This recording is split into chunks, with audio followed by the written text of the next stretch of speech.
Frank on the Lower Mississippi. By Harry Castlemon. Chapter 1. Chapter 2. Chapter 3. Chapter 4. Chapter 5. Chapter 6. Chapter 7. Chapter 8. Chapter 9. Chapter 10. Chapter 11.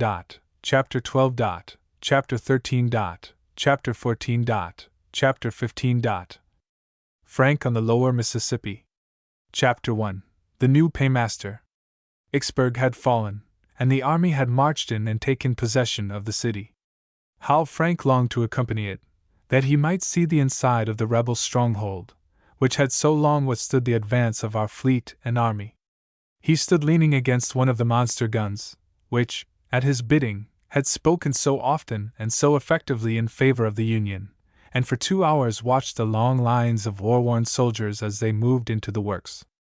At length a tremendous cheer arose from the city, and Frank discovered a party of soldiers on the cupola of the courthouse, from which, a few moments afterward, floated the stars and stripes. Then came faintly to his ears the words of a familiar song, which were caught up by the soldiers in the city, then by those who were still marching in, and, "We'll rally round the flag, boys," was sung by an immense choir. The rebels in the streets gazed wonderingly at the men on the spire, and listened to the song, and the triumphant shouts of the conquering army, which proclaimed the beginning of the downfall of their confederacy. Vicksburg. To Frank, it was one of the proudest moments of his life, a sight he would not have missed to be able to float at the masthead of his vessel the broad pennant of the Admiral. All he had endured was forgotten, and when the old flag was unfurled in the air which had but a short time before floated the stars and bars, he pulled off his cap and shouted at the top of his lungs. Having thus given vent to his feelings of exultation, in obedience to orders, he commenced the removal of his battery on board the Trenton. It was 2 days' work to accomplish this, but Frank, who was impatient to see the inside of the fortifications, worked with a will, and finally the battery was mounted in its old position. On the following day, the Trenton moved down the river, and came to anchor in front of Vicksburg. Shore liberty was granted, and Frank, in company with several of his brother officers, strolled about the city. On every side the houses bore the marks of Union shot and shell, and the streets were blocked with fortifications, showing that had the city been taken by storm, it was the intention of the rebels to dispute every inch of the ground. Everything bore evidence to the fact that the fight had been a most desperate one, that the rebels had surrendered only when they found that it was impossible to hold out longer. In some places the streets ran through deep cuts in the bank, and in these banks were the famous gopher holes. They were CAVs dug in the ground, into which a person, if he happened to hear a shell coming, might run for safety. Outside the city, the fortifications were most extensive. Rifle pits ran in every direction, flanked by strong forts, whose battered walls attested the fury of the iron hail that had been poured upon them. It was night before Frank was aware of it, so interested was he in everything about him, and he returned on board his vessel, weary with his long walk, but amply repaid by seeing the inside of what its rebel occupants had called the Gibraltar of America. During the next 2 days, several vessels of the squadron passed the city, on their way to new fields of action further down the river. One of them, the Boxer, a tin-clad, mounting 8 guns, had Frank on board.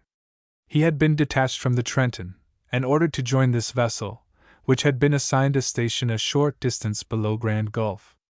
As usual, he had no difficulty in becoming acquainted with his new messmates, and he soon felt perfectly at home among them. He found, as he had done in every other mess of which he had been a member, that there was the usual amount of wrangling and disputing, and it amused him exceedingly. All the mess seemed to be indignant at the caterer, who did not appear to stand very high in their estimation. The latter, he learned, had just made an assessment upon the mess to the amount of $10 for each member, and as there was no paymaster on board, the officers had but very little ready money, and were anxious to know where all the funds paid into the treasury went to.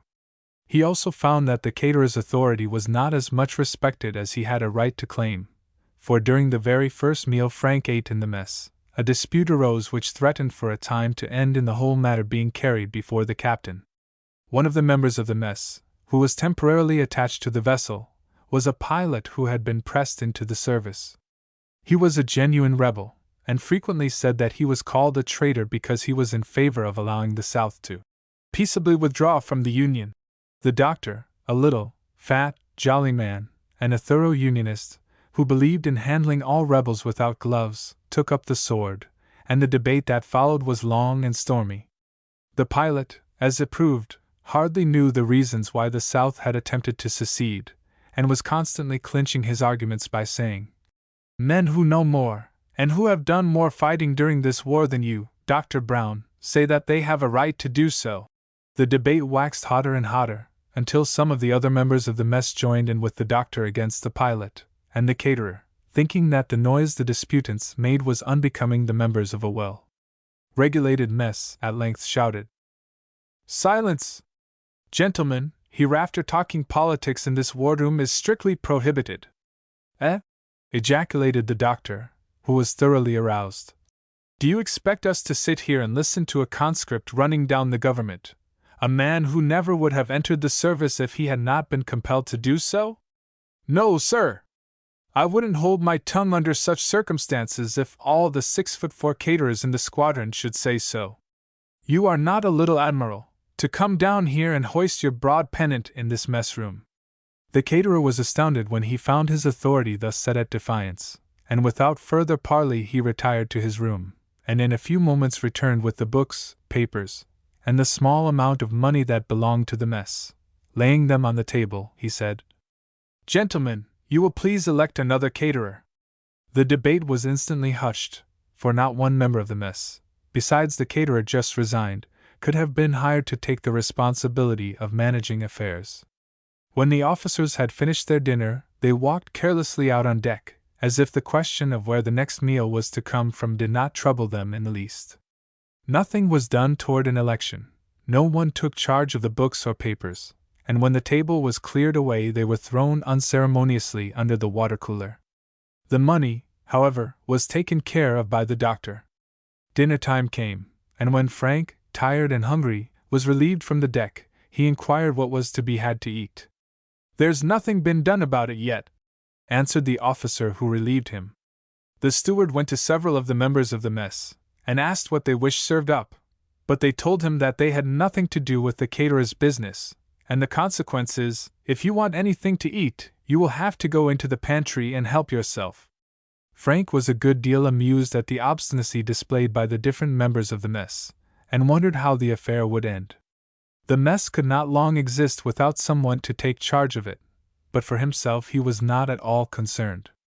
He had paid no initiation fee, because no one had asked him for it, and he knew that as long as there were provisions in the paymaster's storerooms, there was no danger but that he would get plenty to eat. He found 3 or 4 officers in the pantry making their dinner on hardtack, pickles, and raw bacon.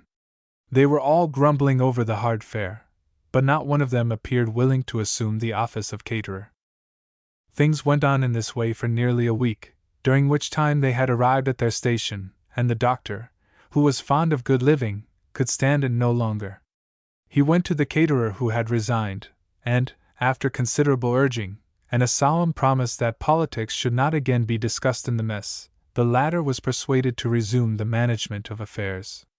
The change from hard crackers and pickles to nice warm meals was a most agreeable one, and the jolly doctor, according to promise, was very careful what questions were brought up before the mess for discussion. By this time, as we have before remarked, the Boxer had arrived at her station. Her crew thought they were now about to lead a life of idleness and inactivity, for not a rebel had they seen since leaving Vicksburg. But one morning, while the men were engaged in washing off the forecastle, they were startled by a roar of musketry, and 3 of the sailors fell dead upon the deck. The fight that followed continued for 2 hours, the rebels finally retiring, not because they had been worsted, but for the reason that they had grown weary of the engagement. This was the commencement of a series of attacks which proved to be the source of great annoyance to the crew of the Boxer. The guerrillas would appear when least expected, and the levee afforded them a secure hiding place from which they could not be driven, either with big guns or small arms. They were fatal marksmen, too, and during the week following, the Boxer's crew lost 10 men. One rebel in particular attracted their attention, and his reckless courage excited their admiration. He rode a large white horse, and although rendered a prominent mark for the rifles of the sailors, he always escaped unhurt. He would ride boldly out in full view of the vessel, patiently wait for someone to expose himself, when the sharp crack of his rifle would be followed by the report made to the captain. "A man shot, sir."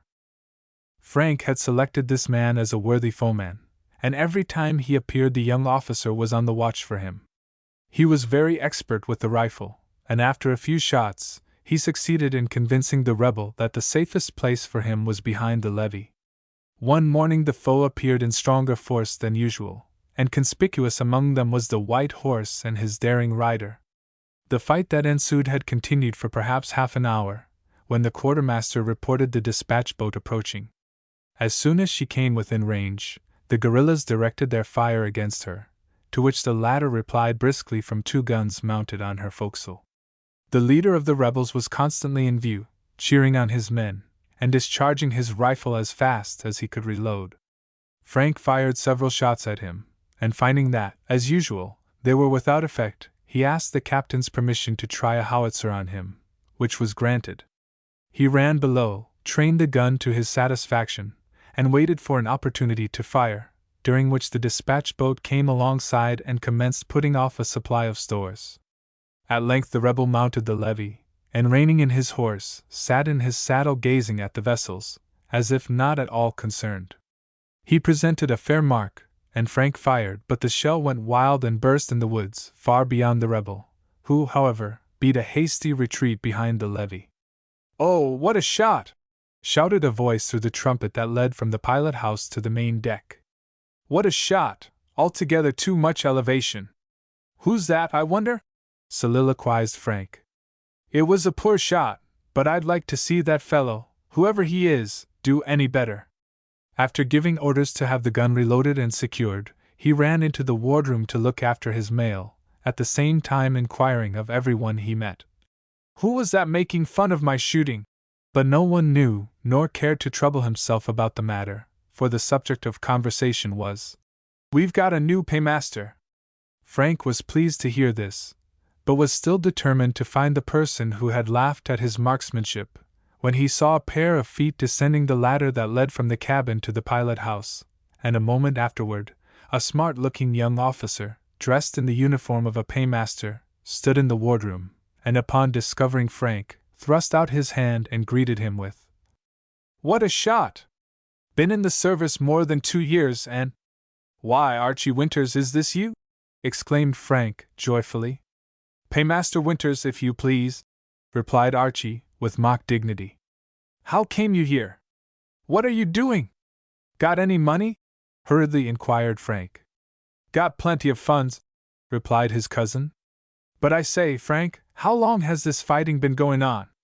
"Every day for the last week." Archie shrugged his shoulders, and looked blank. "I guess I had better go back to Cairo," said he. "These rebels, I hear, shoot very carelessly. Just before we came alongside here, I was standing on the deck of the dispatch boat, and some fellow cracked away at me, sending the bullet altogether too close to my head for comfort." "Oh, that's nothing, so long as he didn't hit you. You'll get used to that before you have been here a week. But Archie, are you really ordered to this vessel?" Archie at once produced his orders, and sure enough, he was an acting assistant paymaster, and ordered to report to the commanding officer of the U.S.S. Boxer for duty on board that vessel. During the 2 years that Archie had been in the fleet paymaster's office he had, by strict attention to his duties, worked his way up from writer to corresponding clerk. He had had ample opportunity to learn the duties of paymaster, and one day he suddenly took it into his head to make application for the position. He immediately wrote to his father, informing him of his intention, procured his letters of recommendation, and a month afterward received the appointment. Hearing, through Frank, that the Boxer was without a paymaster, he succeeded in getting ordered to her, and, as he had not written to his cousin of his good fortune, the latter, as may be supposed, was taken completely by surprise. Archie was speedily introduced to the officers of the vessel, who were pleased with his offhand, easy manners, and delighted with the looks of a small safe which he had brought with him, for they knew, by the very particular orders he gave concerning it, that there was money in it. At the end of an hour the rebels seemed to grow weary of the fight, for they drew off their forces.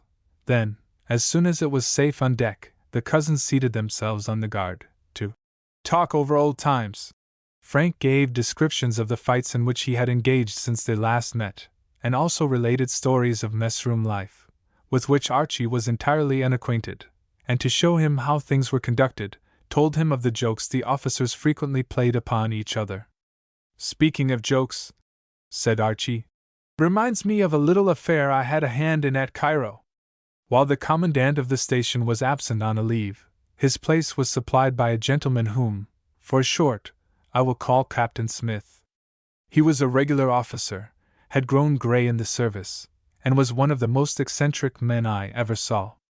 He was extremely nervous, too, and if a steamer happened to whistle while passing the wharf boat, it would make him almost wild. One day, a man who lived off somewhere in the woods came down to Cairo to get an appointment for his son as master's mate. Our office, you know, was just to the right of the door, and if there was anything that bothered me, it was for somebody to stick his head over the railing when I was busy and ask, "Is the commandant of the station in?" There was an orderly on watch day and night, always ready to answer such questions, and besides, there was an abundance of notices on the walls pointing out the different offices. But in spite of this, every stranger that came in must stop and make inquiries of me. Well, this man came into the office, and as he had evidently never been there before, judging by the way he gaped at everything, I told him that it was after office hours, and that he must call again the next morning about 9 o'clock. He took a turn or two across the floor. By the way, he wore squeaking boots that made a noise like a steam whistle, and finally went out. The next evening, just as I was locking up my desk, he came in again, and I repeated what I had told him the night before, that he must come at 9 o'clock in the morning, not at night, if he wished to see the captain, and he went out, after making noise enough with his squeaking boots to set a nervous man's teeth on edge. Now, would you believe it, that evening, after I had finished my work, and was starting out for supper, I saw this man coming up the stairs. He met me with the usual question, "Is the captain in?" and I suddenly hit upon a plan to get rid of him, for I had made up my mind that the man didn't know what he was about. So I replied, "What do you want? Why don't you come here during our office hours, if you want to see me?" I spoke in a gruff voice, and I was so bundled up, for the night was very cold, that I knew he wouldn't recognize me.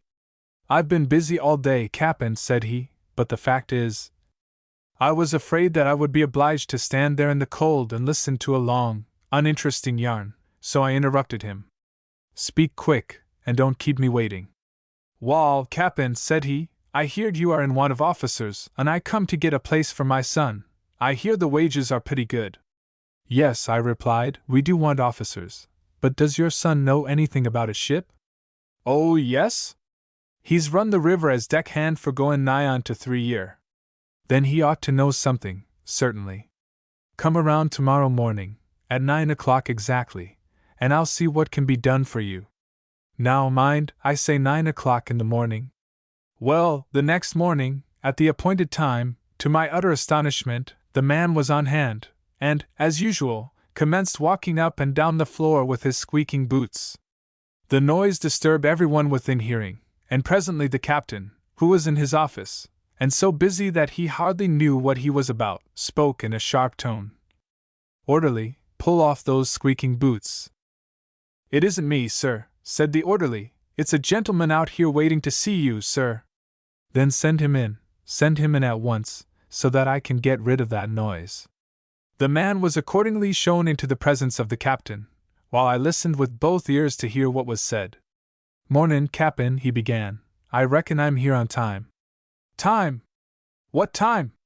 What do you want?" inquired the captain, who always spoke very fast, as though he were in a hurry to get through with what he had to say. "What do you want, my good man? Be lively now." "Why, Cap'n, I come here to get that appointment for my son in this air navy." "Appointment? For your son?" repeated the captain. "Who is he? I never heard of him." "Wall, really now, Cap'n, I'll be shot if you didn't tell me last night that you would make my son an officer. The wages are good, I hear, and as I've a debt to pay off on the farm."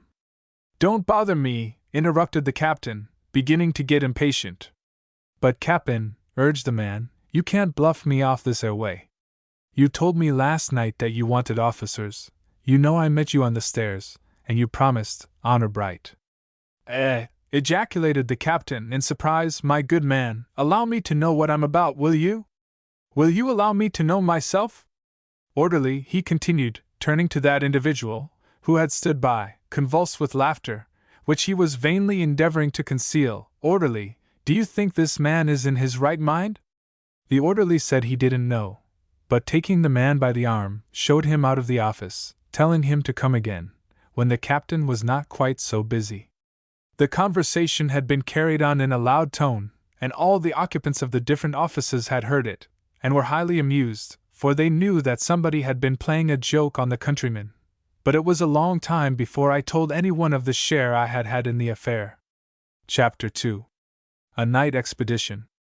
"Captain wishes to see you, gentlemen," said the orderly, stepping up and saluting. The cousins repaired to the cabin, and after Archie had been introduced to the captain, for being utterly ignorant of the manner in which things were conducted on shipboard, he had not yet reported his arrival, his orders were endorsed, and the captain, turning to his desk, ran his eye hastily over an official document, and said, "Mr. Nelson, I have received instructions from the Admiral to make you the executive officer of this vessel. Mr. Kearney's resignation has been accepted, and you will take his place. I am certain, from what I know and have heard of your past history, that I shall have no cause to regret the change." After a few moments' conversation with the captain upon unimportant matters, the cousins returned to the wardroom. Frank's constant attention to his duties had again been rewarded, and he was now the second in authority on board the vessel. All orders from the captain must pass through him, and in the absence of that gentleman he became commander. To say that Frank was delighted would but feebly express his feelings. He was proud of the honor, and determined that he would prove himself worthy of it.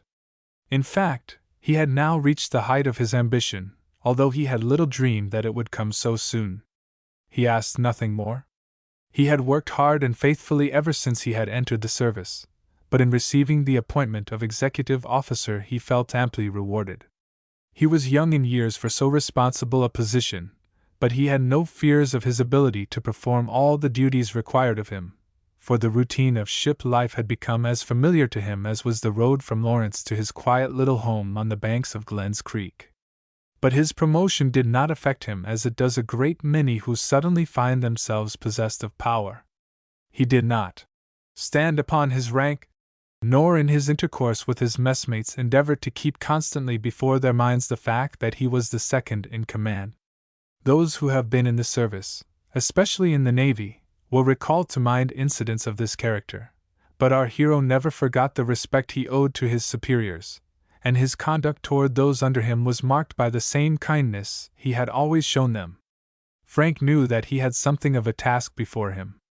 Although he could now turn into his bunk at night without being called upon to stand his regular watch, he had more difficult duties to perform.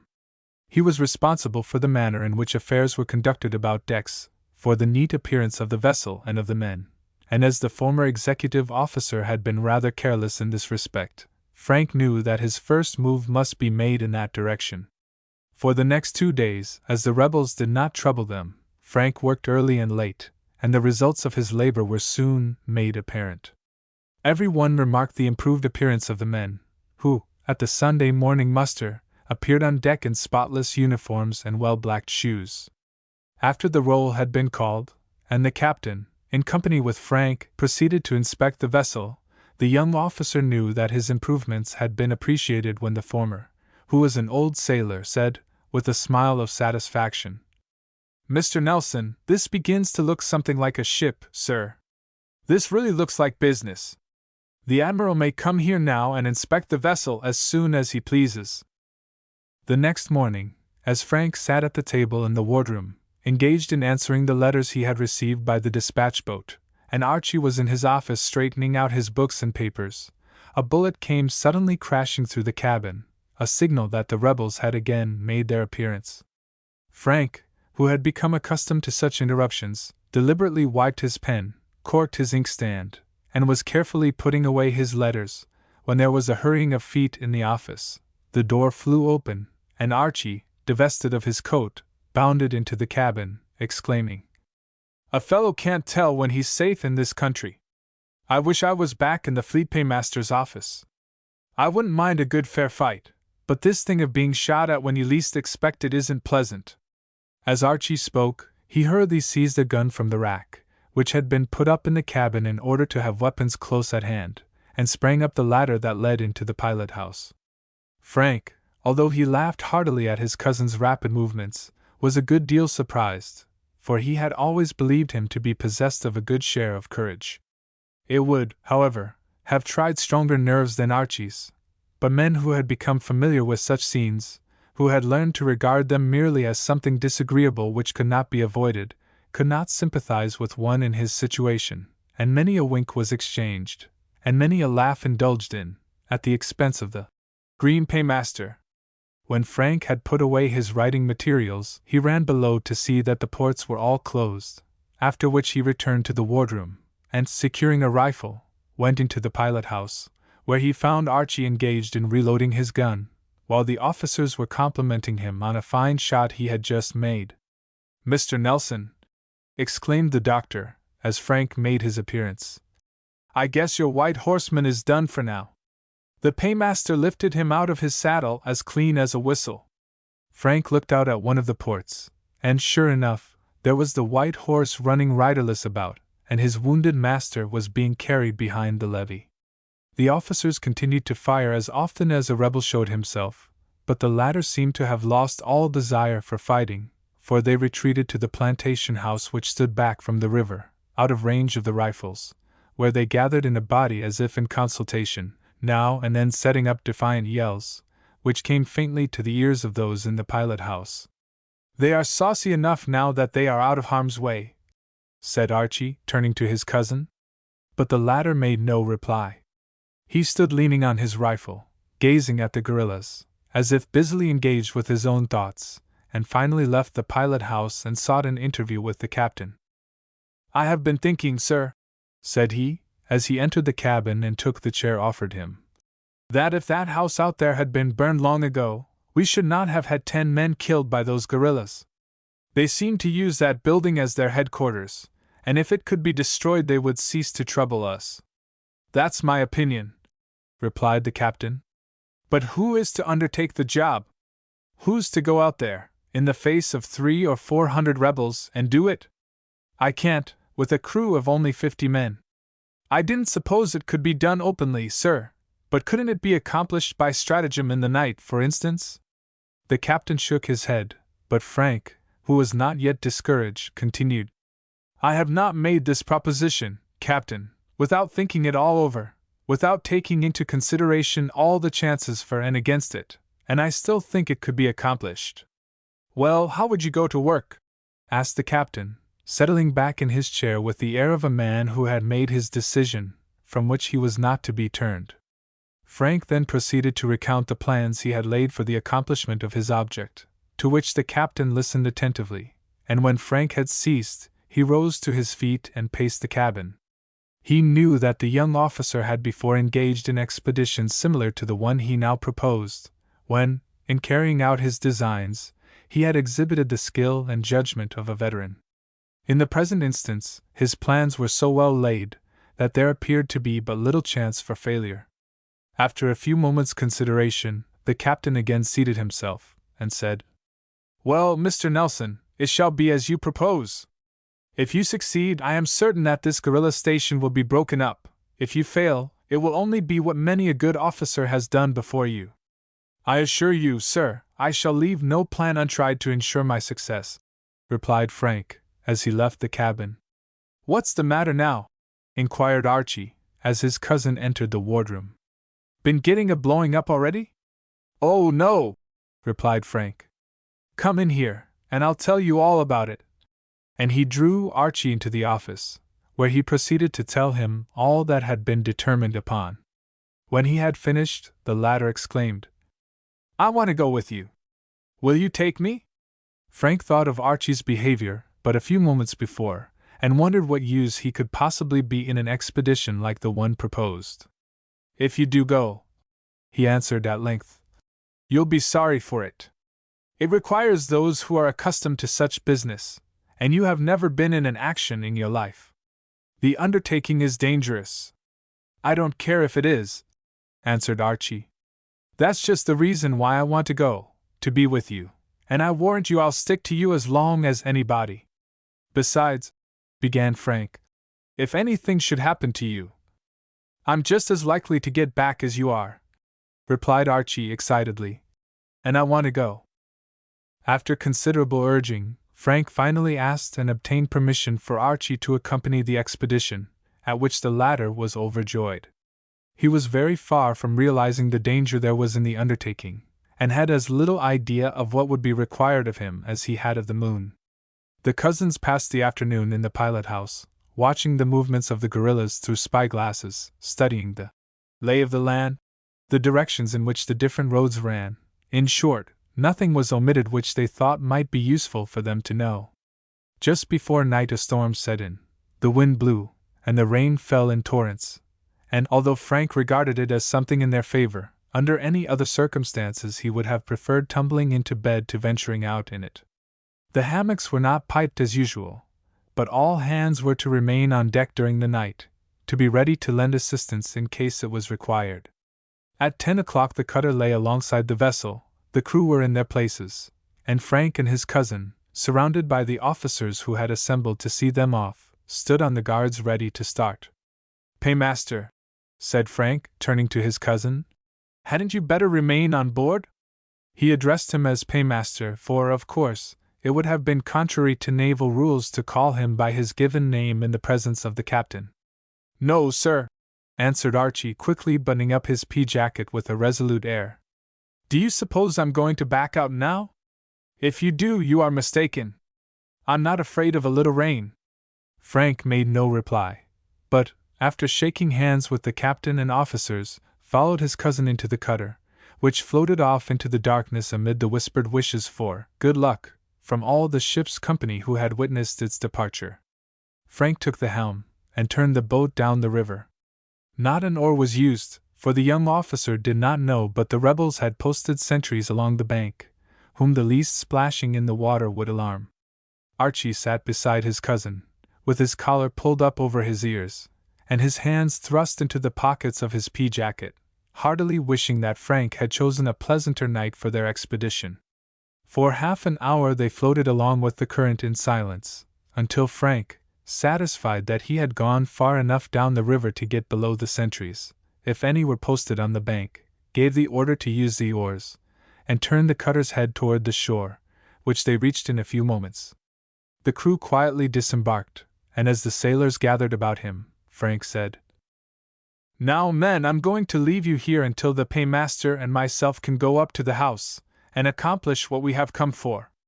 Tom," he added, turning to the coxswain of the cutter, "you will have charge of the boat, and remember you are in no case to leave her. We may be discovered, and get into a fight.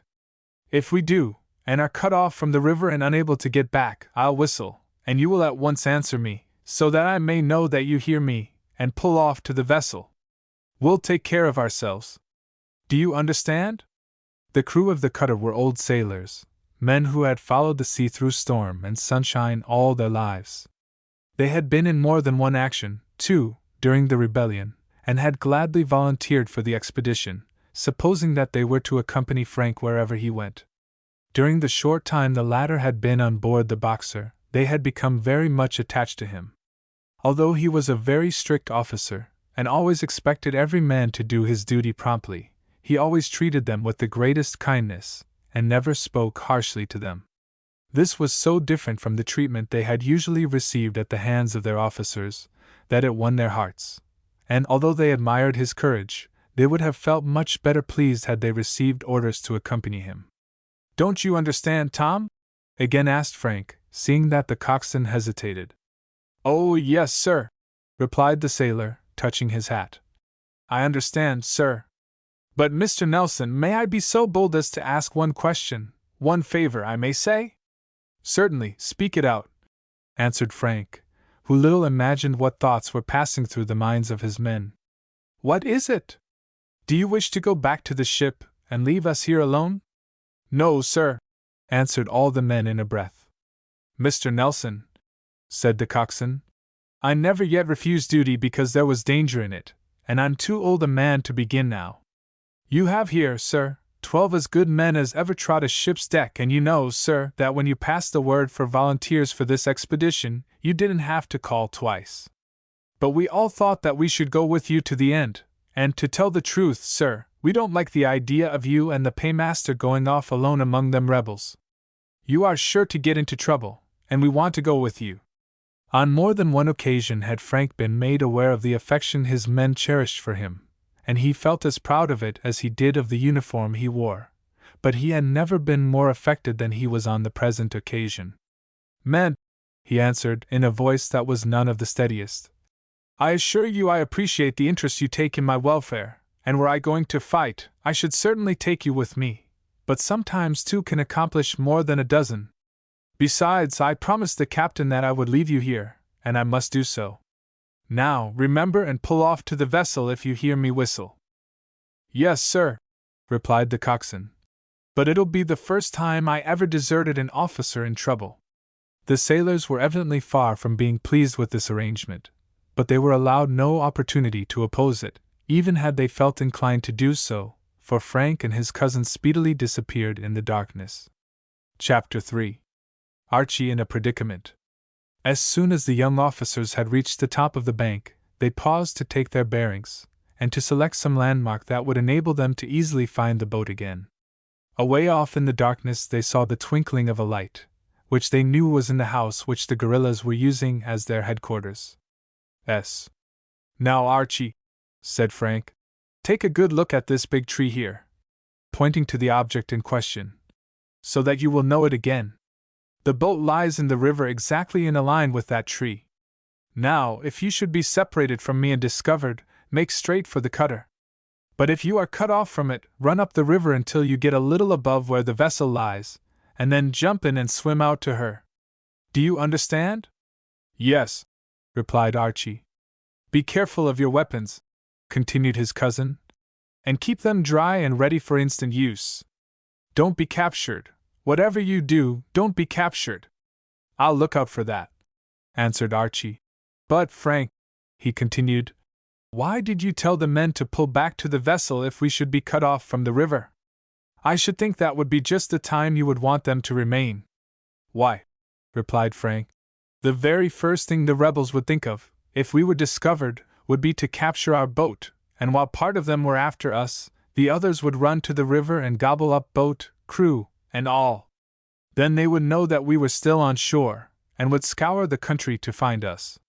But if the boat goes off to the vessel, the rebels will be more than half inclined to believe that we have gone off too, and consequently, will not take the pains to hunt us which they would do if they knew we were still on shore. But let us be moving, we've no time to waste." Frank started toward the house, carefully picking his way over the wet, slippery ground, now and then pausing to listen, and to reconnoiter as well as the darkness would permit, and finally stopped scarcely a stone's throw from the building. Not a guerrilla had they seen.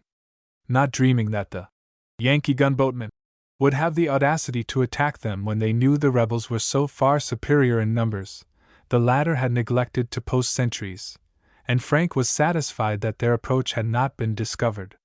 "Now, Archie," said he, as they drew up behind a tree for concealment, "you stay here, and I'll see if I can set fire to that house." "There are people in it," said his cousin. "I just saw a man pass by that window where the light is." "Then they must look out for themselves," answered Frank. "That's what we have to do when they shoot into our cabin. Now you stay here, and if you hear any shooting, run for the boat." "What will you do?" asked Archie. "Oh, I'll take care of myself. Goodbye." As Frank spoke, he moved silently toward the house, and was soon out of sight. "No," soliloquized Archie. "I am to stay here, am I? That's what I was ordered to do, but I don't know whether I'll obey or not. It is evident Frank left me here to keep me out of harm's way. Perhaps he thinks that because I have never smelt powder, I am a coward, but I'll show him that I am not." So saying, Archie stepped out from behind his tree and walked slowly toward the house. When he arrived opposite the window from which the light shone, he stopped and looked in. He did not, however, go up close to the window, or he certainly would have been seen, but he remained standing at a respectful distance, so that he would have some chance for escape, in case he should be discovered. The sight that met his gaze would have been sufficient to deter most men from attempting to burn the house. The room was filled with men, some of whom were lying on the floor on their blankets, others sitting around the table, and one or two were walking about the apartment. In the corner stood their arms, ready to be seized at a moment's warning. And this was but one of the rooms. Perhaps the whole house was filled with guerrillas. "My eye!" said Archie to himself. "What a hornet's nest would be raised about our ears, if we should be discovered." His heart beat faster than usual, as he moved back from the window, and walked silently around to the other side of the house. Here also was a window, from which a light shone, and as, like the other, it was destitute of a curtain, everything that went on within could be plainly seen by Archie, who took his station behind some bushes that stood at a little distance from the house. The room had 3 occupants, whom Archie at once set down as officers. One of them carried his arm in a sling. He was a tall, powerful-looking man, and Archie recognized in him the daring rider of the white horse, the chief of the guerrillas. "I wonder what the old chap would say if he knew I was about," thought Archie. "I, who gave him that wound. I'd be booked for Shreveport, certain." He was interrupted in his meditations by the movements of the officers, who arose and approached the door, bringing their chairs with them. The storm had ceased, and as there was no longer any necessity of remaining in the house, the rebels were, no doubt, moving to cooler quarters. Archie at once thought of retreating, but the thought had scarcely passed through his mind, when the door opened, the rebels walked out on the portico, and seating themselves in their chairs, deposited their feet on the railing, while the young officer stretched himself out behind the bush, heartily wishing that he could sink into the ground out of sight. "A very warm evening, Colonel," said one of the rebels, fanning himself with his hat. "Very," answered the guerrilla chief, gently moving his wounded arm, little dreaming that the one who gave him that wound was at that very moment lying behind the bushes into which he had just thrown the stump of his cigar. "It's very warm. I wish I had that rascally Yank that shot me," he added. "This wound is very painful." Archie, upon hearing this, was almost afraid that the beating of his heart, which thumped against his ribs with a noise that frightened him, would certainly reveal to the rebels the fact that the rascally Yank was then in their immediate vicinity. "But if our plans work," continued the colonel, "in less than a week from this time they will all be on the way to Shreveport." "May I ask, Colonel," said the one who had not yet spoken, "how soon those boats will be ready?" "Major Jackson reports that they will be finished by tomorrow night, and it will take all of 1 day to run them down the creek to the river." "Then by Thursday evening," said the one who had first spoken, "we may be ready to make the attempt." "Yes, if the night is favorable. But, Colonel, all these gunboats are supplied with hot water, and that, you know, is the worst kind of an enemy to fight. Men will run from that who wouldn't flinch before cold steel. Oh, we must take the Yanks by surprise, of course. The boats will hold 50 men each, and we must drop down the river so that we will land one on each side of the vessel. If the night is dark, and we shall not make the attempt unless it is, we can get within pistol shot of her before we are discovered, and by the time their men get fairly out of bed she's ours. Hark! What noise was that?" The rebels listened for a moment, and one of them replied, "I didn't hear anything." "Well, I did," returned the colonel, "and it sounded very much like someone shouting for help. I'm certain I heard it." Archie, who lay in his concealment, trembling like a leaf, was also confident that he had heard something that sounded like a call for assistance. What if it was Frank in danger, and shouting to the cutter's crew for help? The thought to Archie was a terrible one, and he forgot the dangers of his own situation, and thought only of his cousin. But if Frank was in trouble, why did he not give the signal to the cutter's crew? Archie waited and listened for it, but did not hear it given. While these thoughts were passing through his mind, the rebels sat on the portico listening, and at length the colonel said, I know I hear something now, but it is the tramping of a horse. I suppose it is Tibbs coming with the mail. The colonel's surmise proved to be correct, for in a few moments a man rode up, and dismounting so close to Archie that the latter could have touched him, tied his horse to the very bush which formed his concealment. Then, throwing a pair of well-filled saddlebags across his shoulder, he ran up the steps, saying, "Good evening, gentlemen." "What? Colonel, are you wounded?" he added, on seeing the rebel's bandaged arm. "Yes, this makes 4 times I have been shot while in the service." "But how is the mail?" "Rather heavy," answered the man. "If you have any letters to go, you will have to furnish another bag. These are full." "All right," said the colonel. Then raising his voice, he called out, "Bob! Bob! Where is that black rascal?" "Higher, sar," answered a voice, and presently a negro came around the corner of the house, and removing his tattered hat, stood waiting for orders. "Bob," said the colonel, "tell Styles that the mail is all ready to go across the river." Styles! How Frank would have started could he have heard that name! He would have known then, had he not before been aware of the fact, that he was again among Colonel Harrison's Louisiana wildcats. The negro, in obedience to his orders, disappeared, but soon returned, with the intelligence that Styles was not to be found. "Not to be found," echoed the colonel. "That's twice he has failed me. But this mail must not be delayed. Tell Damon I want to see him."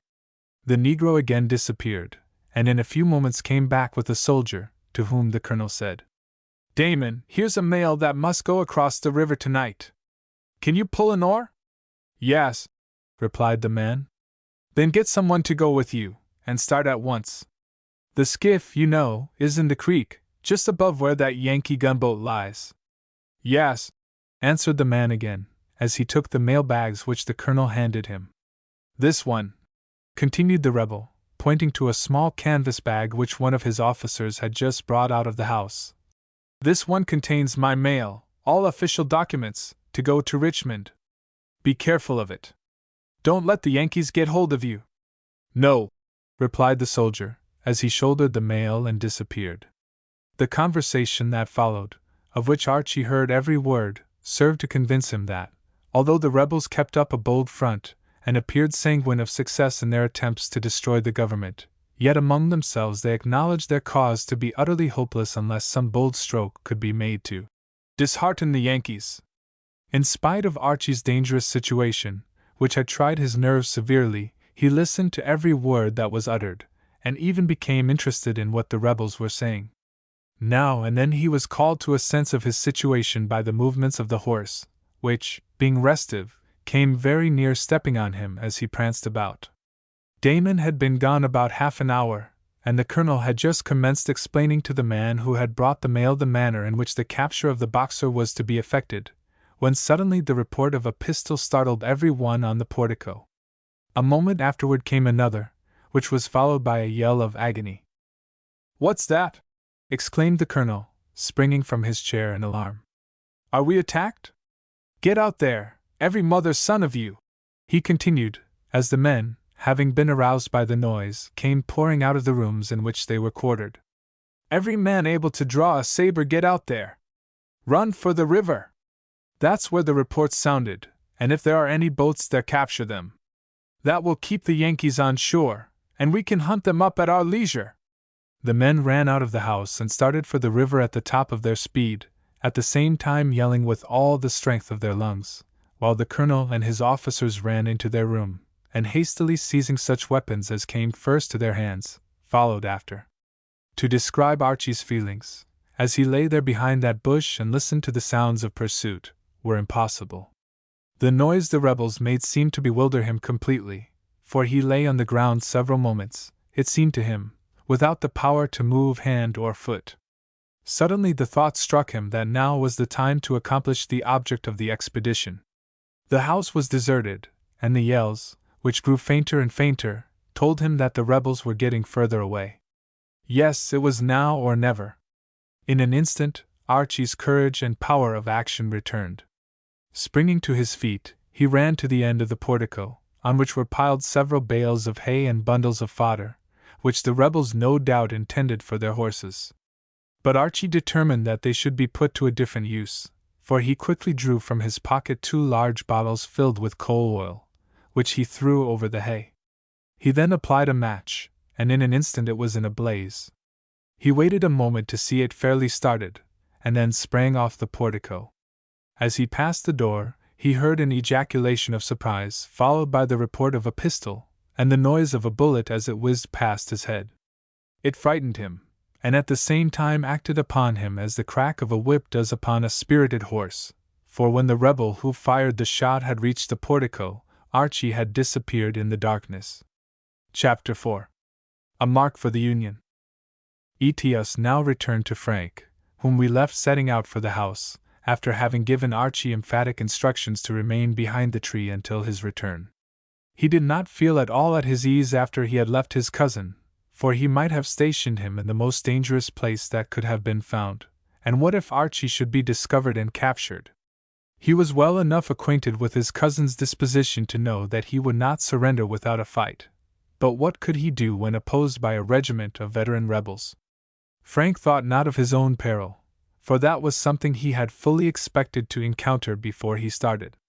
This was not the first time he had voluntarily placed himself in danger, but with Archie the case was different, and Frank was several times on the point of returning to his cousin and making use of his authority, as commander of the expedition, to send him back to the boat. By the time these thoughts had passed through his mind, he had reached a log cabin which stood at a little distance from the house, and as he halted behind it, to shelter himself from the storm, still debating upon the course he ought to pursue in regard to Archie, someone inside the cabin commenced singing, "I'll lay $10 down and chuck 'em up one by one." If there was any more of the song, the rebel evidently did not know it, for he kept singing these 2 lines over and over, now and then varying the monotony of the performance by whistling. Frank stood for some moments listening to him, and finally began moving cautiously around the cabin, to find some opening through which he could look and see what was going on inside. He presently discovered a hole between the logs, and upon looking in, saw a man seated on the floor before a fireplace, in which burned some pine knots, engaged in whittling out an oar with his bowie knife. On the floor near him lay one evidently just finished. At the opposite side of the room stood a bag, from the mouth of which peeped several letters. E.T. A thought struck Frank, which would be of the most benefit, to burn the house or to capture the mail, which might contain information of the greatest importance. Undoubtedly the latter would be of the most consequence. Then he debated long and earnestly upon the chances of escaping with the mail, should he attempt its capture. The man who had charge of it was a most powerful-looking fellow, who, knowing the importance of his trust, and the certainty of receiving prompt and effective assistance from his comrades, would, no doubt, fight most desperately, unless he could be taken at disadvantage and secured before he had time to think of resistance. Besides, the cabin was scarcely 50 feet distant from the house, which Frank knew was filled with men, for he could hear them walking about the rooms and talking to each other. The least unusual noise would certainly alarm them, in which case escape would be entirely out of the question. Frank, we say, thought over all these things, and finally coming to the conclusion that it would be worse than useless to attempt the capture of the mail, turned his attention to the house. How was he to set fire to it?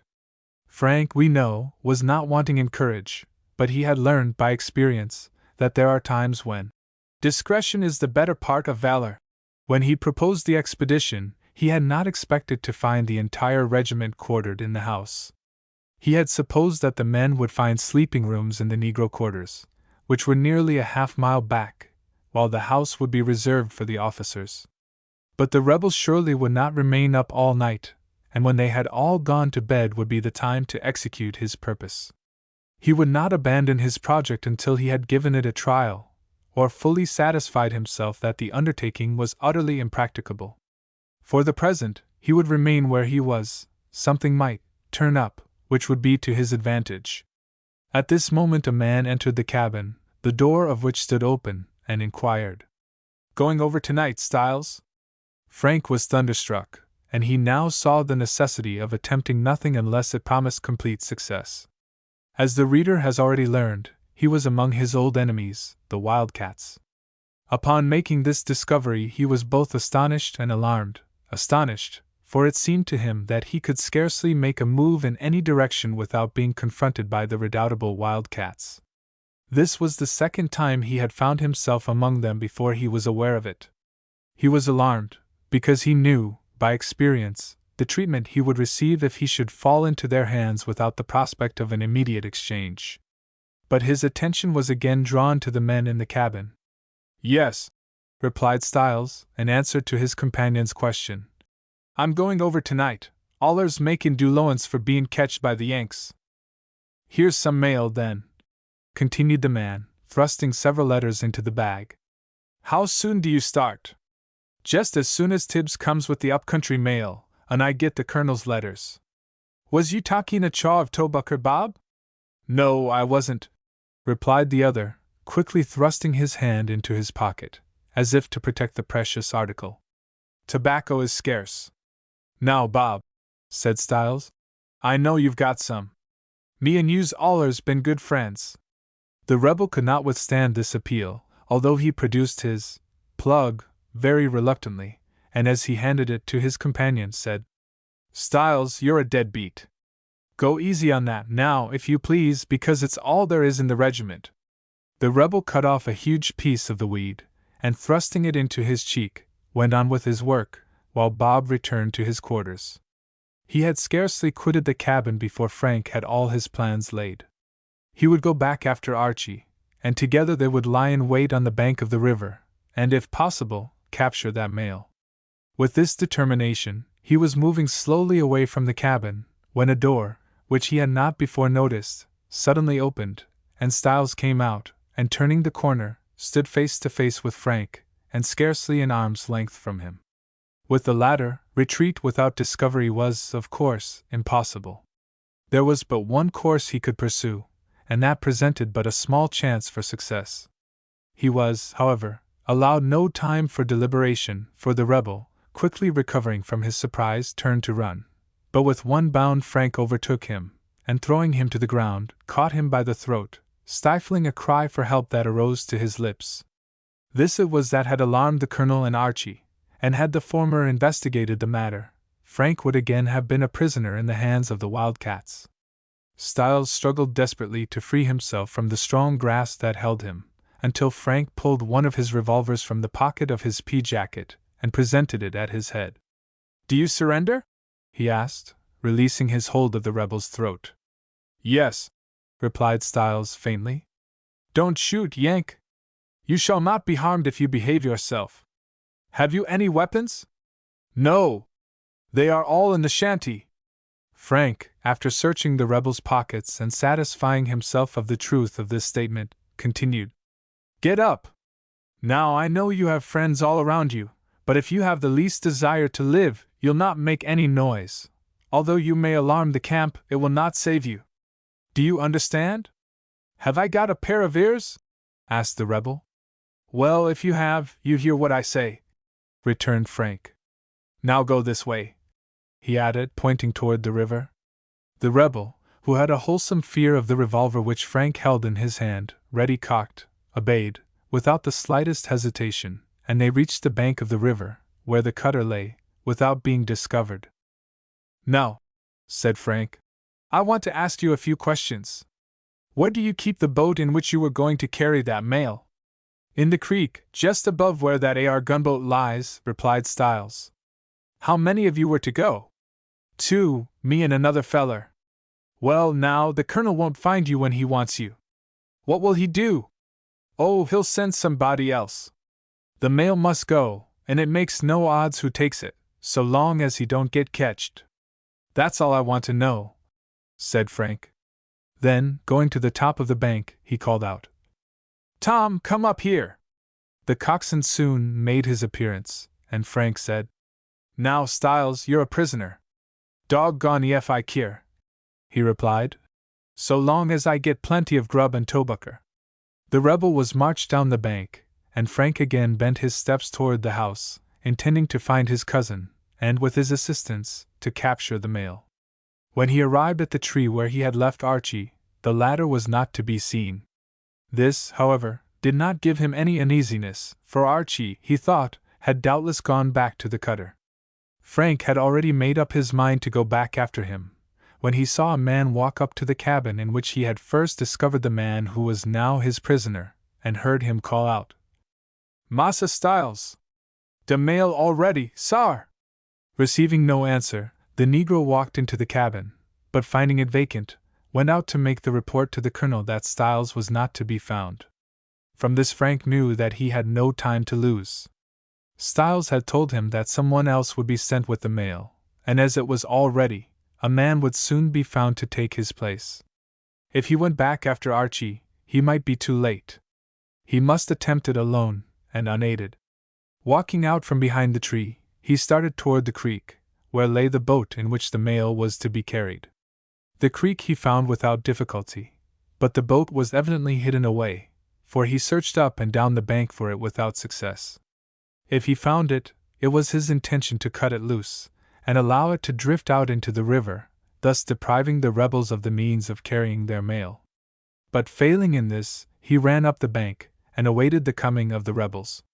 It was a hazardous undertaking to attempt the capture of two men, both of whom were, no doubt, well armed, but Frank had great confidence in the looks of his revolvers, and hoped to accomplish his object without alarming the rebels in the house. He had waited perhaps a quarter of an hour, when he heard footsteps approaching, and presently he discovered the two men for whom he had been watching. One carried the mail bags, and the other a pair of oars, the same, no doubt, which Styles had but a short time before completed.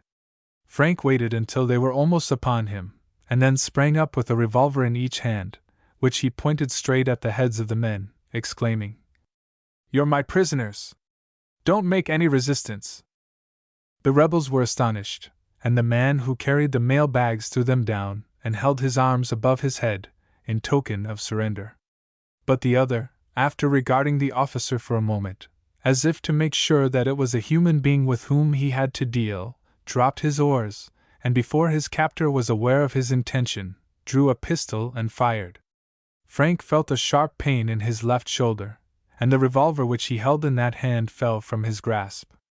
He had received his first wound, but although thoroughly frightened, he did not lose his presence of mind. If he had, he would soon have been recalled to a sense of his dangerous situation, for the rebel again cocked his revolver. But this time Frank fired first, and the rebel sank to the ground with a loud yell. In an instant Frank turned upon the other, but he appeared to be too much under the influence of fear to lend his comrade any assistance. All thought of concealment was now out of the question. The rebels in the house had, of course, been alarmed, and Frank's only chance for escape with his prisoner and the mail was to reach the cutter as soon as possible, and pull off to the vessel. Hastily relieving the prisoner of his weapons, he directed him to pick up the mail and follow the course he pointed out. The prisoner did as he was ordered, but they had not gone far when a loud yelling announced that the rebels in the house had been alarmed, and were in pursuit. Frank kept close behind his prisoner, who, through fear of the revolver, ran at a rapid rate, but they had further to run to reach the cutter than the guerrillas, and the latter gained rapidly. The prisoner, who was not long in discovering this, slackened his pace considerably, although he appeared to be doing his utmost. Frank, however, was not deceived. Thrusting his revolver into his pocket, he seized the rebel by the nape of the neck, and helped him over the ground in a manner more rapid than agreeable. Had the man been aware of the fact that his captor had but one arm that he could use, he might not have submitted so quietly as he did. Frank, whose whole mind was wrapped up in the idea of saving his prisoner and the mail, did not stop to think of this, but pushed his man ahead to such good advantage that they succeeded in reaching the cutter before their pursuers. He marched the rebel down the bank in the most lively manner, and tumbled him into the boat, where he was instantly seized and secured. The sailors, who had heard the noise of the pursuit, and waited impatiently for the appearance of their officer, were all in their places, and as Frank sprang in, he shouted, "Shove off! Lively now, lads!" The cutter was speedily pushed from the shore, and the oars got out and handled by 12 strong fellows, all good oarsmen. "Let fall! Give away together!" again commanded Frank, who, in spite of the pain of his wound, began to chuckle over his good luck in securing the mail. "The Rebs will give us a volley," he continued, "unless we get out of sight in the darkness before they reach the bank. So, pick her up, lads, and walk right away with her." The sailors, understanding the order, and rejoicing in the escape of their young officer, whose safety and well-being they regarded as infinitely of more importance than their own, gave way manfully on the muffled oars, which made no sound as they bent beneath the sturdy strokes, and the cutter flew noiselessly through the water. The rebels reached the bank but a few moments after the cutter had left. But neither seeing nor hearing anything of her, they contented themselves with uttering their yells, and firing a volley into the darkness in the direction they supposed the boat had gone. But their attention was soon called to another quarter, for a bright flame shot up from the house. The boat's crew saw it, and could scarcely refrain hurrahing, but knowing that they were not yet out of range of the guerrillas' rifles, they gave vent to their jubilant feelings by redoubling their efforts at the oars. "Mr. Nelson," whispered the coxswain, "may I be allowed to say that was well done, sir?" "I didn't do that, Tom," answered Frank, in a faint voice, as he gazed in surprise at the burning house, and thought of his cousin. "Is Paymaster Winters in the cutter?" Frank hardly dared to ask the question, for if his cousin had been in the boat he would have known it before that time. "The Paymaster!" repeated the coxswain. "No, sir. He went away with you, sir, and I haven't seen him since. He's missing, that's a fact." Frank felt ready to faint on hearing this, and very bitterly did he censure himself for allowing his cousin to accompany him. But regrets were useless. The mischief had been done, and could not be undone. He had one hope, however, to which he still clung, that Archie might be on board the vessel. Perhaps, not daring to attempt to find his way back to the cutter, through fear of capture, he had swam on board and was now safe. He would soon know. In a few moments they had reached the Boxer, and as the cutter came alongside, Frank seized the mail bags and sprang out. After giving the officer of the deck, who met him at the gangway, instructions in regard to the prisoners, he ran up the stairs that led to the wardroom. Here he met the captain, who, taking him familiarly by the arm, led him into the cabin, exclaiming, "Mr. Nelson, I congratulate you, sir. It was well done, sir. The house is all in a blaze." "Captain," said Frank, "I didn't do that, sir. Is the Paymaster on board?"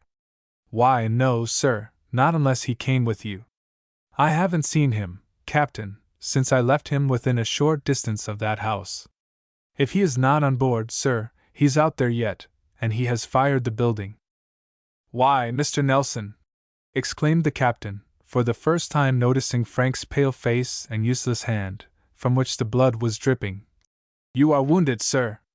Orderly, send the doctor here at once." Chapter 5. A Run for Life. Rakai was as light of foot as an antelope, and fear lent him wings. In obedience to his cousin's instructions, he ran up the river, directing his course through a thick woods, jumping over logs and making his way through the bushes with a rapidity that surprised himself. The rebel who had discovered him followed for a short distance, but finding that he was losing ground, he stopped and fired his revolver in the direction he supposed Archie had gone. But the bullets went wide of the mark, and the latter, who now regarded his escape as a thing beyond a doubt, laughed when he thought how cleverly he had accomplished the object of the expedition. Rakai. Having reached a safe distance from the house, he stopped and listened. He distinctly heard the crackling of flames, and presently a bright light shone over the trees. The building was fairly in a blaze. He was, however, allowed scarcely a moment to congratulate himself, for the yells of the guerrillas plainly told him that they had discovered the fire, and were commencing pursuit. Archie again set out, intent on reaching clear ground as soon as possible, for he knew that no plan would be left untried to capture him. His situation was still anything but a pleasant one, but he was sanguine of reaching the vessel in safety, until a long drawn-out bay came echoing through the woods, and drove the blood back upon his heart. The rebels were following him with a bloodhound. For a moment Archie staggered as though he had been struck a severe blow by some unseen hand, but quickly realizing the fact that his safety depended upon his own exertions and the use he made of the next few moments, he speedily recovered his presence of mind, and hastily securing his revolvers, which, up to this time, he had carried in the pockets of his pea jacket, he pulled off that garment, and throwing it on the ground, started off at the top of his speed. Being thus relieved of a great encumbrance, he made headway rapidly, but fast as he ran, he heard that dreadful sound coming nearer, mingled with loud yells of triumph from the pursuing rebels. He had, with surprise and indignation, listened to Frank's description of his run from Shreveport, when he and his companions had been pursued with bloodhounds, little imagining that he would ever be placed in a similar situation. And how did it happen that he had not aroused the hound while he was about the house? Had he moved so silently that the animal had not heard him, or had he been in the building with the men? This question Archie could not answer.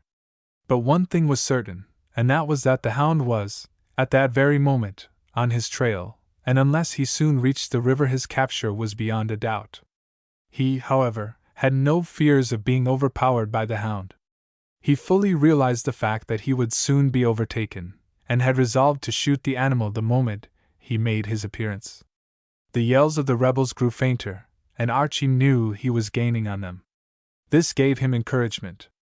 In fact, since the hound had opened on his trail, after the first momentary feeling of terror had vanished, he had retained his coolness in a remarkable degree, and had counted over his chances for capture and escape with surprising deliberation for one who had never before been placed in so exciting and dangerous a situation. We have seen that he felt fear. Had it been otherwise, he must have possessed nerves of steel, or have been utterly destitute of the power of reasoning. But that fear did not so completely overpower him as it had but a short time before, when he lay behind the bush, and listened to the guerrillas' plan for the capture of the Boxer and her crew. On the contrary, it nerved him to make the greatest exertions to effect his escape. In a few moments, to his great joy, he emerged from the woods and entered an open field, across which he ran with redoubled speed. Directly in front of him was another belt of timber, and beyond that lay the river, which, if he could reach, he would be safe. The baying of the hound had continued to grow louder and louder, and when Archie had accomplished perhaps half the distance across the field, a crashing in the bushes and an impatient bark announced, in language too plain to be misunderstood, that the hound had discovered him. In an instant he stopped, faced about, and drew one of his revolvers. Stooping down close to the ground, he finally discovered the hound, which approached with loud yelps that were answered by triumphant cheers from the pursuing rebels. Waiting until the animal was so close to him that he presented a fair mark, Archie raised his revolver and fired. The hound bounded into the air, and, after a few struggles, lay motionless on the ground. Scarcely waiting to witness the effect of the shot, the young officer sprang to his feet, and again started for the river. The yells of the rebels, who had heard the shot, and knew, from the silence that followed, that the hound was dead, again arose fierce and loud, but Archie, knowing that his pursuers had now lost the power of following him with certainty, considered the worst part of the danger as past. But he had to deal with those who could not be easily deceived. Colonel Harrison, knowing that the only chance for escape was by the river, had lined the banks with men, and, as Archie neared the woods, a voice directly in front of him called out, "It's all up now, Yank! Drop that shooting iron, or you're a gone sucker!" Archie's heart fairly came up into his mouth. He had little expected to find an enemy in that quarter, but, without waiting an instant, he turned and ran up the river again, hoping that he might soon be able to get above the sentinels. The rebel, hearing the sound of his footsteps, and knowing that he was retreating, shouted, "Halt, Yank! Halt! Or I'll shoot, blamed if I don't!" And he did shoot, and Archie heard the bullet as it sung through the air behind him. The rebel, without stopping to load his gun, started in pursuit, but Archie, who was running for his life, soon left him behind. As the latter ran, he heard shots fired on all sides of him, showing that he was completely surrounded. Escape seemed utterly impossible, and fearing that he might run into the very midst of the guerrillas when he least expected it, he threw himself behind a log in the edge of the woods, and awaited the issue of events with feelings that cannot be described. He now had little hope of being able to elude his pursuers, who, he was certain, would keep the river closely guarded until daylight, when they would soon discover his hiding place. He could not go on without fear of running against some of his enemies, in the dark, and to remain where he was, appeared equally dangerous. But of one thing he was certain, and as the thought passed through his mind, he clutched his revolvers desperately, and that was, if he was captured, it would require more than one man to do it. Presently he heard footsteps approaching, and 2 rebels came up. One of them he knew, by his voice, was the very man who had just fired at him. "I know he went this your way," said he. "Wall, hold on a minute," said the other, panting loudly. "Let's rest a leetle, I'm nigh gin out." And he seated himself so close to Archie that, had it been daylight, he would certainly have been discovered. "I'll be doggone," said the one who had first spoken. "Yef this ere night's work don't beat all natur. Them AR Yanks ain't no fools, dog yef they are." "Who'd 'a thought it?" returned his companion. "Them AR 2 fellers come out here and burn a house with more'n 300 men in it. Doggone! But how did that other feller get away?" "Oh, he had a boat," answered the other, "and he got thar afore we could catch him. He's on board his gunboat afore this time. I just ketched a glimpse of him as he was goin' down the bank.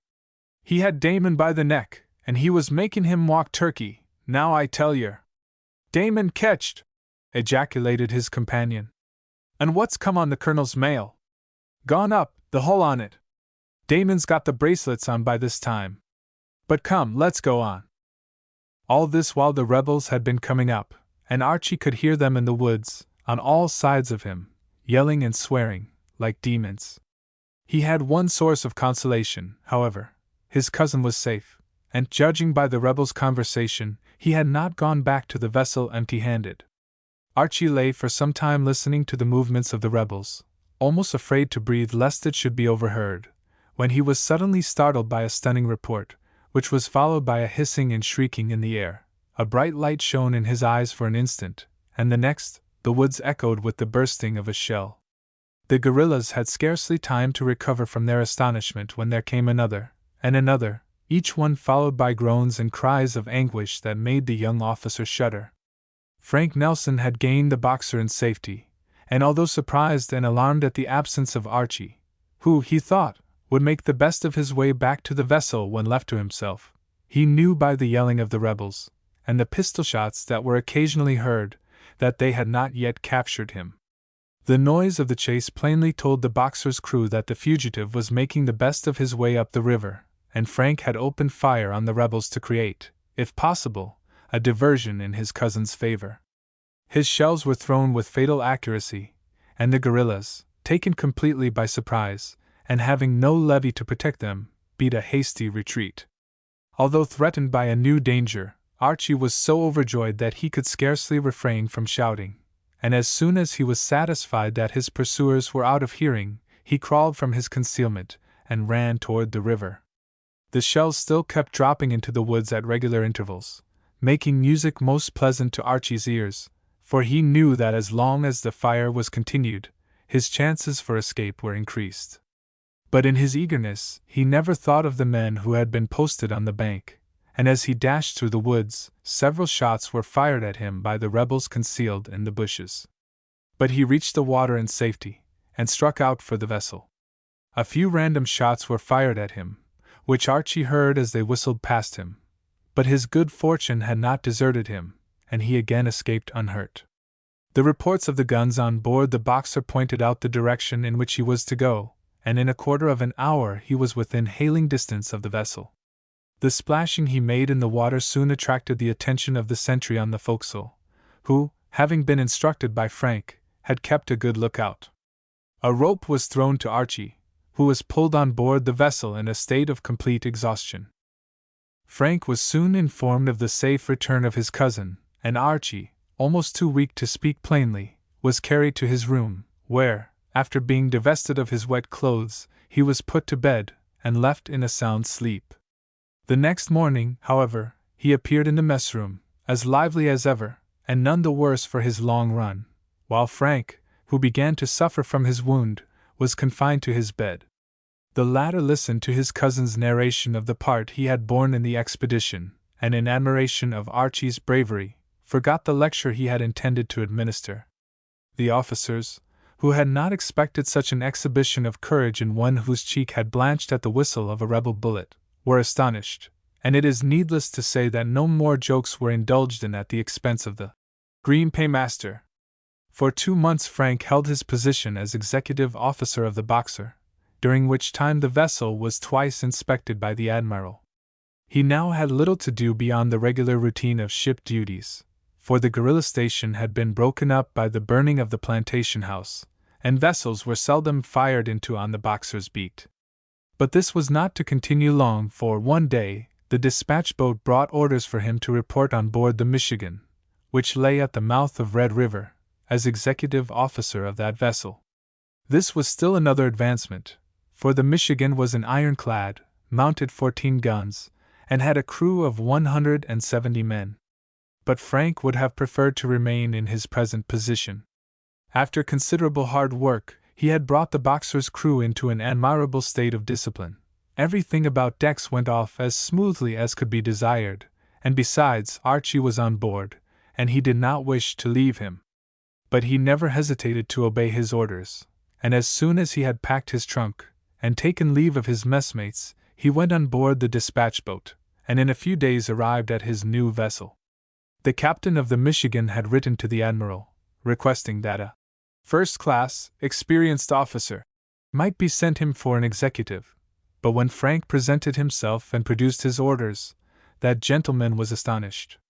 After regarding the young officer sharply for a moment, he said, "The admiral, no doubt, knows his own business, but let me tell you, young man, that you have no easy task before you." He no doubt thought that a person of Frank's years was utterly incapable of filling so responsible a position. The latter, with his usual modesty, replied that he would endeavor to do his duty, and after he had seen his baggage taken care of, he went into the wardroom, where he found a young officer seated at the table reading. He arose as Frank entered, and thrusting out his hand, greeted him with, "I'm glad to meet you again, Mr. Nelson, and among friends, too." It was George Liddell, the escaped prisoner, whom he had met during his memorable flight from Shreveport. Frank had not seen him, nor even heard of him, since he had left him on board the Ticonderoga, but here he was, among the defenders of the old flag. Again, in fulfillment of the promise he had made his rebel father, in the letter which Frank had read to his fellow fugitives in the woods, where they had halted for the day. He was not changed. His face still wore that sorrowful expression, and Frank found that he rarely took part in the conversation around the mess table. He was an excellent officer, the especial favorite of the captain, and beloved by all his messmates, who, very far from suspecting the cause of his quiet demeanor, called him Silence. Frank heartily returned his cordial greeting, and the two friends talked for a long time of scenes through which they had passed together, subjects still fresh in their memories, until the entrance of an officer put a stop to the conversation. Frank understood by this that he was the only one of the ship's company who knew anything of George's past history. The change from the cool, comfortable quarters of the Boxer to the hot wardroom of the ironclad was not an agreeable one, but Frank was not the one to complain, and he entered upon his duties with his accustomed cheerfulness and alacrity. He was allowed very little rest. The captain of the Michigan, which was the flagship of the 3rd Division of the squadron, was a regular officer, who believed in always keeping the men busy at something, and Frank was obliged to be on his feet from morning until night. The decks were scrubbed every day, the bright work about the guns and engines cleaned, the small boats washed out, and then came quarters, and drilling with muskets or broadswords. After this, if there was nothing else to be done, the outside of the vessel was scrubbed, or the chimneys repainted. In short, the Michigan was the pattern of neatness, and her crew, being constantly drilled, knew exactly what was required of them, and were ready for any emergency. For several months little occurred to relieve the monotony of ship life beyond making regular trips from one end of their beat to the other, but when spring opened, gunboats and transports, loaded with soldiers, began to assemble, and preparations were made for the Red River expedition.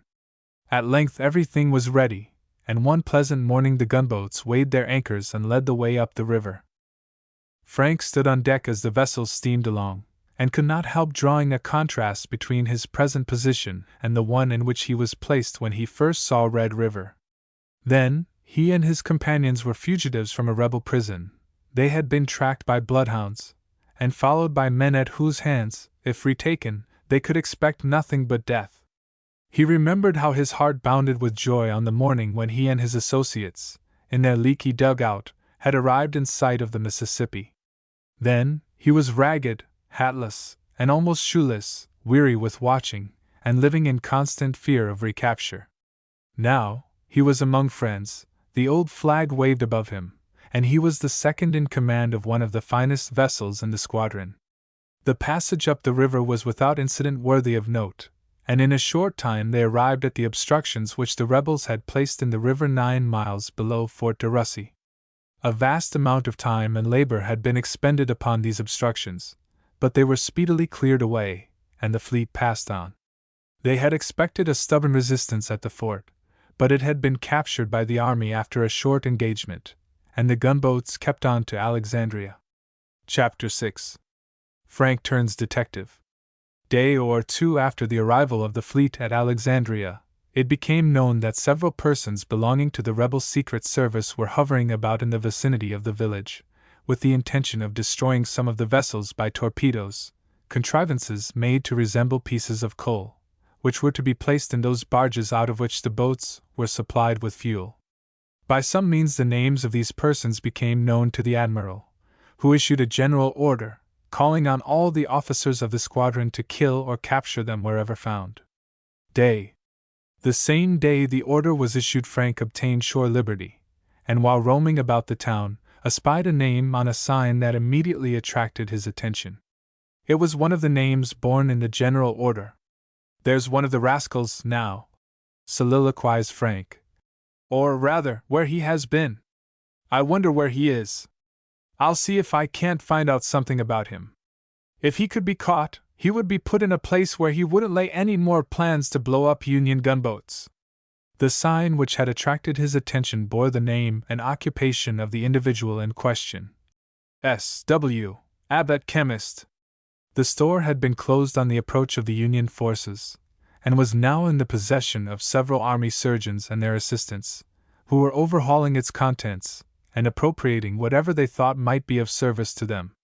A Negro was leaning against the counter, and of him Frank inquired, "Boy, do you belong here?"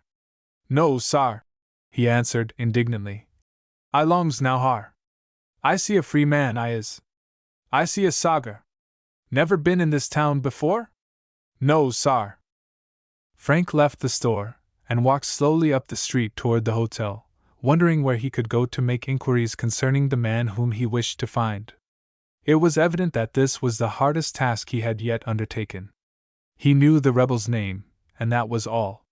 He had no idea how he looked, and although the admiral's order stated that he was loitering about the village, he might, at that moment, be 50 miles away, or Frank might have already passed him on the street. There were several men dressed in button-up clothes hanging about the hotel, and Frank determined to enter into conversation with one of them, and if possible, learn something about Abbott. An opportunity was soon offered, for one of the butternuts approached him, and inquired, "Got any northern money, greenbacks?" "Some," replied Frank. "Wall," continued the man, "I'll give you $5 in Confederate money for $1 in greenbacks. Is it a bargain?" "Confederate money!" repeated Frank. "Of what use would it be to me?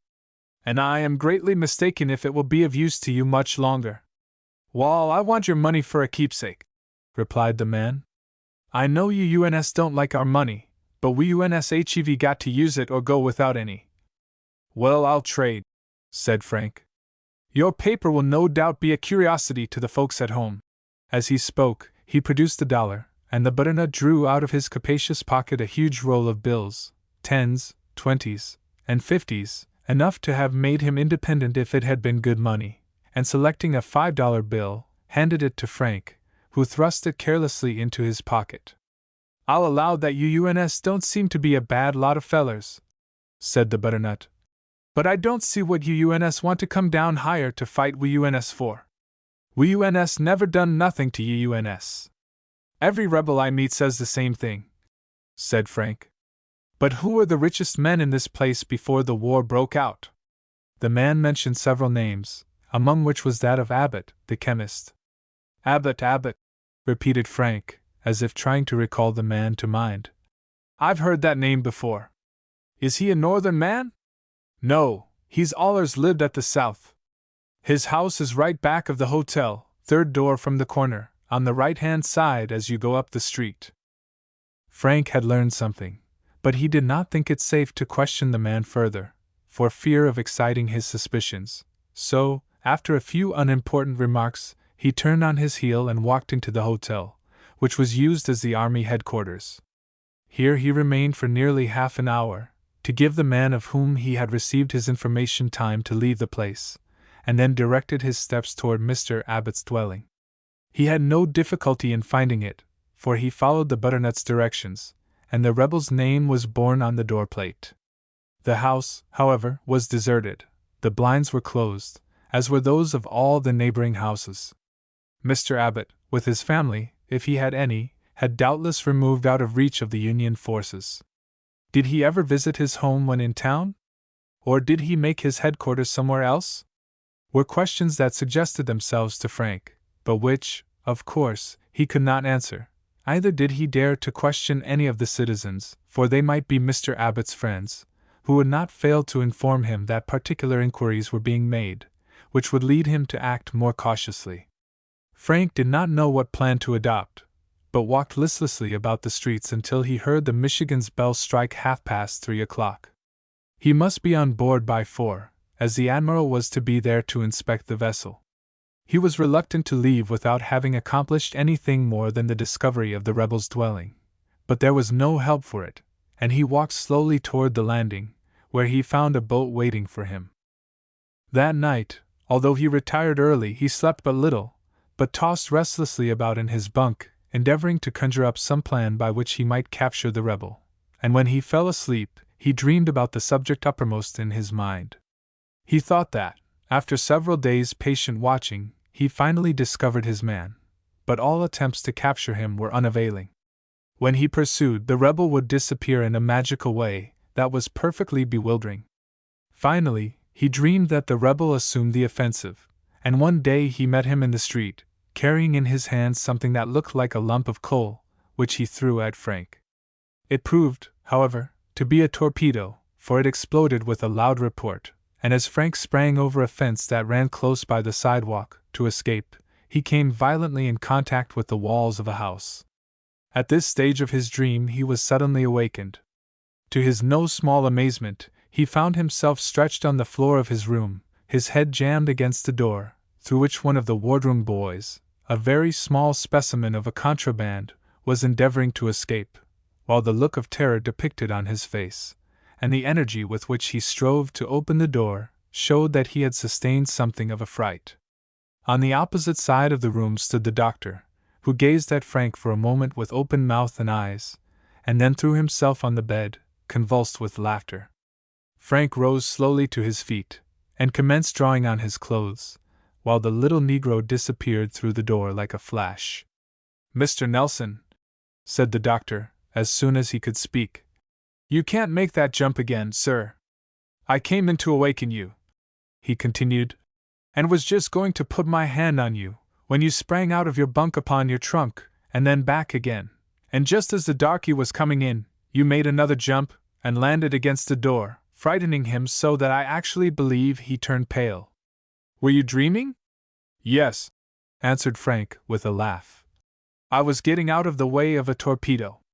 "Well, you certainly jumped far enough to get out of the way of almost anything," replied the doctor, after he had indulged in another hearty fit of laughter. "Hurry up, breakfast is nearly ready." Frank felt the effects of his agility in the shape of a severe pain over his left eye, which had been occasioned by his head coming in contact with the doorknob, and his big jump was the source of a good deal of merriment at the breakfast table. Frank went ashore in the 10 o'clock boat, and, after strolling about with his companions for a short time, invented a satisfactory excuse for his absence, and started toward Mr. Abbott's house, which, to his joy, he found open, with a Negro engaged in sweeping the steps. "Boy, who lives here?" he inquired. The Negro gave the desired information, adding, "He ain't hire though, but missus will be home dis arternoon." "Where's your master?" "Oh, he done gone off somewhere. I specs he don't like for to see you Yankees saggers higher." As the Negro ceased speaking, having finished his work, he turned and went into the house, while Frank was about to move away, wondering what was the next thing to be done, when a boy approached and opened the gate. "What do you want?" asked Frank. The boy held up a letter which he carried in his hand, and Frank, seeing that it was addressed to Mrs. Abbott, at once concluded that it contained information which might be of the greatest value to him. "It is all right," said he.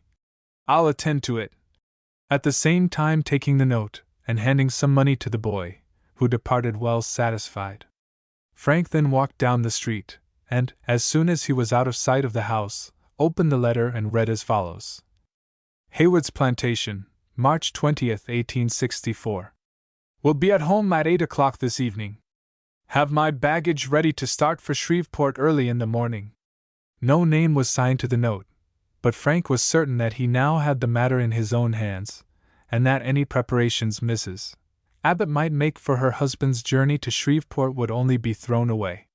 He at once directed his steps toward the landing, hailed his vessel for a boat, and when he had arrived on board and reported to the captain, showed that gentleman the note, at the same time requesting permission to remain on shore after dark, in order to capture the rebel. "I should be only too happy to allow you to do so, Mr. Nelson," said the captain, "for you seem to be particularly fortunate in everything of this description you undertake. But as it is the Admiral's order that all officers repair on board their vessels at sundown, he must be consulted in regard to the matter. Orderly, tell the officer of the deck to have the gig called away. We will go up to the flagship," he continued, "and talk to the Admiral." The gig was soon manned, and after Frank had buckled on his sword, for all officers visiting the flagship were required to wear their sidearms, he stepped into the boat with the captain, and in a short time they were in the presence of the Admiral. The captain, in a few words, explained the nature of the visit, showed him the note Frank had intercepted, and ended by repeating the young officer's request that he might be allowed to remain on shore after dark. "Certainly," replied the Admiral. "Certainly. If you succeed, young man, we shall have one less of these Secret Service fellows to fear." Then, turning to one of his clerks, he gave him an order which Frank did not hear, after which he asked, "How did you discover the whereabouts of this man Abbott, Mr. Nelson?" Frank then proceeded to give the Admiral an account of all he had done, how he had seen the rebel's name on the sign, learned his residence, and secured the note. To all of which the latter listened with attention. "I hope you will succeed in capturing him," said he. "If you do, bring him here. I want to look at him. Here," he continued, as his clerk handed him a letter, "is a request that the Provost Marshal will furnish you with a pass. Good luck to you, young man." Their business being finished, Frank followed the captain out of the cabin, and returned on board the Michigan. All that afternoon Frank was in a fever of excitement. He was impatient for the night to come, that he might know whether or not his attempt was to be crowned with success. 100 things might happen to prevent it. The rebel might not come home, or the note might have been written with the intention of having it intercepted, in order to throw the one into whose hands it might fall on the wrong scent, or it might be written in cipher, and mean directly opposite to what Frank had supposed. But he consoled himself with the thought that he had done, and would still continue to do, all in his power to obey the Admiral's general order, and if he failed, the blame would not rest with him. When the sundown boat was called away, Frank, after exchanging his uniform for a citizen's dress, and his cap for a tattered slouch hat, thrust a revolver into his pocket, stepped into the cutter, and was soon set on shore. He walked directly to the office of the Provost Marshal, which was in the hotel, and finding that officer at his desk, handed him the Admiral's note, which ran as follows. U.S. Flagship Black Hawk, off Alexandria, Louisiana, March 20th, 1864. Sir, please furnish the bearer, Acting Ensign Frank Nelson, with a pass. He has important business to perform, which may detain him on shore most of the night, and it is absolutely necessary, for the successful accomplishment of his mission, that he should not be interfered with. Very respectfully, your obedient servant, David D. Porter, Rear Admiral, Comg Miss. Squadron. U.S. Provost Marshal, Alexandria, Louisiana. Your business must be important indeed, judging by the language of this note, said the Marshal. You shall not be troubled. While he was speaking, he had been writing an order commanding all guards and patrols to allow the bearer the freedom of the city, as he was under special orders from the Admiral, and must not be detained. There, said he, after he had finished the pass and handed it to Frank. That will take you through all right.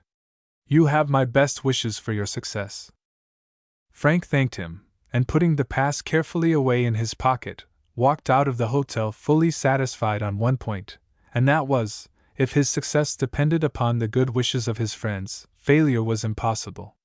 He walked slowly down the street toward the place where the soldiers were encamped, for as it lacked fully an hour and a half of the appointed time, he did not wish to be seen loitering about the house, as it might excite the suspicions of its inmates, who would not fail to send word to Mr. Abbott that the house was being watched. Time moved altogether too slowly for the impatient young officer, but at length he heard the flagship's bell strike 7:30, and as it had begun to grow dark, he walked toward the house, and took his station in the shadow of some trees on the opposite side of the street. At the end of an hour his patience was rewarded, for he heard the sound of approaching footsteps, and a man passed by the house. Frank knew, from the suspicious manner in which he gazed about, that if it was not the man for whom he was waiting, it was some other guilty fellow who ought to be secured. Presently he returned, and after again looking cautiously about him, ascended the steps and knocked lightly at the door, which was almost instantly opened, and a voice exclaimed, "Massa Abbott, I see glad to." The rest of the sentence Frank did not hear, for the moment the man entered the hall, the door was closed again. Now was the time for Frank, who hastily crossed the street, and noiselessly ascended the steps. Here he paused for a moment to draw his revolver, and then suddenly opened the door and sprang into the hall. He was met by the negro, the same, no doubt, whom he had heard welcoming his master, who, not liking the looks of the huge six-shooter which the officer flourished before his eyes, beat a hasty retreat. Frank kept on and entered the parlor, where he found his man standing in the middle of the floor, pale and breathless. No one else was in the room. "Mr. Abbott," said Frank, "you're my prisoner." The man, who was so terrified that he seemed to have lost even the power of speech, surrendered his weapons and submitted to his captor, who led him out of the house and toward the flagship, which they reached in safety. The Admiral received Frank with great cordiality, and after listening to his account of the manner in which the capture of the prisoner had been effected, he ordered the cutter called away, and the young officer, rejoicing over his success, was sent on board his vessel. Chapter 7. Frank's First Command. He next morning, just after quarters, while the officers were getting ready to go on shore, a boat from the flagship came alongside, and the officer in charge of it was shown into the cabin, as he said he had business with the captain. Frank, who thought he had accomplished sufficient to satisfy him to remain on board, sat in the wardroom reading, when the orderly entered and informed him that the captain desired his presence in the cabin. "Mr. Nelson," said he, "here's an order from the Admiral, directing me to furnish you with a cutter and an armed crew, and to send you to the flagship for orders.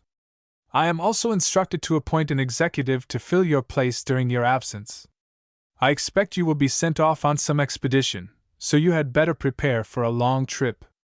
The officer who brought the order having returned to his vessel, the captain accompanied Frank on deck, and ordered the second cutter to be called away and furnished with a crew well armed. In a short time the boat was ready, and Frank, buckling on his sidearms, took leave of the captain and started toward the flagship, wondering what duty he was now called upon to perform, and fully determined that whatever orders he might receive, however dangerous or difficult, should be executed, if within the bounds of possibility. When he arrived on board the Black Hawk, an officer, who appeared to be waiting for him, conducted him into the cabin, where the Admiral sat writing at his desk. "Good morning, Mr. Nelson," said he. "Take a chair, sir." Frank took the seat pointed out to him, and the Admiral, taking from his desk a bundle of papers, carefully tied up, continued. It has always been my habit, Mr. Nelson, not to let a brave or skillful action pass unrewarded, any more than I would allow a bad one to pass unpunished. I am now about to give you a much more important, and perhaps dangerous, commission than has yet been entrusted to you. This package contains official documents of the greatest importance, and I want you to go down the river and deliver it to the commanding naval officer, whom you will find at Ackland's plantation, opposite the mouth of Red River. I know there are rebels all along the banks, but whatever you do, don't allow these letters to fall into their hands. There are iron weights in the package, and if you should be in danger of capture, throw it overboard. You will take passage on the army transport that now lies at the stern of this vessel, all ready to start. I send the cutter and armed crew with you, for the reason that the rebels may sink the transport, in which case you can escape in your boat, for those letters must go through, if possible. Perhaps the success of this expedition depends upon them. The transport, you will find, is in command of a second lieutenant. I should feel much safer if I could put one of my own officers in charge, but, as the boat belongs to the army, I have no authority in the matter.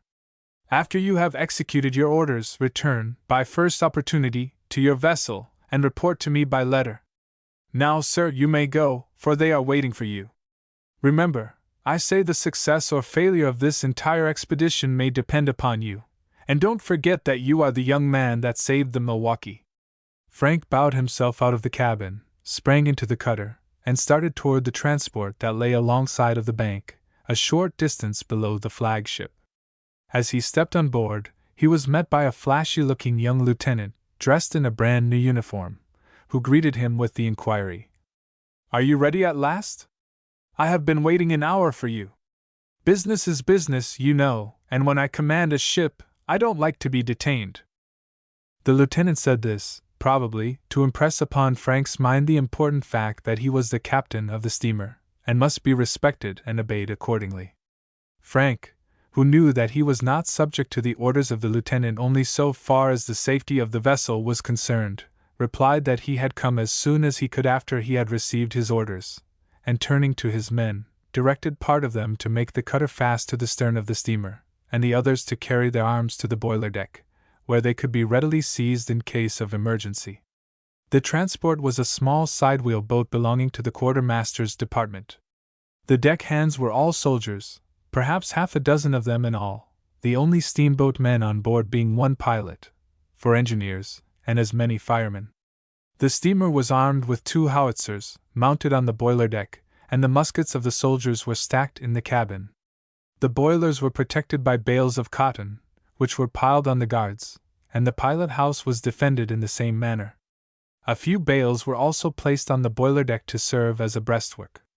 The whole was under the command of the lieutenant, who, judging by the orders he issued, knew nothing whatever of the management of a boat.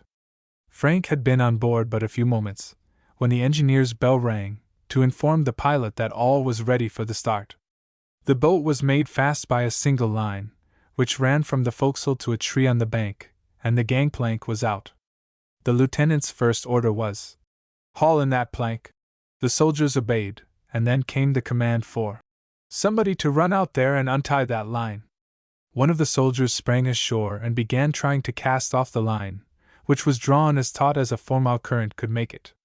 He worked for several moments, but, of course, without success, for the line should first have been slackened up on board, and then called out, "Loosen up that other end there." "No, no," replied the lieutenant. "That would allow the boat to swing away from the bank, and then how would you get on board? It must be untied from that tree first." What difference it could possibly make in regard to the boats, swinging away from the bank, whether the line was first slackened up on shore or on board, Frank could not determine.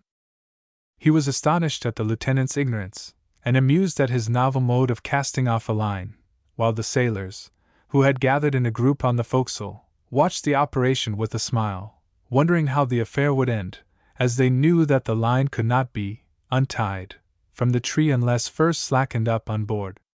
But the lieutenant seemed to have his own idea of the manner in which it ought to be accomplished, and was constantly ordering the man to hurry up there. The soldiers worked and pulled, but all to no purpose, and the lieutenant, becoming impatient, ordered 2 more of the men to his assistance. But the knot, which had been awkwardly made, was jammed, and resisted their utmost efforts. "I never did see such a clumsy set of fellows," said the lieutenant, at length, turning to Frank, who stood beside him, making use of his handkerchief to conceal his laughter. "We ought to have been 2 miles down the river by this time." It was evident that he was fast becoming disgusted with his first attempt at steamboating, but was too proud to ask advice. At length he turned and walked into the cabin, muttering, "I guess they will get it untied before night." But Frank was unwilling to wait so long. The delay was entirely unnecessary, and he had begun to get impatient.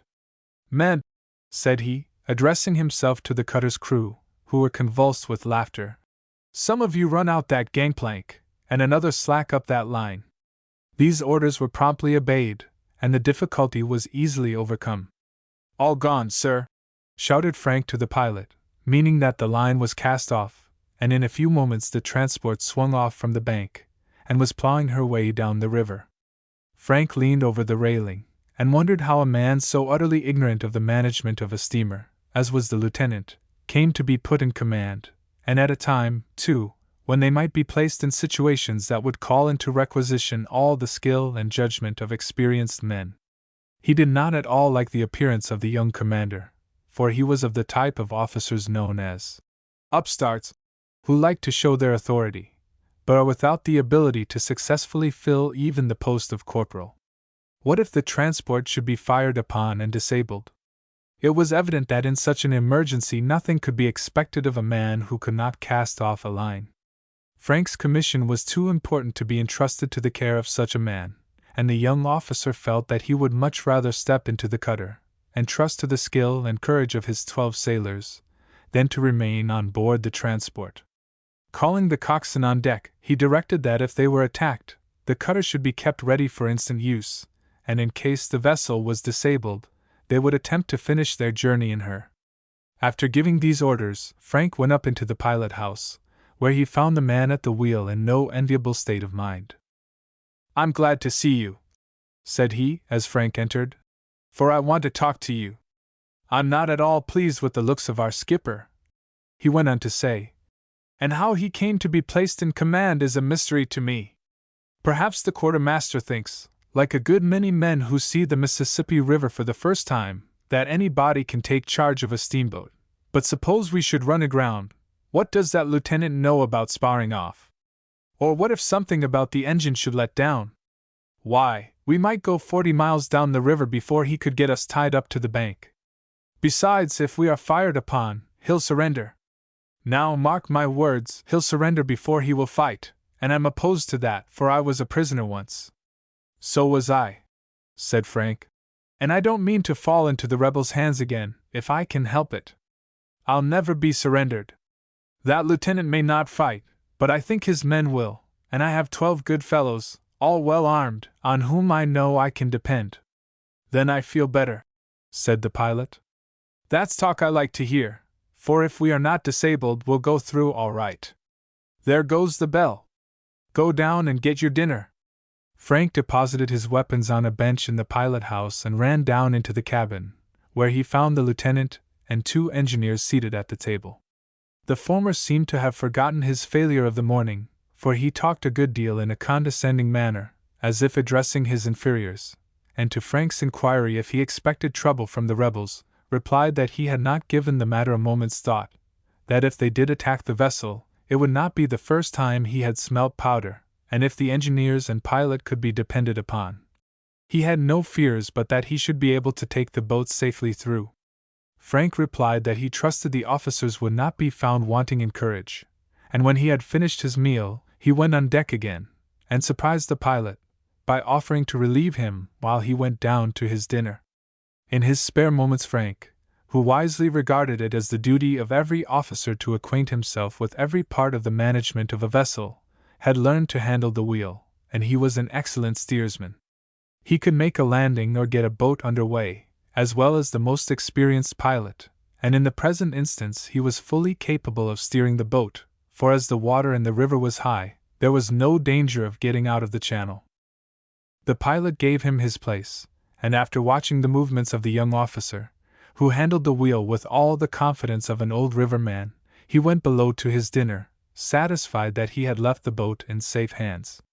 Frank remained at the wheel most of the afternoon, for the pilot, who would be on watch all night, had gone to bed to obtain a few hours' rest. About 4 o'clock, however, he made his appearance, and Frank went down into the cabin, and was engaged in reading a newspaper, when he heard the pilot shout through the trumpet to the engineers. "Here they are! Now, push her ahead strong! There's a battery just below." At the same moment there was a rush of feet on deck, and the lieutenant entered the cabin pale and breathless. "We're captured," said he, in a faint voice. "We're surrounded. The bank is black with rebels, 10,000 of them at least. It's no use to think of fighting." As he ceased speaking, he ran on deck again, followed by Frank, who found his men drawn up behind the cotton bales, with their weapons in their hands, waiting for orders. The soldiers had cast loose the howitzers, and stood at their posts. The lieutenant stopped a moment, just long enough to say, "Boys, we're all captured," and then ran into the pilot house. As Frank stood talking to his men, and encouraging them with the famous words that never failed to nerve an American seaman, "Don't give up the ship," a rebel rowed out on the bank, in full view of the steamer, and shouted, "Come ashore here, or we'll sink you." Frank looked toward the pilot house, where the lieutenant had taken refuge, and waited to hear his answer. To his surprise and horror, he saw a hand extended waving a white handkerchief, and the coxswain exclaimed, "Mr. Nelson, he's surrendering us, sir!"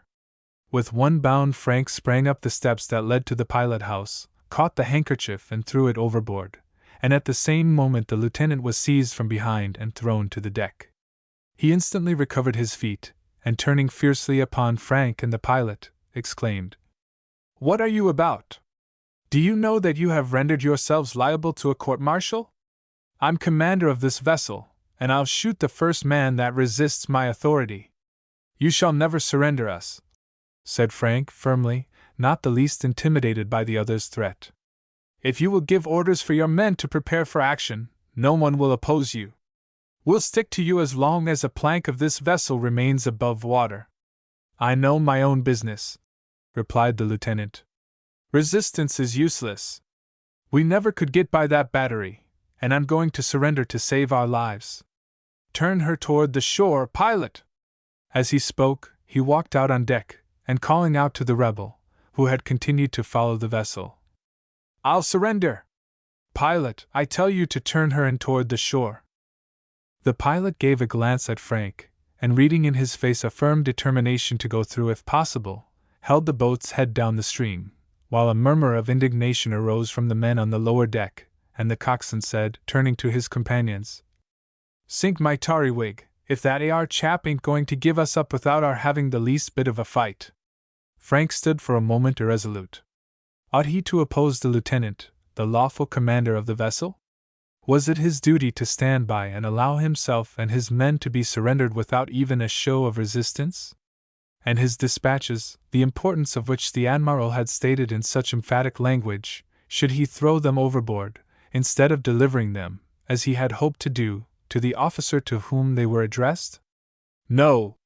Sooner than do that, he would put the cowardly lieutenant under arrest, and give the command to the pilot, a man whom he knew understood his business, and would not think of surrender until it had been clearly proved that successful resistance was entirely out of the question. While these thoughts were passing through Frank's mind, the boat, under an increased head of steam, had been rapidly nearing the battery, which could be distinctly seen about half a mile below, planted on the bank of the river. "Come ashore if you surrender!" shouted the rebel. "Pilot," said the lieutenant in a weak voice, "I order you." He never finished that order, for Frank seized him, and pulling him into the pilot house, closed the door. He made an attempt to draw a revolver, but the pilot threw him to the deck, when Frank wrested the weapon from him and retained it in his possession. "All ready forward there?" he shouted to the men on the boiler deck. "Aye, aye, sir," answered the coxswain. Mr. Nelson's in command," he added, turning to his companions. "Douse my topgallant toplights, but we'll have a skirmish now, sure." "Do you surrender?" shouted the man on the bank.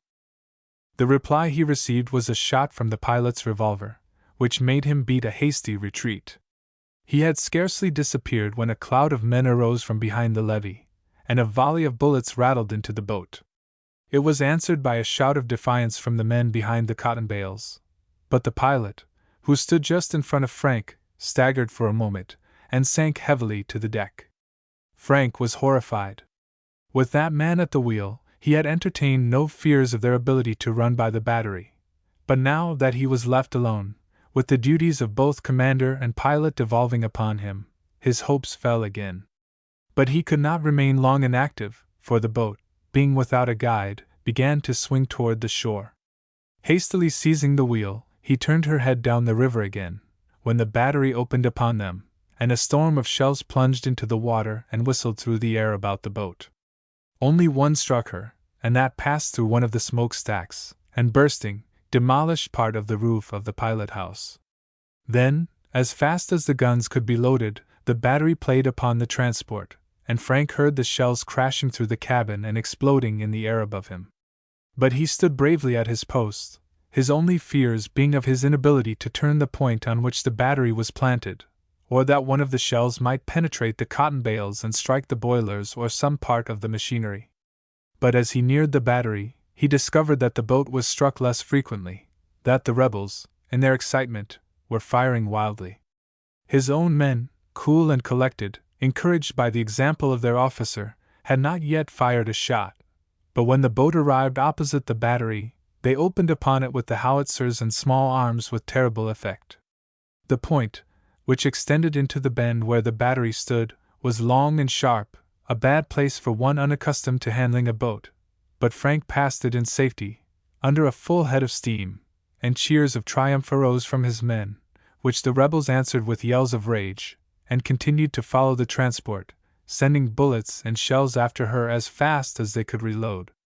But they were speedily left behind, and their yells died away in the distance. Frank's dispatches were safe. Chapter 8. An Unlucky Fight. As soon as Frank was certain that the rebels had given up the pursuit, he called 2 of his men on deck, and directed them to carry the pilot, who now began to show signs of returning consciousness, into the cabin. During the fight the lieutenant had remained behind one of the cotton bales, where the pilot had thrown him, so completely overcome with fear that he did not think of renewing his attempts to enforce his authority. But now that the danger was over, he arose to his feet and walked out of the pilot house. As the sailors came up, in obedience to Frank's order, they passed the lieutenant without giving the customary salute, and acted as though they considered him beneath their notice. They lifted the pilot tenderly in their arms, carried him downstairs, and laid him on his bed. There was no surgeon on board, and Frank was anxious to reach a gunboat as soon as possible, in order to place the pilot, who was the only one injured, under the care of a medical man. He kept his place at the wheel, his supper being brought up to him by one of his men, and shortly after dark came within sight of the lights of a vessel which was lying at anchor in the stream. He blew the whistle, to let her know that he was approaching, to which the steamer, which proved to be a gunboat, replied by hoisting her signal lights. Frank, having no signals, whistled again, and rang the bells for the engineer to run slowly. As soon as he came within hailing distance, a voice called out, "Steamer ahoy!" "Aye, sir," shouted Frank in reply. "What steamer is that?" "Army Transport Key West, bound for the mouth of the river, with dispatches from the Admiral." "Come alongside here," shouted the voice. "Aye, sir," replied Frank, and he commenced turning the boat's head toward the vessel, while a hurrying of feet and a noise of dropping handspikes on the gun-deck told him in plain language that the captain of the gunboat was not at all satisfied with the report he had made, and had called his crew to quarters, to be in readiness to sink the transport if she should attempt to run by. It was an uncommon thing during the expedition for boats to run in Red River after night, unless supplied with the necessary signals, and the young officer was not at all surprised at the precautions taken by the gunboat. Frank by this time had turned the transport around, and was coming up at the stern of the gunboat, when the lieutenant came on deck, and entering the pilot house, inquired, "Are you the captain of this ship?" "I have had no orders to act as such," replied Frank. "Then why do you answer hails, and land here without my permission? I'll have you court-martialed." "I answered the hails because you were not on deck, and I land here because I have been ordered to do so by the captain of that gunboat." "Well, I am not under his orders. He has no authority over me, and I order you to turn around at once, and start down the river again." "If I should undertake that," replied Frank with a laugh, "this vessel wouldn't last long. Every cannon on this aid of that gunboat points straight at us, and if we should turn around, they would blow us out of water." "They would, eh?" said the lieutenant angrily. "I'll have the whole lot of them up before a court-martial. I'm a second lieutenant, sir, and must not be detained, as I am on important business. Turn around at once." Frank made no reply, and at that moment the bow of the transport touched the gunboat, and one of the sailors sprang out with a line. As soon as the boat was made fast, he put on his sidearms, and taking his dispatches, walked out of the pilot house, leaving the lieutenant almost beside himself with rage. As soon as he stepped on board the gunboat, he was shown into the presence of Captain Wilson, the same who had commanded the Ticonderoga when Frank was attached to her. "Oh, is it you, Mr. Nelson?" he exclaimed, seizing the young officer's hand and shaking it heartily. "Then it's all right. I did not know but you were a rebel, and were going to run by, so I got my guns all ready to sink you. Sit down. Are you in command?" Frank replied that he was not, and then proceeded to repeat the orders he had received from the admiral, telling the captain of the fight with the battery, but carefully omitting anything that related to the conduct of the lieutenant. He ended by saying that the pilot was wounded, and requesting that the doctor might be sent on board to attend to him, which was done at once, the captain offering to send another pilot to take his place. The transport lay alongside nearly 2 hours, during which time the pilot's wound, which was not dangerous, was dressed. The doctor then declared that he was able to go on to the mouth of the river, where he could be placed under the care of an army surgeon. Frank then took his leave of the captain, and stepped on board the transport, accompanied by one of the gunboat pilots, who was well known to the young officer, and he was confident that the lieutenant, if he should again take it into his head to give any unnecessary orders, would hear the truth plainly told. He was an old acquaintance of the wounded pilot, from whom he had heard the whole history of the trip from Alexandria, but as he had said nothing about the matter to Frank, the latter was not aware that he knew it. The pilot took his station at the wheel, while Frank seated himself on the boiler deck railing. The lieutenant stood close by, and without waiting to hear whether or not the engineers were ready to start, shouted, "Untie that line!" "Hold on!" shouted the pilot. "Do you want to send us adrift without any steam? Wait till I tell you we're all ready." The engineers of the transport, taking advantage of the landing, had allowed the steam to go down, in order to repair some part of the machinery that was out of order, and had the line been cast off just then, the boat would have been at the mercy of the current, and in danger of sinking, for a short distance below lay an ironclad ram, anchored in the river. The lieutenant had given his command in a loud tone, in order to be heard by the crew of the gunboat, and the rebuff he had met from the pilot did not tend to quiet his feelings, which were considerably agitated by the thought that he was not in reality the commander of the vessel. He was astonished at the pertinacity with which his subordinates, as he considered them, countermanded his orders, and wondered what was the use of being captain of a vessel if he was not to be obeyed. But perhaps the new pilot did not know who he was. He would inform him. With this determination, he walked up to the pilot house, and inquired, "Do you know, sir, that I command this boat?" "Yes," replied the pilot. "I know all about that. But you had better go and turn in, you are only in the way here. All ready, Mr. Nelson," he continued, as the engineer's bell rang at this moment. Frank gave the necessary orders, and in a few moments they were again on their way down the river, while the lieutenant walked into the cabin and threw himself on a lounge, heartily wishing there were no gunboat men in existence. As soon as they were fairly under way, Frank, seeing that the lieutenant took no further notice of what was going on, ran below to set the watch. Then, After satisfying himself that everything was right about decks, and that their weapons were ready for instant use, he stretched himself on a blanket in the cabin, and with his precious dispatches, which he had carried with him wherever he went, for a pillow, was soon fast asleep. About midnight he was suddenly awakened by a terrific crash, and sprang to his feet to find the cabin shrouded in darkness and filled with smoke. Hastily thrusting his dispatches into his pocket, he commenced groping for his sidearms, which, on retiring, he had placed by his side, while a commotion on deck told him that the crew were hurrying to their stations. When he had found his sword, he ran out of the cabin, and saw his men drawn up behind the cotton bales, under charge of the coxswain, who ran up to his officer and hurriedly asked for orders. The latter did not long remain ignorant of the nature of the attack, for a shell plunged into the cabin which he had just left, and exploding with a deafening report, filled the air with fragments of furniture, and tore a large hole in the deck above the boilers.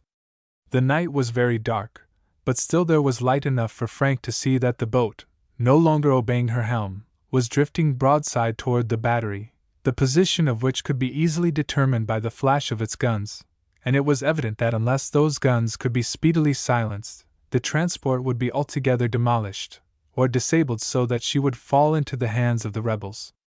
Turning to the coxswain, Frank inquired, "Is that cutter ready for immediate use?" "All ready, sir," was the answer. "Let loose those guns, then." "Fire!" The two howitzers belched forth their contents, but while they were being reloaded, another broadside from the battery plunged into the boat, followed by the hissing and shrieking of steam. A shot had struck the boilers. The thought had scarcely passed through Frank's mind, when the pilot sprang down the steps, exclaiming, "Mr. Nelson, the tiller rope is shot away, sir, and the boat is on fire!" In short, much sooner than Frank had expected, the transport was a complete wreck. The cotton bales on the guards had been set on fire by a bursting shell, the tiller rope shot away, rendering it impossible to steer the boat, the boilers penetrated, and the engine room filled with hot steam, which now began to rise and envelop the men on the boiler deck. Soldiers and sailors at once deserted their quarters and ran about in confusion, while Frank, with his handkerchief in his mouth, to prevent his inhaling the steam, stood wondering where so many things were to be done, which ought to be done first. He was quickly called to action by the pilot, who, as he ran down the steps that led to the forecastle, exclaimed, "Let every man take care of himself." When that man, who had been in nearly all the battles fought on the Mississippi River, who had run the batteries at Vicksburg, and had twice, in the heat of action, swam from a sinking vessel, when he deserted his post, it was useless for any one to remain. The transport could be of no further use to them, and to stay on board was to court either death from the hot, blinding steam, or the shells that all the while came crashing into the boat, or capture and hard treatment at the hands of the rebels. So thought Frank, as he followed his men to the forecastle, intending to enter the cutter, and if possible, run by the battery and reach the Mississippi. The steam rolled over the lower deck in thick clouds, rendering it impossible for him to go aft. There was now but one way to reach the cutter, and that was to jump overboard and swim to her. This order was promptly given, and as promptly obeyed by the men, who sprang into the water, one after another, followed by Frank, who, however, had lingered a moment to pull off his sidearms and coat, which would only impede his progress, and to secure his dispatches, which he tied to his waist with a strong cord he happened to have in his pocket. But when he reached the stern of the boat, he found that this means of escape had been destroyed. A shell from the battery had struck the cutter, and her wreck, still held by the rope with which she had been made fast, floated along with the steamer, which was slowly drifting toward the bank. Only one of his men was to be seen, and that was the coxswain, who was holding on to the wreck, awaiting the appearance of his officer. The others, giving up all hopes of escape, had doubtless turned toward the shore. "Now here's a job, sir," said the coxswain, apparently as unconcerned as if there had not been a rebel within 100 miles. "Here is a job. What's to be done now, sir?" Frank had just asked himself the same question. He could easily reach the shore, which was but a few yards distant, but there he would certainly be captured by the rebels, who were running along the bank, yelling like demons. There was but one course he could pursue and save himself and dispatches, and that was to swim down the river and endeavor to pass the battery. In the darkness he might escape undiscovered. "Bob, are you a good swimmer?" he asked, turning to the coxswain. "Yes, sir." "Can swim all day," was the reply. "Then follow me as silently as possible, and we may yet escape." As Frank spoke, he swam down the river with swift, noiseless strokes, anxious to get as far as possible from the boat before the fire, which now began to make rapid headway, should light up the river and discover them to the rebels.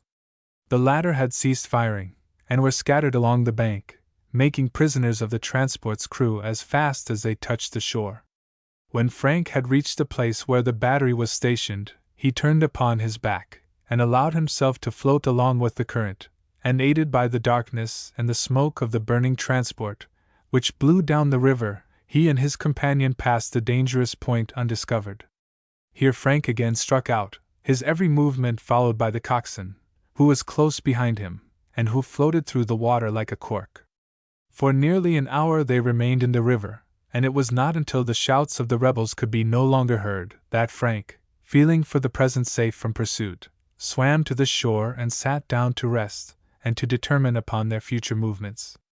Chapter 9. Up the Washita.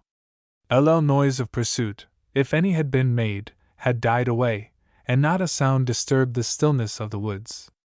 But Frank had learned by experience that silence was not indicative of safety, for it might, at any moment, be broken by the report of muskets, or a sudden demand for surrender from enemies who had followed them so silently that their approach had not been discovered. He bent suspicious glances upon the woods on all sides of him, and was ready to plunge into the water again upon hearing the least sounds of pursuit.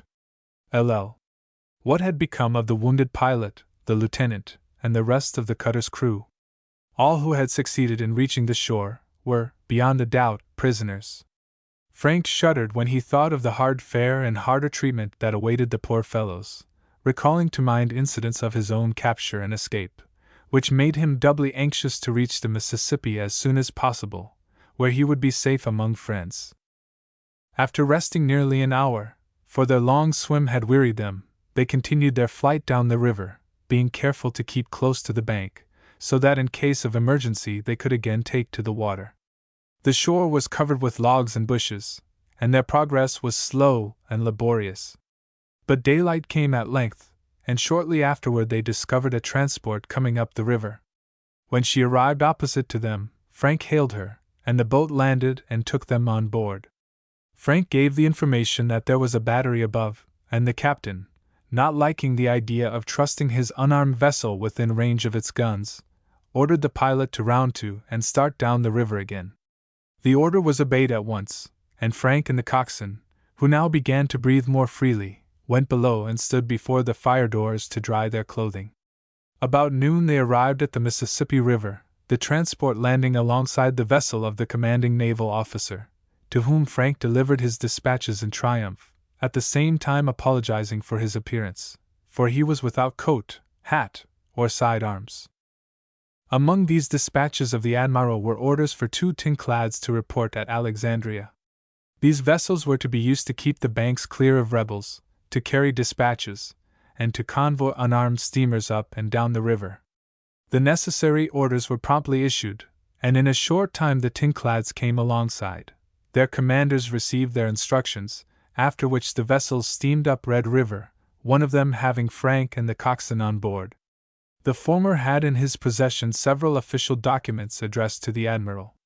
If he could have seen the inside of one of them, he would have found, greatly to his surprise, that it contained a complete history of the run from Alexandria, that it spoke in the highest terms of his skill and bravery, and ended with a recommendation for a master's appointment.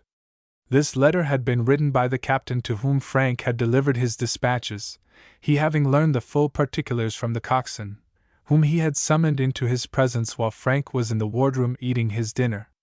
The sailor described all that had happened in glowing language, dwelling with a good deal of emphasis upon the pluck displayed by his young officer, and the ignorance and cowardice of the lieutenant, and ended with saying, "He didn't think of nothing, sir, but them dispatches, and it ain't every man that could have saved 'em, sir." The captain fully agreed with the coxswain, and when the latter was dismissed, he gave his pants a vigorous hitch, and said to himself, "If Mr. Nelson don't get another stripe around his arm now, may I be keelhauled." And one, to have seen him, would have thought that he was as much pleased at the prospect as though he was about to receive the appointment himself. Frank, of course, knew nothing of this, and little imagining that he was carrying a recommendation for his promotion, he put the letters carefully away in his pocket, thinking, no doubt, they were all important official documents. A short time before dark they arrived at the junction of the Black and Washita rivers, where Frank found the Michigan anchored, in company with 4 or 5 other gunboats. He reported his safe return to his captain, and then went into the wardroom and sat down to report to the admiral by letter, according to his instructions. After all he had passed through, one would suppose that his report would have been a long one. But he wisely thought that all the admiral cared to know was that his dispatches had been safely delivered. He therefore wrote, in the briefest manner. This was all. No glowing description of the gallant manner in which he had taken the transport by the battery, no mention of the ever-watchful eye he had kept upon his dispatches, or of his long swim from the burning wreck, but a few simple lines, that told the admiral all he wished to know, namely, that his letters had reached their destination. This report Frank placed before the captain, who wrote upon it. Approved and respectfully forwarded. For all letters from subordinate officers to the admiral had to pass through the captain's hands, and the letter was put into the general mail. Frank then, in obedience to the captain's order, proceeded to give that gentleman a minute account of the manner in which he had executed his orders, together with the names of the men belonging to the cutter's crew who were missing, and wound up with the request that something might be done for the coxswain, for he was a brave man, and a good sailor. As the Michigan had but one boatswain's mate, she was entitled to 2, the captain determined to promote the man, who was at once summoned into the cabin and presented with the boatswain's whistle. He retired, proud of his promotion, and firm in his belief that the captain and Mr. Nelson were the best men afloat. Frank, so weary that he could scarcely walk, was glad to get to bed, but the captain sat for a long time at his desk, writing a letter to the admiral, which contained the statement that, in his opinion, Acting Ensign Frank Nelson, by the gallant manner in which he had executed the important business entrusted to him, had nobly earned his promotion, and by the skill and judgment he had exhibited in handling the transport, had shown that he was fully capable of taking charge of a vessel of his own, and that his past history, taken in connection with his recent exploit, was sufficient guarantee that the honor of the flag would never suffer in his hands. Frank, all unconscious of the admiration his gallant behavior had excited in the mind of the captain, slept soundly until daylight, when he was called up to get the vessel under way. The expedition was composed of 5 gunboats, and its destination was Monroe, a small town about 200 miles up Washita River. Its object was to capture cotton, and to destroy any fortifications that might be found along the banks. The remainder of the fleet, which was at Alexandria when Frank left, had gone up Red River, toward Shreveport. Had he been allowed his choice in the matter, Frank would have preferred to accompany the latter expedition, as he then would have been able, after Shreveport had been captured, to visit the prison in which he had been confined, and from which he had escaped in so remarkable a manner. He thought over all the scenes through which he had passed, his capture, the march to Shreveport, his flight from the prison, the bayonet fight in the woods, the chase by bloodhounds, and they seemed to him like a dream. George Liddell, who was the officer of the deck, stood close beside Frank, gazing about as if every object that met his eye was a familiar one. Every turn of the paddle wheels was bringing him nearer to the home of his childhood, from which he was now excluded by the stern mandate of his rebel father. Ever since he had been attached to the Michigan, he and Frank had been bosom friends. The dangers through which they had passed while fugitives from a rebel prison, their hairbreadth escapes from recapture, could never be forgotten. No one on board besides Frank knew anything of George's past history. In accordance with the latter's desire, the secret was closely kept, and no one imagined that the pale, quiet young officer was any relation to the rebel general whose house it had been ordered should be burned. Ever since the receipt of that order, every one remarked that George Liddell had been unusually thoughtful, but no one knew the cause. "Mr. Nelson," said he at length, "I wish I could have gone up Red River. I want to see home once more, but I don't want to stand by and see the old house burned over the heads of my mother and sisters. I don't deny that the order is a just one, but I don't want to see it executed. I begin to believe that I am a good prophet," he continued, after a moment's pause. "I told Father, in the last letter I ever wrote to him, that this war would bring him nothing but suffering and disgrace, and I think he will find that I told the truth." As George ceased speaking, he turned and walked to another part of the deck, to meet the captain, who at that moment came out of his cabin. Among all the ship's company, there was but one that could sympathize with George, and that one was Frank. The young officer cherished an honest enmity toward the traitors whose bloody hands were stretched out to pull down the old flag under which his ancestors had fought and died, but when Frank looked upon the pale face of his messmate, and listened to his oft-repeated sentiments of loyalty, and heard him, in his quiet way, expressing his firm belief in the final triumph of the government and the total overthrow of the rebellion, and when he witnessed his quiet submission to his cruel fate, knowing that he was cut off from all further intercourse with his relatives, he could not help pitying both him and his rebel parents. But he knew, from those letters he had read, and which George still preserved, and from what he had witnessed on that memorable night when he and his companions had stopped at the plantation and asked for food, that the general and his family had taken part with the rebellion, not to secure any rights which they imagined had been denied them, but to assist in establishing a confederacy of their own, whose cornerstone should be slavery, and to destroy every vestige of the old Union. Like George, he knew that the order to burn the house was a just one, but he would have been much better pleased had some other boat been selected to execute it.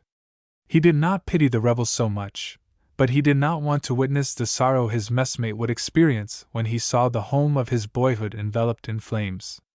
The next day, as the two friends stood together on deck, George suddenly said, "We're almost there. I know these woods well. I've caught many a string of fish off that log that lies in the water just ahead." About half a mile further on, the Michigan came round a sharp bend in the river, and they saw the plantation before them. Everything looked just as it did on that long-to-be-remembered night when George had suddenly presented himself before his relatives, who thought him safe in the prison at Tyler. There were the broad stone steps that led up to the portico on which the Major had stood while making known his wants, and just in front of them were the posts to which the General and his sons had fastened their horses before entering the house. The fleet did not stop, as they had expected, but kept on up the river, and in a few moments more the plantation was out of sight. No doubt the burning of the house was to be put off until their return. The expedition reached Monroe without mishap, and without seeing a single armed rebel, only stopping now and then to pick up cotton, which was scattered all along the bank. The vessels remained at anchor in front of the town for 2 days, and after burning the public buildings, and picking up some escaped Union prisoners, started down the river again. The Michigan led the way, and on the afternoon of the second day came to anchor in front of General Liddell's plantation. "Mr. Nelson," said the captain as he stepped down out of the pilot-house, "order 2 companies of small armed men to be called away, and you and Mr. Liddell get ready to go on shore with me. By the way," he added, turning to George, "I have orders to burn out this rebel namesake of yours." "So I have heard, sir," replied George, while not a muscle of his face quivered to show the surprise and sorrow he felt at being obliged to accompany the expedition ashore. He had hoped that some other officer would be chosen to accompany the captain, but he could not ask to be excused from duty without exciting suspicions. The reason why he did not wish to go could be easily guessed, and if the truth became known, it would be followed by what he particularly desired to avoid, the sympathy of all his messmates. He would accompany the expedition, but he would neither enter the house or go into the presence of his mother and sisters, and he might return without being recognized. By the time he had buckled on his sword and returned to the deck, the men were ready, when, in obedience to Frank's order, he marched them on board the tug, which lay at the stern of the Michigan. When they reached the shore, Frank instructed George to post sentries all around the house, both to guard against surprise, and also to prevent the escape of any rebel soldiers who might chance to be in the building, after which he accompanied the captain to the door, where they were met by Mrs. Liddell and her daughters, who coldly received their salutations, and waited for them to make known the object of their visit. "Madam," said the captain, addressing himself to Mrs. Liddell, "I am ordered to burn your house." "I have been expecting it for a long time," was the reply. "I will give you a reasonable time," continued the captain, "to remove your valuables." The lady then requested that an hour might be allowed her to send for a neighbor, who lived several miles distant, to come with his team to remove the furniture to a place of safety, as all the wagons about the plantation had been given up to the rebel army. This was granted, and a note, which was first presented for the inspection of the captain, was at once dispatched to summon the neighbor. In the meantime, Frank and George were strolling about the plantation, the latter feasting his eyes on every familiar object, and recalling to mind incidents of the good old times, as he expressed it. Frank also recognized two objects. One was the barn where he and his fellow fugitives had halted to hold a consultation before going up to the house, and the other was the fence behind which the captain had left their prisoner, bound hand and foot. While thus engaged, a little boy, who had approached them without being discovered, suddenly called out, "George!" The latter turned, as the familiar voice reached his ear, and held out his hands to his brother, who sprang toward him, threw his arms around his neck, and burst into tears. There was one among George's relatives who still remembered and loved him. "George," sobbed the little fellow, "are you a Yankee abolitionist?" Tears choked George's utterance, and the boy, suddenly breaking from his arms, ran toward the house, and scrambling up the steps, burst into the room where the captain and ladies were seated, and astonished them all with, "Mother, mother! George is here! He's come back!" Both mother and daughter appeared to be considerably agitated upon receiving this news, and the captain noticing it, the suspicion flashed across his mind that it was one of their rebel friends. He glanced out at the door, and saw his two officers standing quietly together, the sentinels walking their beats, and felt satisfied that the rebel, whoever he was, might consider himself a prisoner. "Who do you mean, my little man?" he asked, putting his hand on the boy's head. "What is his other name?" "George Liddell," replied the boy promptly. "He's my brother. He's out there," and he pointed toward the place where George and Frank were standing. "Is that your brother?" asked the captain in surprise as he turned toward Mrs. Liddell for an explanation. "I have a son in the Federal Navy," replied the lady. "Then, madam," said the captain, "if that young man out there is your son, allow me to say that you have every reason to be proud of him." At this moment the neighbor for whom they had sent arrived, and he and the captain held a long conversation, after which, to his surprise, Frank was ordered to collect the men and march them on board the tug. The Michigan remained at her anchorage until the flagship of the expedition came down, when the two captains had a short consultation, and both vessels got under way and steamed down the river. The reason given why the order to burn the house was not executed was this: unlike the majority of rebel commanders, General Liddell had always treated Union prisoners who had fallen into his hands with the greatest humanity. Although he seemed to be particularly spiteful toward George, whom he called a young traitor, he always endeavored to make the condition of other prisoners as tolerable as possible. The truth of this was attested by the soldiers they had picked up at Monroe, all of whom were officers, and they had done much toward saving the property. The captain of the Michigan had delayed to fulfill his orders until the arrival of his superior, in order to communicate some news he had received from the man who had been sent to remove the furniture, and when the flagship arrived, the order had been countermanded. "Perhaps everything will come out right after the war," said George, as the two friends stood watching the plantation as long as it remained innate. "If it does, we'll have the old house to live in." On the way down the river, large quantities of cotton were captured, which made both officers and men look forward to a good share of prize money, and one afternoon, about a week after leaving Monroe, they reached Black River in safety. Chapter 10. The Promotion. Next day, in obedience to orders from the Admiral, the Michigan steamed up Red River, and came to an anchor in front of Fort de Russy. a few rebel soldiers had taken possession of the fortifications, and the vessel had scarcely dropped her anchor when they opened upon her with muskets. All hands were ordered under cover, and for 2 days were kept closely confined below. The bullets, which constantly whistled over the deck, did no damage beyond cutting down the flag, which, however, was promptly hoisted again, and battering up the officers' rooms on the quarterdeck, which were not ironclad. Several attempts were made to dislodge the rebels, but, as usual, without success. On the 3rd day, however, a heavy firing up the river, in the direction of Alexandria, announced that the expedition was returning, and the rebels, fearing capture, hastily withdrew.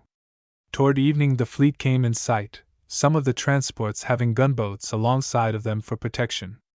The entire fleet bore marks of the handiwork of the rebels, in the shape of battered casemates, broken chimneys, and shattered upper works. Little had been accomplished beyond the capture of Cotton, and both officers and men teemed delighted to find themselves once more on the way to the Mississippi River. In about an hour after the first boats of the fleet had made their appearance, a tinclad came down, bearing the Admiral's flag, and rounded to and landed a short distance below the Michigan. Close behind her came another of the Mosquito fleet, towed by a transport. Both vessels were badly cut up, especially the gunboat, which was almost a wreck. Both chimneys had either been broken off by branches of trees or shattered by a shell, and her casemates were pierced in 100 places. Her engines had also been disabled, and her wheel hung motionless in the water. Still she retained enough of her former appearance for Frank to recognize in her his old vessel, the Boxer. Besides, he saw his cousin on the guards waving his handkerchief to him. While Frank stood watching the vessel, wondering how any of her crew could have escaped, and how Archie had conducted himself during the fights through which he had passed, the captain came up out of his cabin and exclaimed, "Mr. Nelson, you're wanted on board the flagship. Don't wait to get your sidearms, but go at once. The Admiral is in a great hurry to see you." Frank, wondering what new orders he was about to receive, ran down the ladder that led to the afterguard, reached the shore on a plank that extended from the stern of the vessel to the bank, and in a short time was in the presence of the Admiral. That gentleman was so busy that he did not notice Frank, until one of his clerks exclaimed, "Admiral! Here's Captain Nelson, sir." "Ah, yes," said the Admiral, scarcely looking up from his work. "Sit down, Captain. I'm very busy just at present." "Captain?" Frank knew that neither the Admiral nor his clerks were in the habit of making mistakes, but he thought they were certainly mistaken this time. Perhaps they were so busy they had not taken time to see who he was. But he was not kept long in suspense, for the Admiral, after signing his name to several documents, turned in his chair, and picking up some letters that lay on his desk, handed them to Frank, saying, "Captain, there are your orders. I only wanted to see you to say that I wish them obeyed with the least possible delay. Have the Boxer back here as soon as you can, for I want to use her. Get your baggage on board and start at once." Frank, so bewildered that he scarcely knew what the Admiral was saying, took the letters and hurried back to the Michigan. The captain met him at the gangway, and extending his hand, said with a smile, "I'm sorry to have you leave us, Mr. Nelson. I suppose you have got it?" "I have something, sir," replied Frank, "but I don't know what it is." As he spoke, he tore open one of the envelopes, and hastily running his eye over the letter it contained, found, to his astonishment, that he was an acting master. The next one he opened was an order for him to report to the commanding officer of the U.S.S. Boxer for duty and command of that vessel. The other contained instructions for him to proceed to Cairo without delay, and place his vessel under repairs, and as soon as she was put in condition for service, to return and report to the Admiral. "Just as I expected," said the captain, who seemed to be as highly elated as Frank himself. "Just as I expected, sir. You deserve it, and I congratulate you." Frank made some reply. In his excitement he hardly knew what, and hurried off to pack his trunk and bedclothes. This being accomplished, his baggage was carried to the cutter, which lay alongside, and after taking leave of the captain and his messmates, he stepped into the boat and started for his vessel, which still lay at the bank, below the flagship, with the transport which was to tow her to Cairo. As he stepped on board the Boxer, he was met by Archie and several of his old messmates, who greeted him cordially. The executive officer was in command, and to him Frank showed his orders, and requested that his baggage might be conveyed into the cabin. He then went on deck, and after ascertaining that the transport was ready to start, ordered the line cast off, and both vessels were soon on their course down the river. After finding they were fairly under way, Frank, accompanied by Archie, went into the cabin, and sat down to collect his thoughts, for, in the excitement of his unexpected promotion, he moved like one in a dream. The cabin steward had already taken his trunk into his stateroom, and was engaged in making his bed. Captain Nelson! How strangely it sounded, and Frank repeated it several times, and gazed about the cabin as if he could scarcely believe that he was awake. He read his appointment and orders over and over again, both to fully understand what was required of him, and to convince himself that he was in reality the commander of a vessel. When he was made the executive officer of the very boat he now commanded, he had reached the height of his ambition, and his present position was a step higher than he had dared to look. The captain of a gunboat generally lives in a little world of his own. He has a cabin all to himself, messes alone, and rarely has intercourse with his officers, except upon business. If he has a messmate, it is either a clerk, or the paymaster or doctor of the vessel. Frank was not entitled to a clerk, but he had a paymaster, and, at his request, Archie at once commenced the removal of his baggage into one of the vacant staterooms in the cabin. While thus engaged, the orderly announced the executive officer, who entered to inquire if Frank had any orders to give. The latter replied that he had not, and for nearly an hour he remained in conversation with the executive, during which he learned the exact state of affairs about decks. Everything appeared to be going on smoothly, and Frank had no desire to show his authority by issuing unnecessary orders. One by one the wardroom and steerage officers came in to congratulate the young commander, and when bedtime came they returned to their quarters, saying among themselves that Captain Nelson didn't feel any bigger in his new position than he would if he were nothing but a Johnny Master's mate. One afternoon, after they had reached the Mississippi River, as Frank sat at his desk, writing a letter to his mother, and Archie lay on the sofa close by, engaged in reading, there was a commotion on deck, and the orderly burst into the cabin, exclaiming, "Rebels, Captain! A battery just ahead, sir!" And he had scarcely spoken, when there was a roar of cannon, and the shells burst over and about the vessels. "Call to quarters," said Frank, as he sprang to his feet and ran into his room after his sidearms and the keys to the magazine.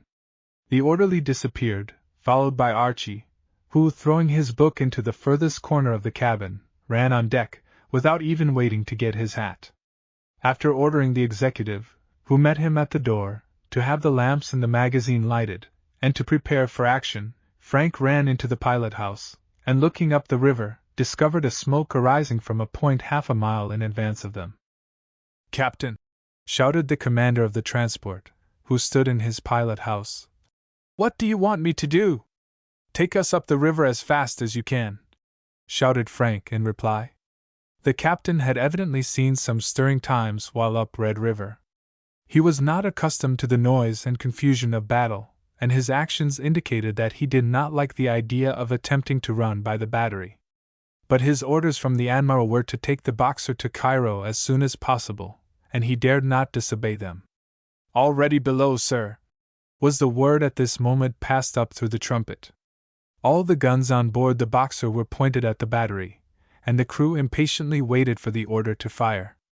Frank stood at his post, watching the battery through a spyglass, and waiting until they should come to close quarters, so that he could make every shot count. All this while the shells had been dropping into the water, and shrieking through the air about the vessels, and one or two had found a lodgment in the wheelhouse of the transport.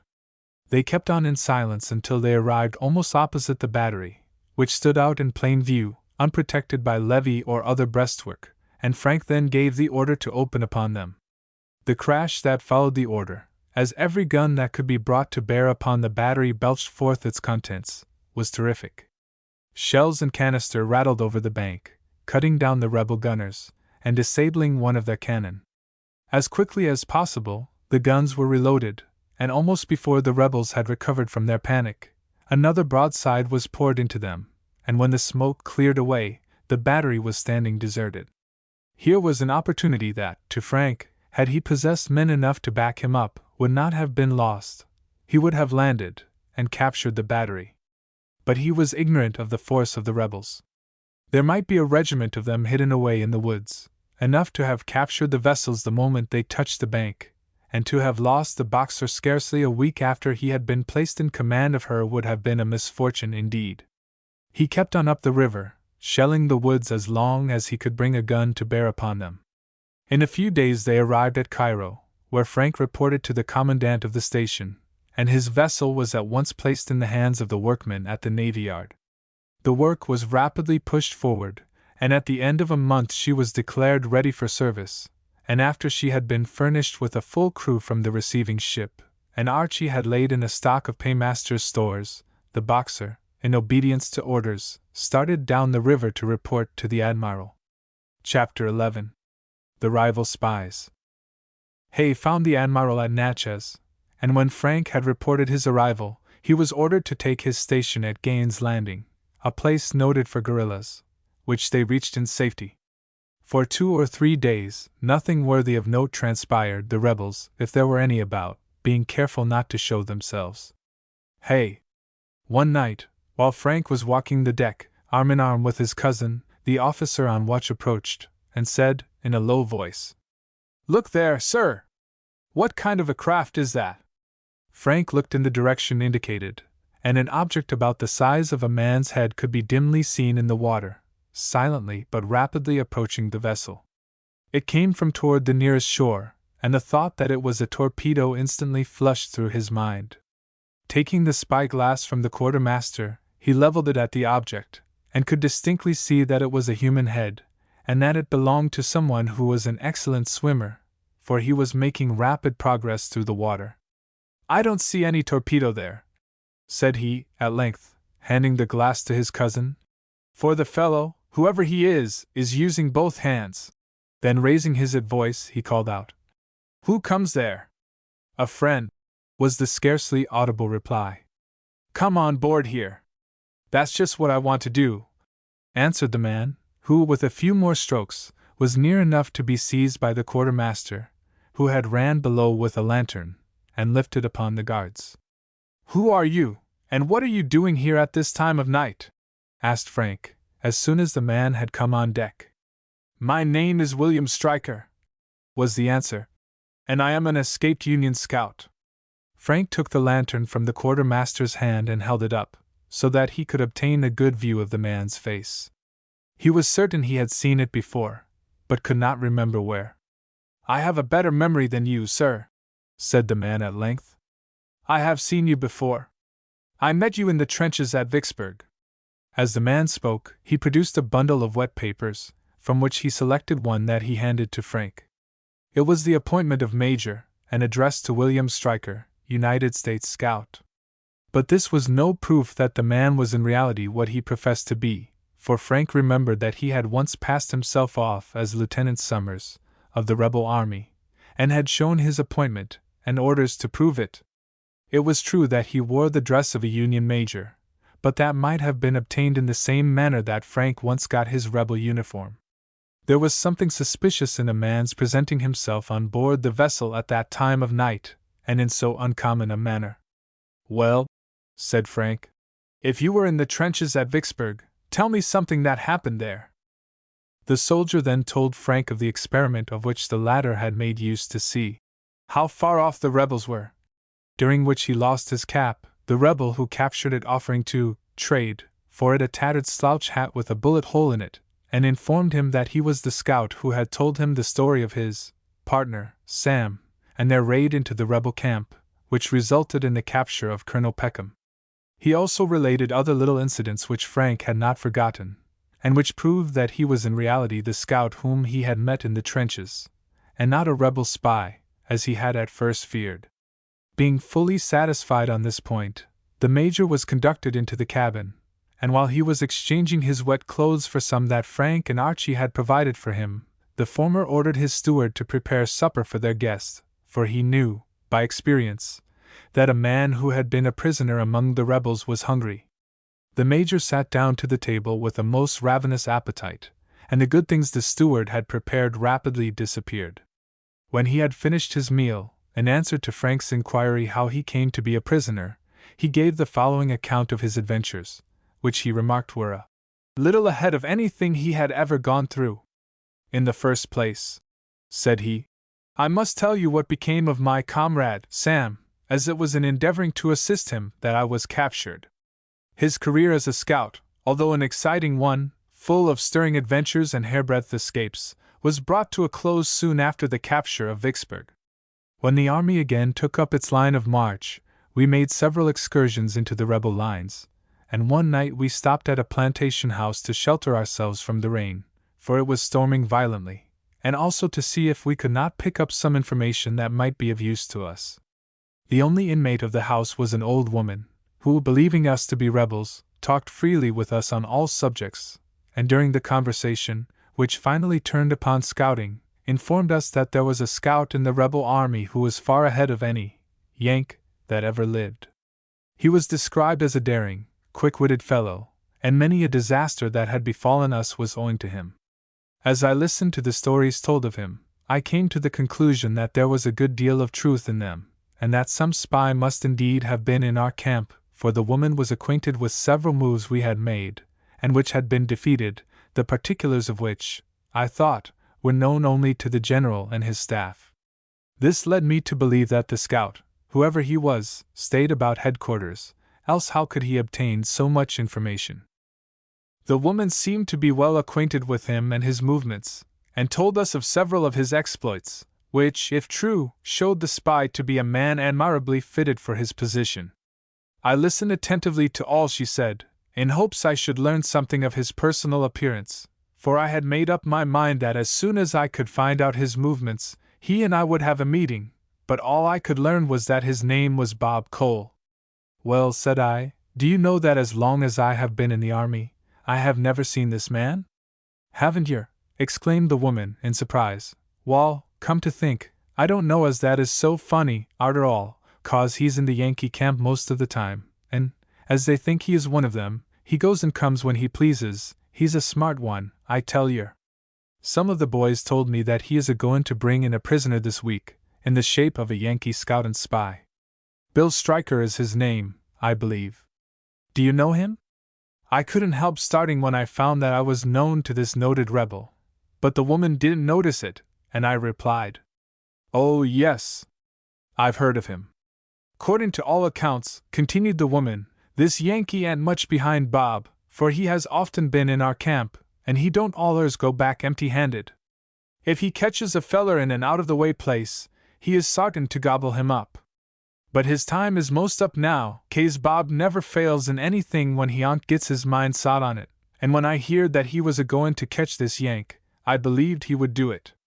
It was very encouraging to sit there and listen to a person talk so confidently of my speedy capture. But, as it happened, I had been put on my guard, and another thing, I didn't have quite as much faith in Bob Cole as his rebel friends had, and was in no way concerned about his being able to fulfill his promise. It set me to thinking, however, and I determined I would not sleep sound until I had found him, and then there would be a prisoner taken, sure, but it wouldn't be Bill Stryker. "What kind of a looking man is he?" I asked at length. "Oh, he's a—" Just at this moment we heard several horsemen going by the house, and Sam exclaimed, "There are some of our boys now. Perhaps we are wanted." I knew well enough what he meant. Although we had frequently met rebels while scouting about through their lines, we were not at all fond of them, and did not want to be in their company if we could help it.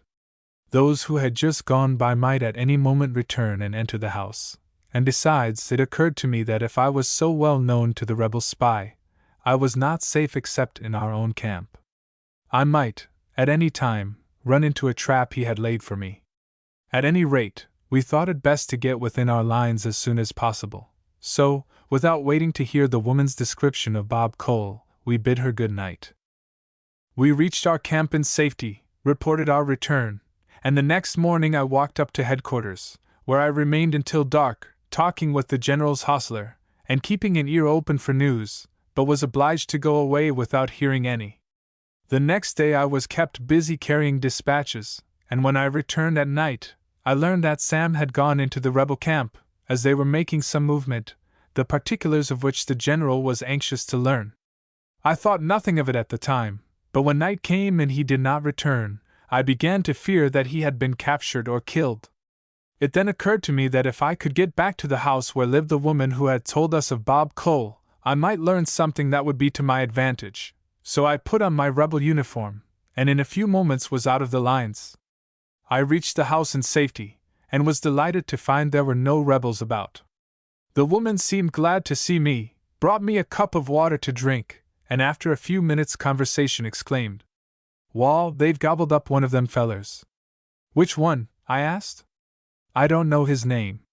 Bob done it.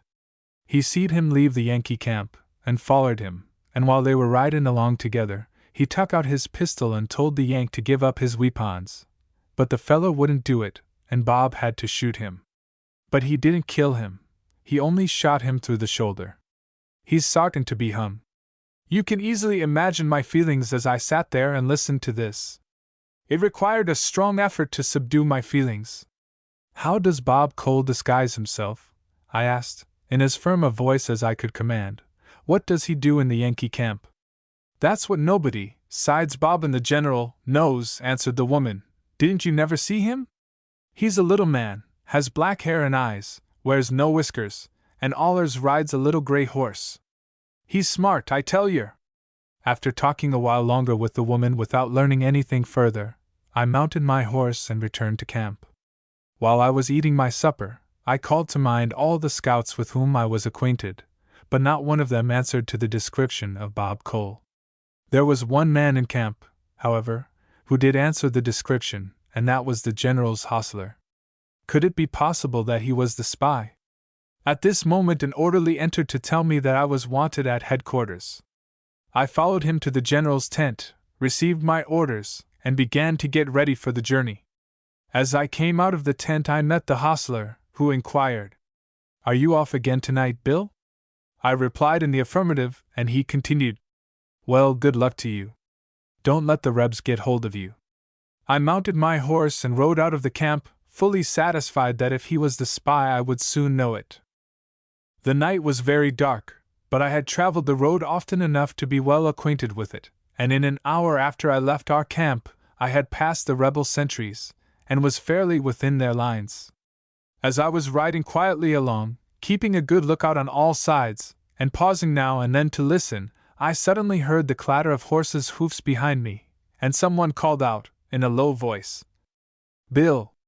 Bill Stryker!" I instantly stopped, and a moment afterward up galloped the hostler. "Don't make so much noise, Jim," said I nastily, "but what on earth brings you here? Where are you going?" "I'm after you," he replied. "The general told me to overtake you, and say that he had neglected to give you some very important orders." All this while he had been coming nearer and nearer to me, and having now got within reach, he suddenly seized my bridle, and presenting a revolver, exclaimed, "Bill Stryker, your scouting is up now!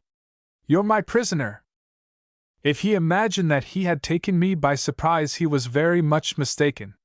In an instant I had knocked aside the revolver, which exploded, sending the ball harmlessly past my head, and in a moment more I had wrested the weapon from him. Then, almost before he had time to think twice, I lifted him off his horse and laid him across my saddle, in front of me, as if he had been a bag of corn. He was very strong, as wiry as an eel, and struggled most desperately, but I had him at disadvantage, and when I thought of Sam, who was now a prisoner through the treachery of this fellow, I felt as if I had the strength of 10 men.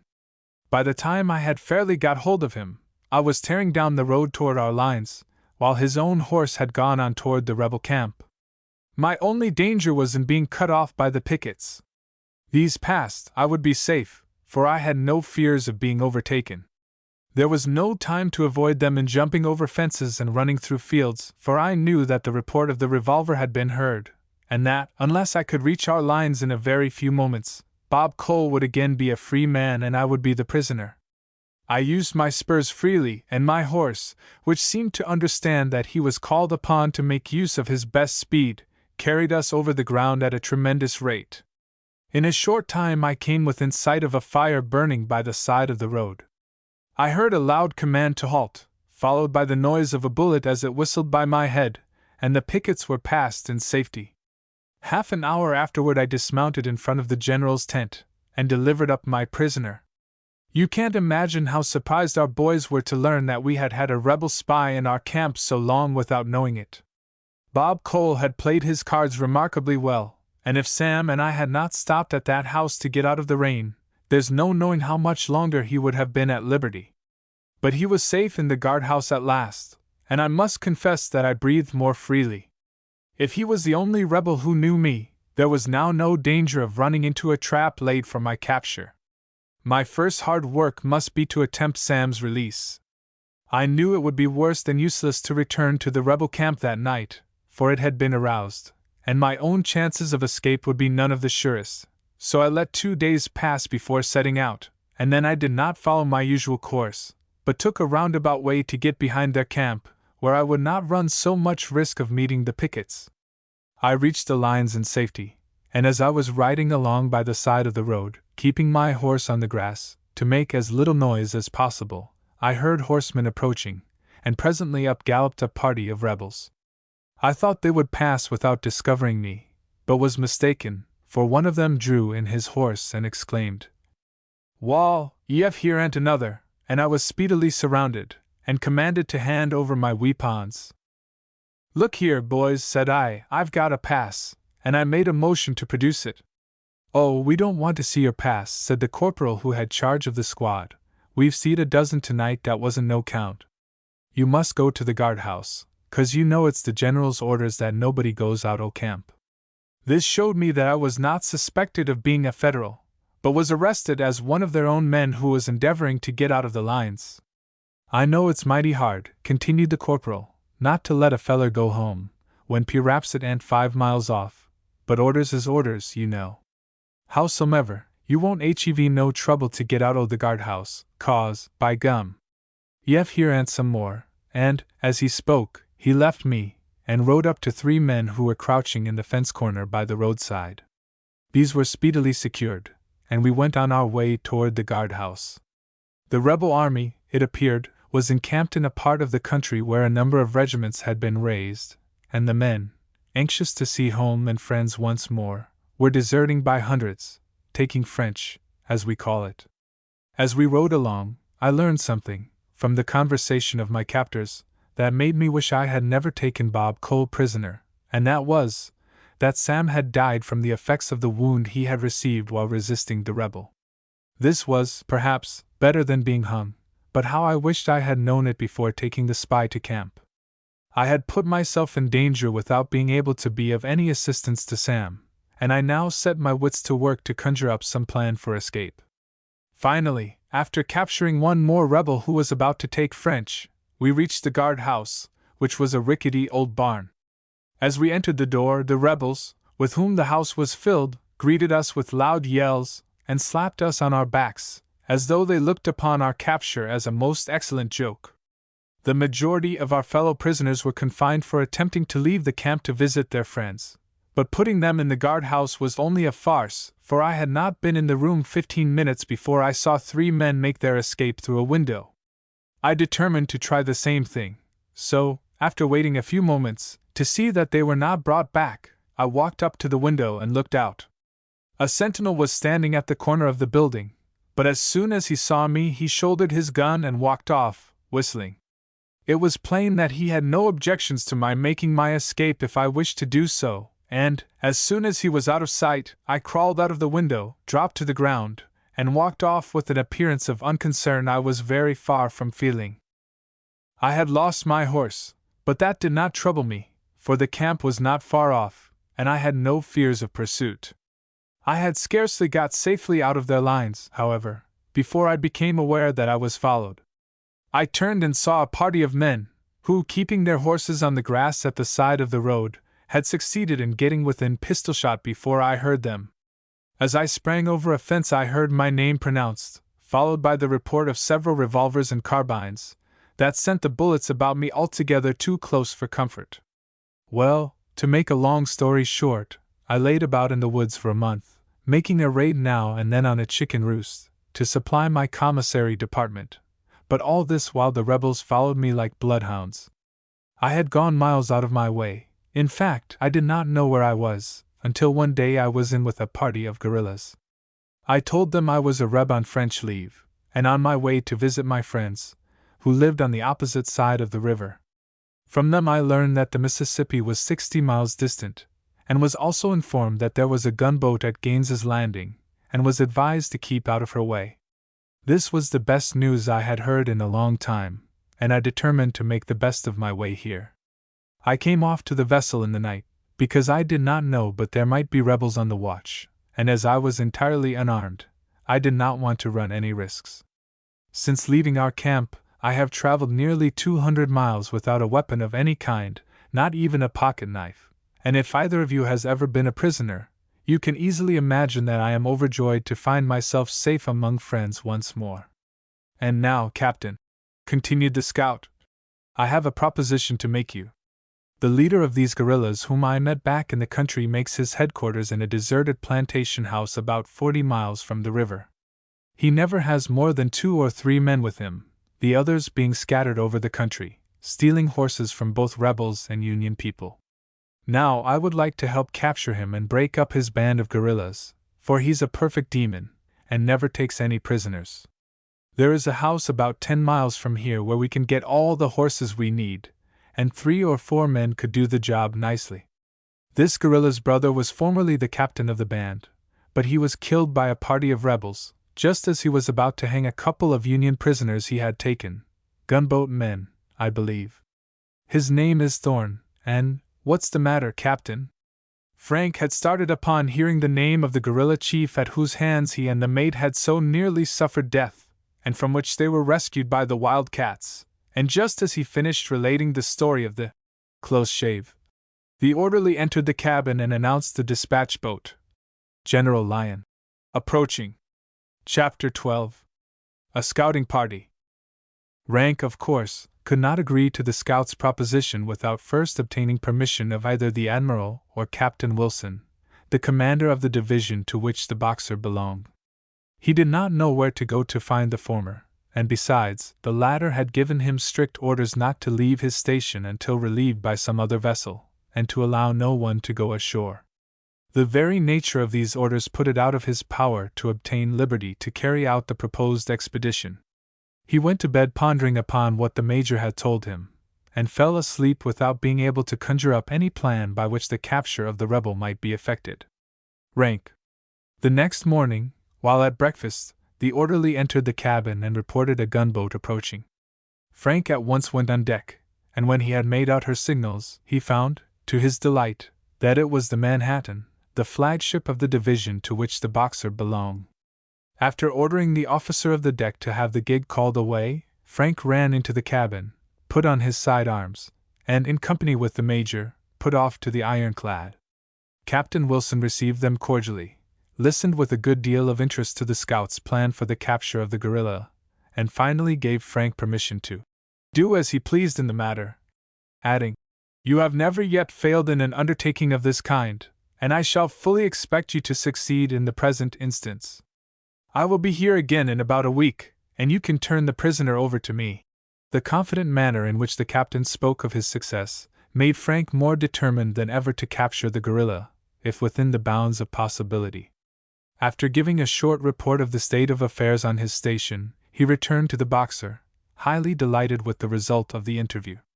Archie was no less pleased, for, although he had not said a word about accompanying his cousin, he looked upon it as a settled thing that he was to be one of the expedition.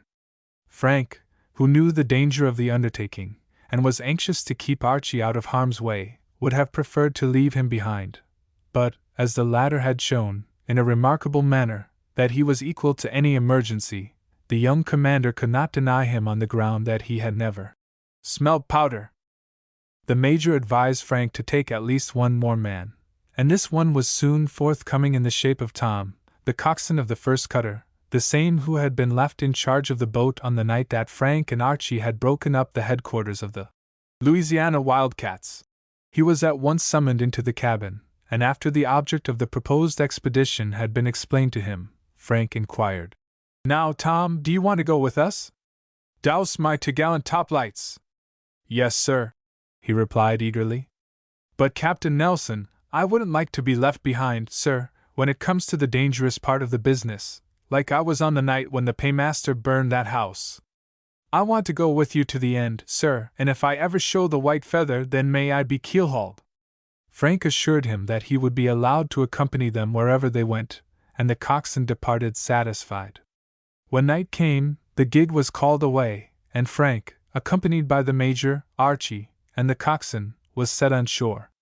When the boat had returned to the vessel, which was now in command of the executive officer, the Major led his companions through the woods toward the place where the horses were to be obtained. They traveled in silence, following the motions of their guide, who walked along as if he well understood what he was about. The expedition certainly promised better than any in which Frank had before engaged. It was led by a man accustomed to scenes of danger, and was altogether composed of those whose courage and determination had, more than once, been thoroughly tested.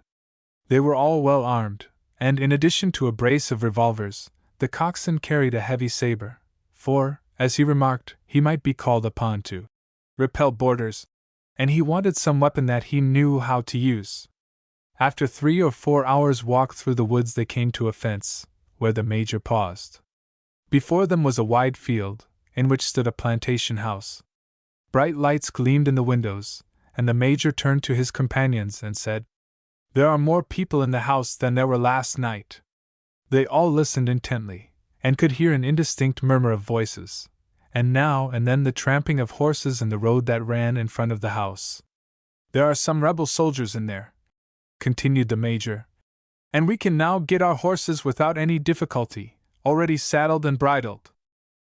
As he spoke, he led the way along the fence toward the road, and they presently came in sight of half a dozen horses which were tied in front of the house. No orders were necessary, for each one knew what was required of him. In a few moments they had quietly secured their horses, and were riding noiselessly down the road. As soon as they were out of sight of the house, they began to make an examination of their prizes, and found that the rebels, who, no doubt, had little dreamed that any one would disturb them there, had left their sabers attached to their saddles, and their pistols in their holsters. Frank and Archie also found themselves possessed, the former of a fine double-barrel shotgun, loaded with buckshot, and the latter of a heavy carbine, and the ammunition for each of these weapons had been left on the saddles. The horses were splendid animals, evidently the fruits of a raid upon some well-stocked barnyard, for they appeared fresh and vigorous, and had undoubtedly been accustomed to the best of care. As soon as they were out of hearing of the people in the house, they put their horses into a gallop, and as the road was excellent, they made rapid headway. For hour after hour they kept on, stopping only now and then to water their horses. Just before daylight the Major, who had scarcely spoken during the whole ride, suddenly came to a halt. As his companions gathered about him, he said, almost in a whisper, "Now, boys, we are at our journey's end. There's the house," and as he spoke, he pointed to a large building just ahead of them. "My advice, Captain," he continued, turning to Frank, "would be to ride carefully up in front of the house, hitch our horses, for of course, we must not lose them, and then burst open the door and gobble up the gorilla before he has time to get out of bed." This plan was adopted. Riding noiselessly up to the gate, they dismounted, and after tying their horses, they drew their sabers, as it was their intention to rely entirely upon the sight of these weapons to bring the gorilla to terms. Then they entered the yard, and ascended the steps that led on to a wide portico. Here the Major, who was in advance, paused a moment, to see that his companions were close behind him, and then, placing his shoulder against the door, with one strong push, forced it open. They all sprang into the house, Frank and Archie being close beside the Major, and found themselves, to their utter astonishment, in the presence of a dozen gorillas, who started from their blankets in alarm. So great was their surprise that both parties for an instant stood gazing at each other, as if suddenly deprived of the power of action. "Sink my tarry wig, Captain Nelson, but here's a scrape for honest men to be in!" exclaimed the coxswain, who had kept as close to his officer as possible. "Here is a scrape!" Their position was not an enviable one. There they were, 40 miles from their vessel, almost in the heart of an enemy's country, and confronted by 3 times their number of armed rebels, who, no doubt, could be speedily reinforced. It was too late to retreat, even had they felt disposed to do so. But the idea never once entered their heads. So intent were they upon the capture of the guerrilla chief, that they thought of nothing else, and they were perfectly well aware that the only way to get out of the house was to fight their way through their enemies. The period of inaction lasted only for an instant, then a few of the rebels, springing to their feet, retreated precipitately through the back door, but the others, recovering from their surprise, and comprehending the nature of the attack, bravely stood their ground, and one tall fellow sprang forward and struck savagely at the major with his sword. But the scout was on the alert, receiving the blow upon his own saber, and before the rebel had time to renew his attack, a shot from a revolver stretched him lifeless on the floor. This opened the fight. The example of the rebel was quickly followed by his comrades, who, depending wholly upon their sabers, rushed upon the officers with the utmost fury. But they were bravely met. The latter stubbornly held their ground, and parrying the blows directed at them, used their revolvers with deadly effect. At this moment a door at the further end of the hall suddenly opened, and a man sprang out, carrying a short, heavy sword. "Give it to 'em, lads!" he shouted, hurrying forward to join in the fight. "Give it to 'em! No quarter to the Yankees!" This was the guerrilla chief, and the order he had just given told Frank and his companions, in plain language, that if overpowered, no mercy would be shown them.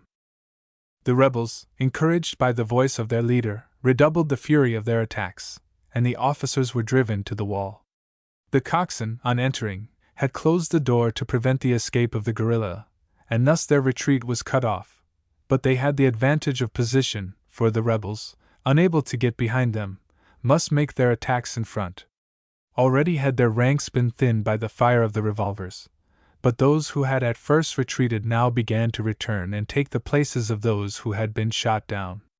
At last Frank's revolver was empty. He had another in his pocket, but could not get an opportunity to draw it. He must now depend upon his saber. Grasping it with both hands, he bravely met the attack of the leader of the guerrillas, who had succeeded in working his way in front of him. The latter's heavy sword descended with terrible force. Frank's guard was broken down, and he was sent reeling to the floor. The rebel again raised his sword, and, as Frank was entirely unarmed, he gave himself up for lost. One thought of home, of his mother and sister, flashed through his mind, and then he saw the bright blades swiftly descending. It was met, however, by the coxswain, who, seeing the danger of his officer, interposed his own sword, and turned the rebel's weapon aside. Frank was on his feet again in an instant, and seeing a musket, with a bayonet attached, standing in the corner, he seized it with a shout of joy. If there was anything he thoroughly understood, it was the bayonet exercise. He remembered that the knowledge of it had once saved his life, and he had never let an opportunity to perfect himself in it pass unimproved. He now felt safe, and seeing the coxswain gradually retreating before the furious attacks of the guerrilla chief, he sprang forward, and with one blow sent the sword flying from his hand and bore him to the floor. This move was seconded by Archie, who sprang to his cousin's side with a revolver in each hand, firing right and left among the rebels, who, dismayed at the fall of their leader, began to retreat. But so closely were they followed, that escape was impossible. The chief, after trying in vain to regain his feet, and seeing the bayonet pointed straight at his breast, shouted most lustily for quarter. "Surrender!" shouted the major. "Throw down your arms!" The rebels, having lost more than half of their number, and knowing the deadly effects of the revolvers which were aimed at their heads, gladly complied, and the fight was at an end. Although Frank and his companions had heard the order, "No quarter to the Yankees!" the thought of taking vengeance upon those who, had they been the victors, would have shown no mercy, never once entered their heads. They were more humane. With the surrender of the rebels, the object of the expedition had been accomplished. The guerrilla chief was their prisoner, Chapter 13. Tom the Coxswain. Now that the excitement was over, and Frank began to think more calmly, he found that he was wounded. The blow which had broken down his guard had spent its force on his head, which was bleeding profusely from a long, ragged cut. His face and clothing were covered with blood, but the wound had caused him no inconvenience. After Archie had bandaged it with his handkerchief, Frank began to look about him. The force of the rebels had originally consisted of 15 men, of whom 8 were lying, either dead or wounded, upon the floor. He could scarcely believe his eyes, and wondered how he and his companions had ever secured a victory against such heavy odds. Had the rebels, instead of relying upon their sabers and the superiority of their numbers, made use of the firearms that during the fight had become scattered about the hall, the result would have been far different. The fight, although a most severe one while it lasted, was not of more than 5 minutes' duration, and during that time 8 rebels had been disabled, and 6 captured by 4 determined men. 1 only had escaped. As Archie afterwards said, in a letter to his father, "It was the biggest little fight he was ever engaged in." "Ow!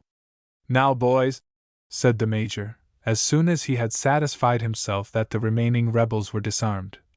"We've no time to lose.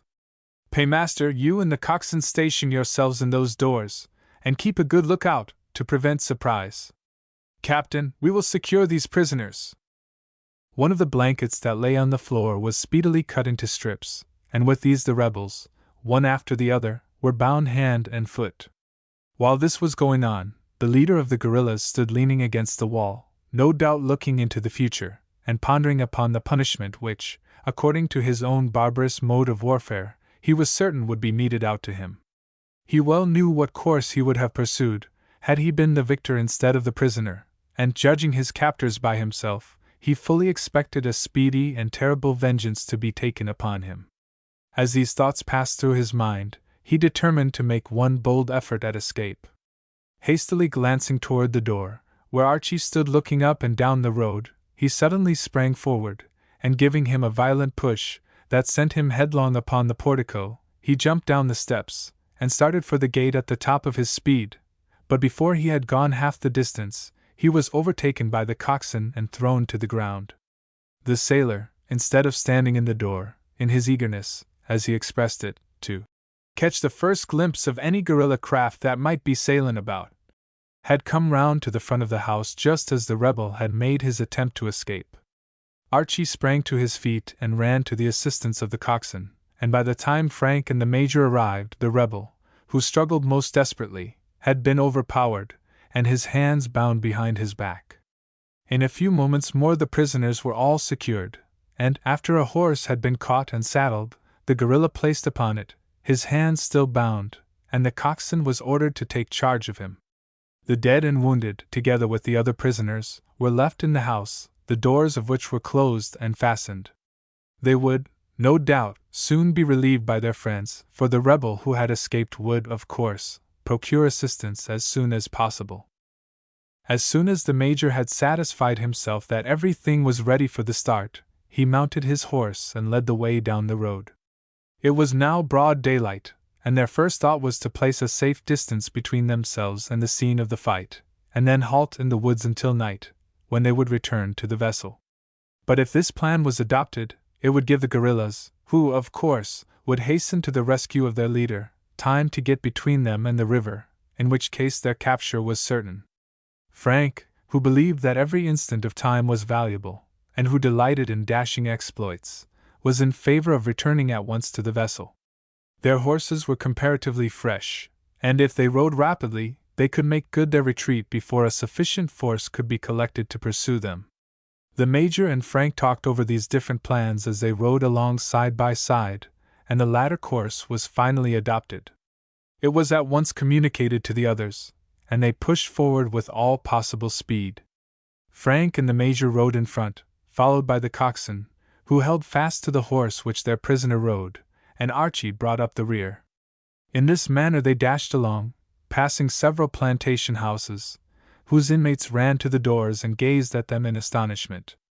6 miles were passed over in this way without stopping, except to water their horses, and without seeing a single armed rebel, and Frank began to hope that the dangerous part of the undertaking was past. If attacked by a superior force, the chances were that they would not only lose their prisoner, whose capture had been effected in so gallant a manner, but also their own liberty, and the thought of the treatment they would receive, judging by the order the guerrilla chief had given his men at the commencement of the fight, was enough to nerve them to make the greatest exertions to effect their escape. They had reloaded their pistols, the effective use of which had gained them a victory over almost 4 times their number, and Frank and Archie carried the shotgun and carbine which they had found attached to the saddles of their horses, ready for instant use.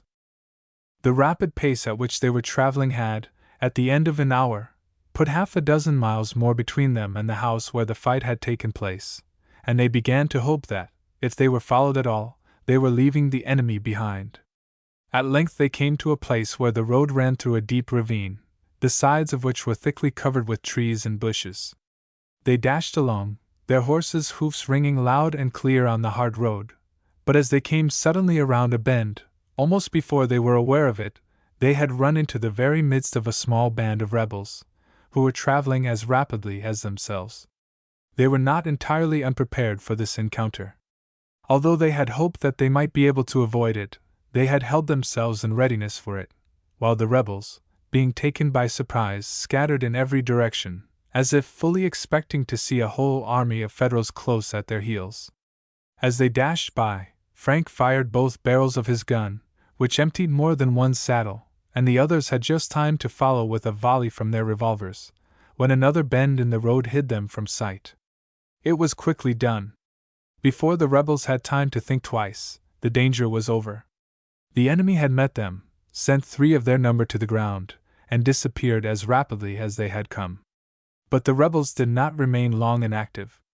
They quickly satisfied themselves that those who had just passed were not the advance guard of an army, as they had at first supposed, and presently the officers heard the clatter of hoofs behind them, accompanied with loud yells, and knew that the guerrillas had commenced the pursuit.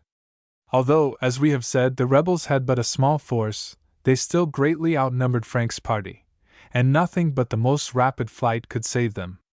Frank's only fear was that their pursuers would come in sight of them, and begin to pick them off at long range with their carbines, a proceeding which nothing but the numerous windings in the road prevented. "If we do not get into a scrimmage, boys," said the Major, speaking as calmly as though he was at that very moment safe in the cabin of the Boxer, "we must stick together, if possible, but if they come on us in a heavy force, we must separate, and every man take care of himself." "Oh, you needn't look so mighty pleased, Johnny," exclaimed the coxswain, addressing himself to his prisoner, who now looking upon his rescuers beyond a doubt, could not repress a smile of triumph. "Shiver my timbers! You're not loose yet. You're just as safe here as though you were in the brig." Footnote: the brig is a small dark apartment in the hold of a vessel, in which culprits are confined. "And in double irons. Look as mad as you please, Johnny," he continued, as the guerrilla scowled savagely upon him. "A man who has smelt powder in almost every battle fought on the Mississippi River and often skeered by looks." The Major had, several times during the retreat, cautioned the coxswain to keep a fast hold of his prisoner, and not to allow him to escape under any circumstances. But Frank, who knew his man, had never thought the caution necessary.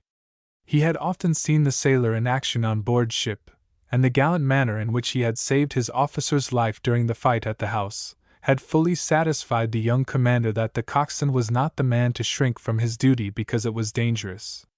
His reply to the Major had been, "If this Johnny rebel ain't safe in the brig tonight, sir, then Captain Nelson will have to make a new coxswain for the first cutter, and another captain for that No. 2 gun. I'll either take him safe through, or I'll never hear the boatswain pipe to dinner again." All this while they had been tearing along the road as fast as their horses could carry them, but rapidly as they went, the sounds of pursuit grew louder, and the yells fiercer and more distinct, showing that the guerrillas were gaining on them. Suddenly they emerged from the woods, and found before them a long, straight road, with broad fields on each side. Before they could pass this, the rebels would certainly come in sight, and if they did not overtake them, they would at least open fire on them with their carbines. Frank gradually drew in his horse and fell back beside his cousin. Archie was deadly pale, but he sat firmly on his horse and handled his carbine with a steady hand. "Archie," said he, "you and I must cover the retreat of the others. Don't waste your ammunition now." They had accomplished perhaps a quarter of the distance across the road when the foremost of their pursuers came in sight. In an instant Archie turned in his saddle, and leaving his horse to pick out his own road, he raised his gun to his shoulder and fired. A moment afterward a riderless horse was rearing and plunging about among the rebels, throwing them into confusion. This was the time for Frank, and he discharged both barrels of his gun in quick succession. The buckshot must have done terrible execution, for when the smoke cleared away, they saw the rebels retreating to the cover of the bushes. One, more daring than the rest, lingered a moment, to fire his carbine, and the fugitives heard the bullets sing through the air above their heads.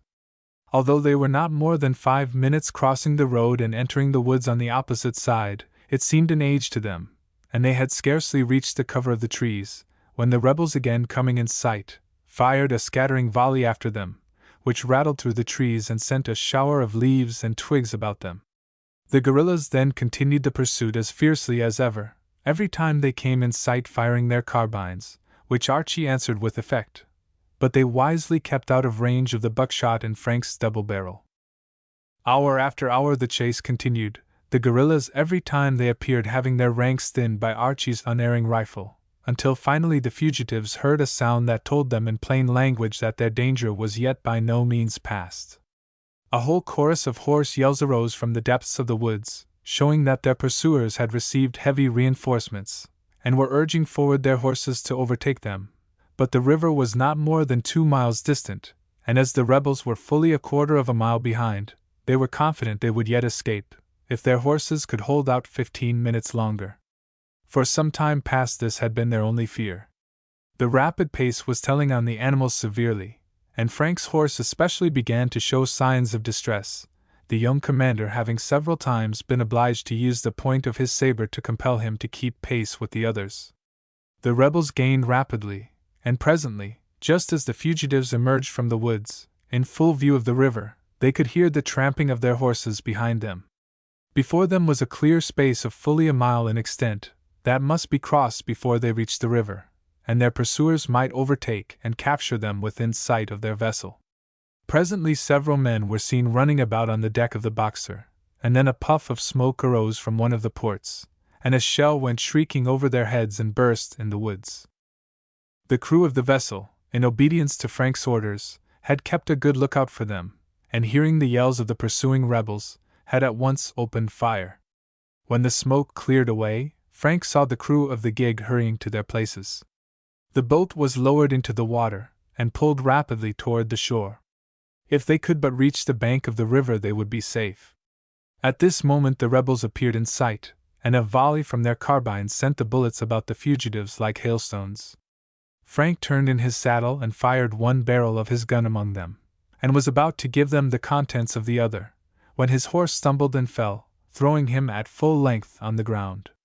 Frank had been expecting this, and for the last half hour had ridden with his feet out of the stirrups, so that in case the accident did happen, he would not be entangled in the saddle. As it was, he was thrown some distance in advance of the horse, which, too exhausted to rise, lay panting on the ground. Frank, however, instantly recovered his feet, and was about to start after his companions, when he saw the coxswain, with a knife in his hand, working desperately to free himself from the saddle of his own fallen horse. Frank at once sprang to his assistance, and catching the knife from his hand, severed the strap that confined him, and set him at liberty. The coxswain, as soon as he had regained his feet, ran up to the horse which the prisoner rode, and which had stopped the moment the sailor fell, and pulling the guerrilla from the saddle, lifted him in his arms as though he had been an infant, and ran toward the boat.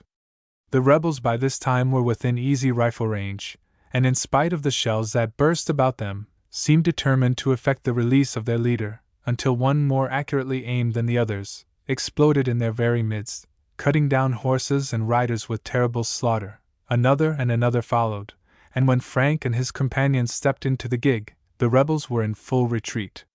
When they arrived on board the vessel, the coxswain delivered his prisoner to the master-at-arms, who ironed him, and lodged him safely in the brig. Their long ride had taxed their endurance to the utmost, but by the next day they had fully recovered from their fatigue, and shortly after dinner Frank ordered the officer of the deck to have all hands mustered. The crew speedily assembled on the quarter-deck, and among them stood the coxswain, who, at a motion from Frank, stepped out from among his companions, holding his cap in his hand, and looking altogether like a man who expected a good blowing up for some grievous offense. But he soon found that he was not to be reprimanded, for, to his utter astonishment, Frank proceeded to give the officers and crew a full account of the fight at the house, speaking in the highest terms of the old sailor's bravery. He then addressed the coxswain, saying, "Now, Tom, what can I do for you? What do you want? Would you like a leave of absence, to go home and visit your friends?" "Avast heaven there, Captain Nelson, if you please," answered the coxswain, hastily. "I was brought up on board a man-o'-war, sir," he continued, whirling his cap in his hand, "and have followed the sea for going nigh on to 35 year. But this is the first time I ever had my captain say, 'Thank ye, Tom,' to me for doing my duty. I ain't the only chap, sir, that wouldn't see harm come to you. There's many a man in this crew that would have done the same thing, at the risk of his own life. As for home and friends, sir, I have none. But, Captain, there's one favor I have thought of asking you for. There's no gunner's mate on board this vessel, and I think I can take charge of the magazine, don't you, sir?" This was a small reward for a man to ask of the captain, who would gladly have granted him any favor in his power, but promotion on board ship, among the men, is given only to the most deserving, and the old sailor made this request with a timidity he had never shown before an enemy, and even after he had made it, he regarded his officer as though he fully expected a refusal. But Frank, who could scarcely refrain from smiling at the man's earnest manner, turned to Archie and said, "Paymaster, please rate Thomas Willis on your books as gunner's mate from the time the other mate was discharged." This was something more than the coxswain had expected. The former gunner's mate had been discharged from the service nearly 2 months before, and this gave the old sailor a considerable amount of back pay. Frank had delayed the appointment of a gunner's mate, not because he did not need one, but because there were many good men among his crew, and he wished to give the appointment to the most deserving, and thus make promotion something worth working for. Frank then dismissed the men, who returned to the lower deck, fully satisfied in their own minds that Captain Nelson was the best man any crew ever sailed under. Chapter 14. A Rebel Trick. Next day Frank and the Major made out their reports of the expedition. The former's, as usual, was short and to the point, conveying, in a few lines, the information that their object had been accomplished. He described the fight in the house as a short skirmish, and made it appear that their success was owing to the gallant behavior of the Major, Archie, and the coxswain. In fact, one, to have read the report, would have supposed that Frank had been merely a looker-on, instead of one of the principal actors. But the Major went more into details, and the part Frank had taken in the fight was described in glowing language, and his bravery highly complimented. While thus engaged, the orderly entered the cabin and reported a small party of rebels approaching with a flag of truce. Frank went on deck, and saw several men galloping toward the vessel, waving a white flag, to attract their attention.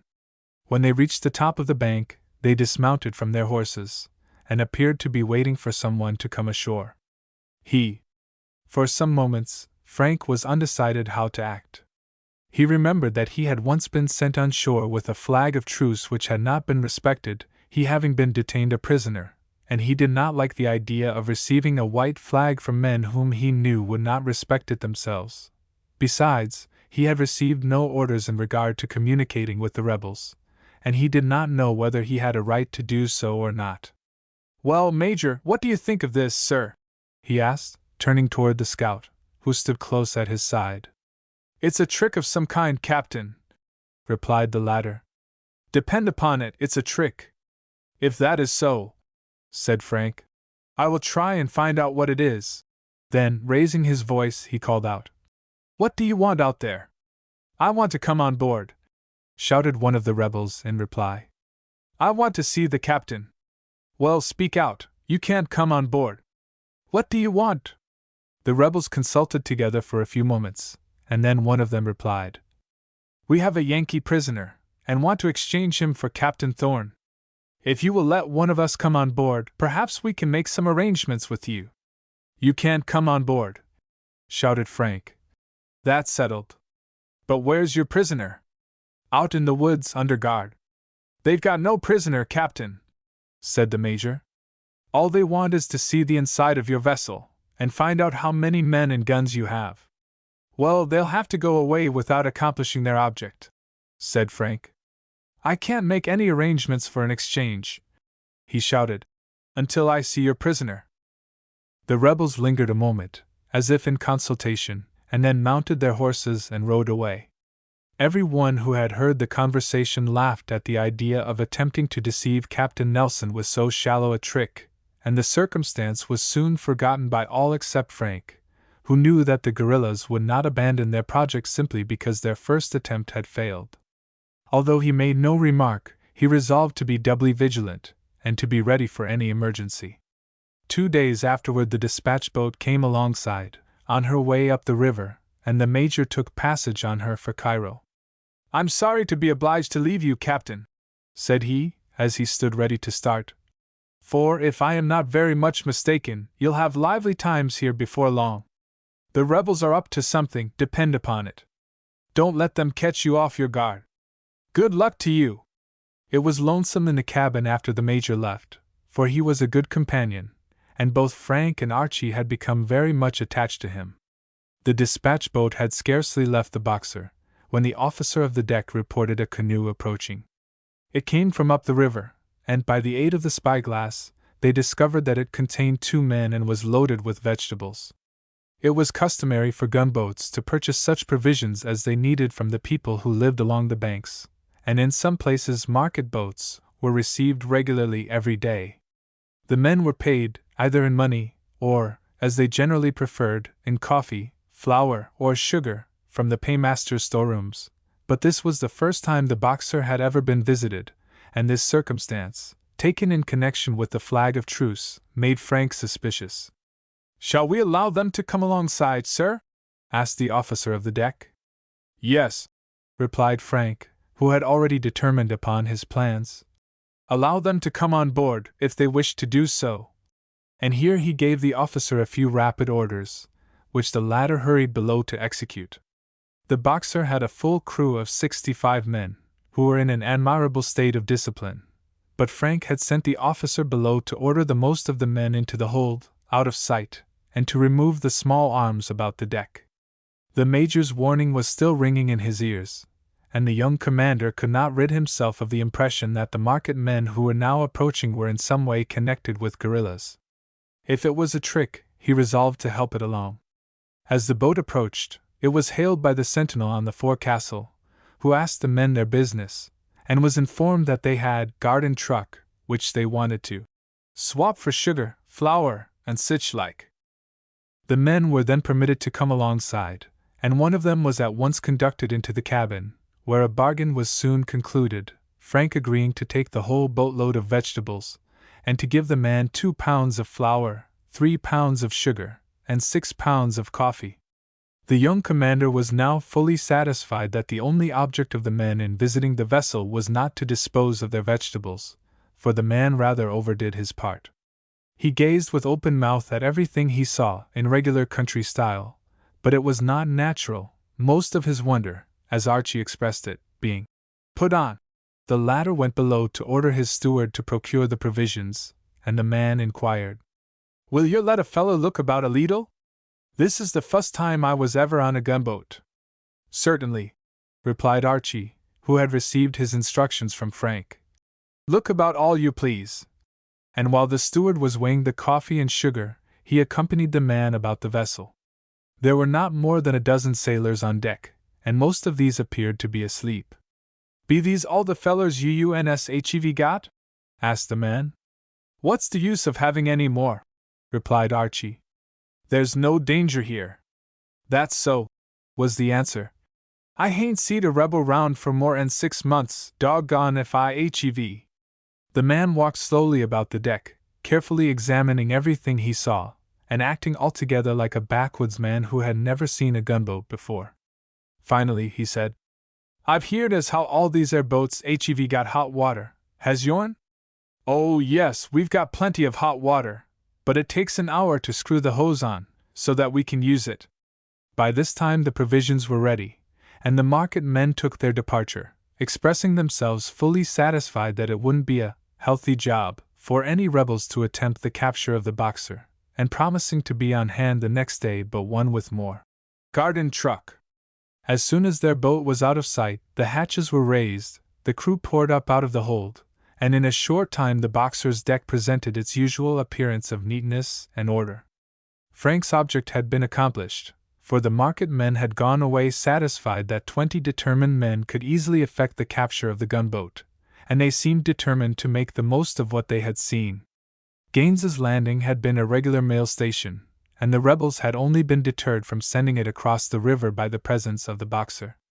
The market men, however, had discovered, as they supposed, that the vessel was but poorly manned, and this being communicated to their leader, for, as Frank had suspected, they belonged to a regularly organized band of guerrillas, the latter determined to dispatch his mail at once.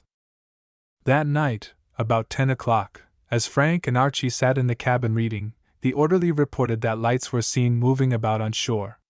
This was something unusual, and when Frank had watched the light for a moment, he came to the conclusion that the rebels were making some movements, the nature of which he was, of course, unable to determine, but he resolved, if possible, to find out what was going on, and turning to the officer of the deck, ordered the cutter to be called away and furnished with an armed crew. This order was speedily and quietly executed, and when the boat was ready, Frank and his cousin stepped into it, and were pulled noiselessly up the river. The place where the light shone was about half a mile from the vessel, and when they came opposite to it, the crew rested on their oars, giving only an occasional stroke to keep the cutter from floating down the stream, and waited impatiently for the rebels to show themselves. The light, which gleamed from the shore opposite to the town, seemed to come from a dark lantern, for it would blaze up brightly for a moment, and then disappear. Presently an answering light was shown from the shore nearest to them, when Archie whispered, "There's a boat coming!" Frank listened, and could hear the slow, measured strokes of oars, which grew louder and louder as the boat approached. It seemed to be heading directly toward them, and in a few moments more it could be dimly seen, moving through the darkness. "Give way together!" commanded Frank, and the cutter, propelled by 12 oars, shot alongside the approaching boat, and the sailors seized the gunwale and held her fast. Resistance was useless. 3 rebels quietly delivered up their weapons, and one large, well-filled mail bag was stowed away under the stern sheets of the cutter. The prisoners were taken on board the Boxer, and delivered into the charge of the master-at-arms, while their boat, a leaky affair, requiring constant bailing to keep it afloat, was unceremoniously allowed to sink.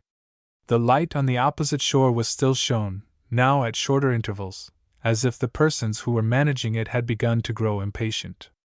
This was the source of much merriment among the sailors, who hoped the rebels would not grow tired of waiting for their mail. The next day the Manhattan again came up the river, and, as she approached, made signals for Frank to go on board of her.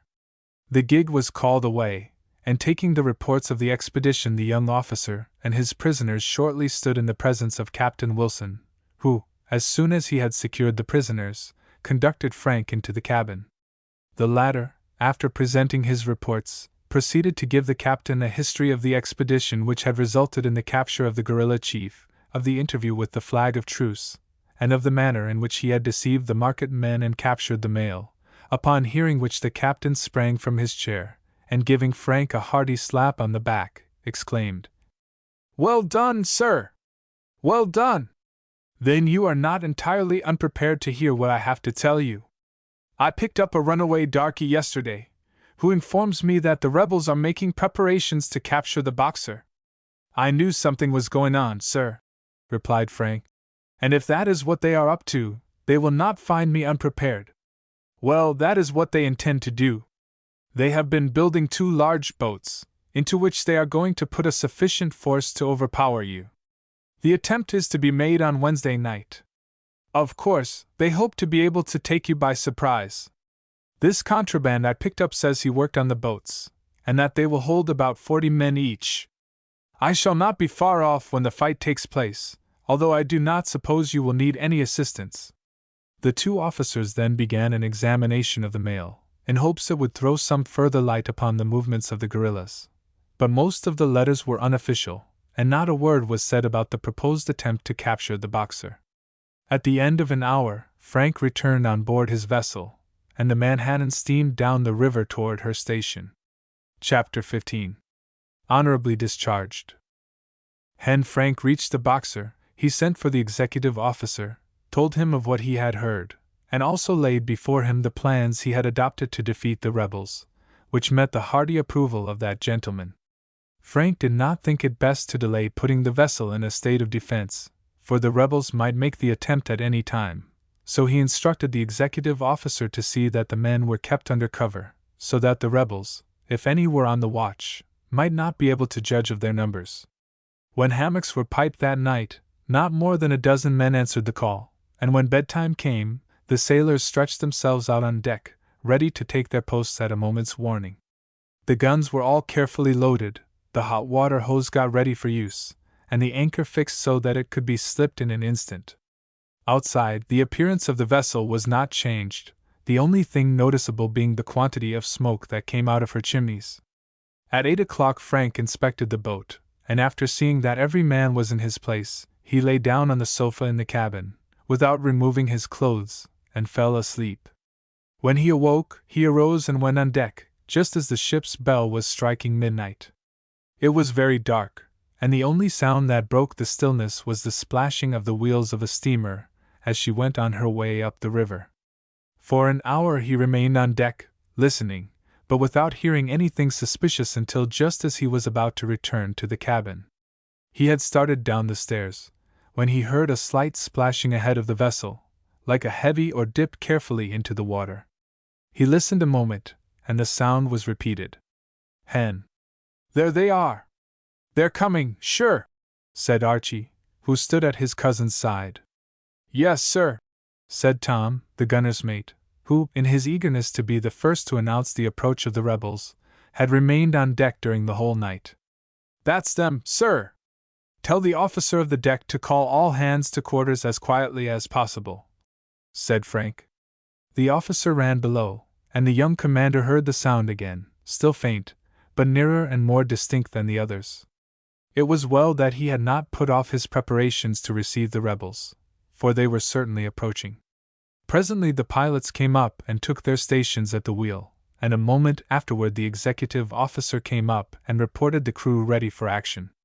So quietly had the men been aroused, that Frank had not heard them as they moved to their stations.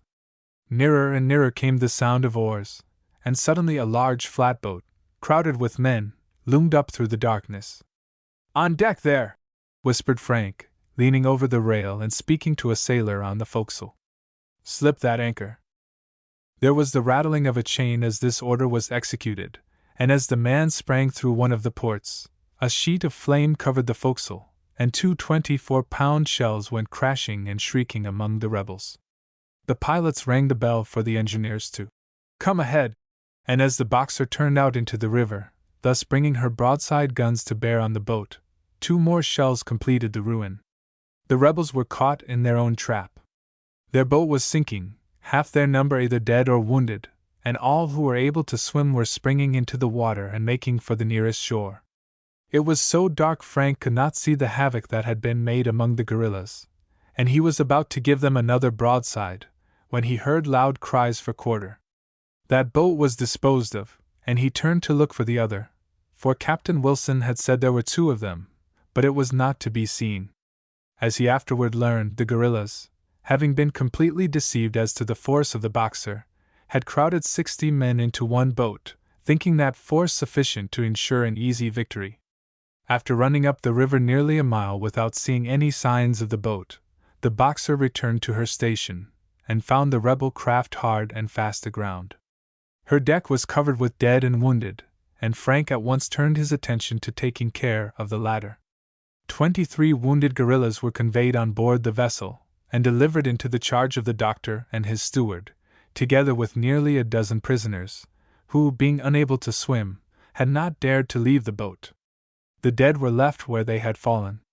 The Boxer then returned to her anchorage, and Frank, feeling safe for the remainder of the night, ordered hammocks to be piped, a command which the sailors gladly obeyed, for their soft mattresses were much more comfortable than the hard deck.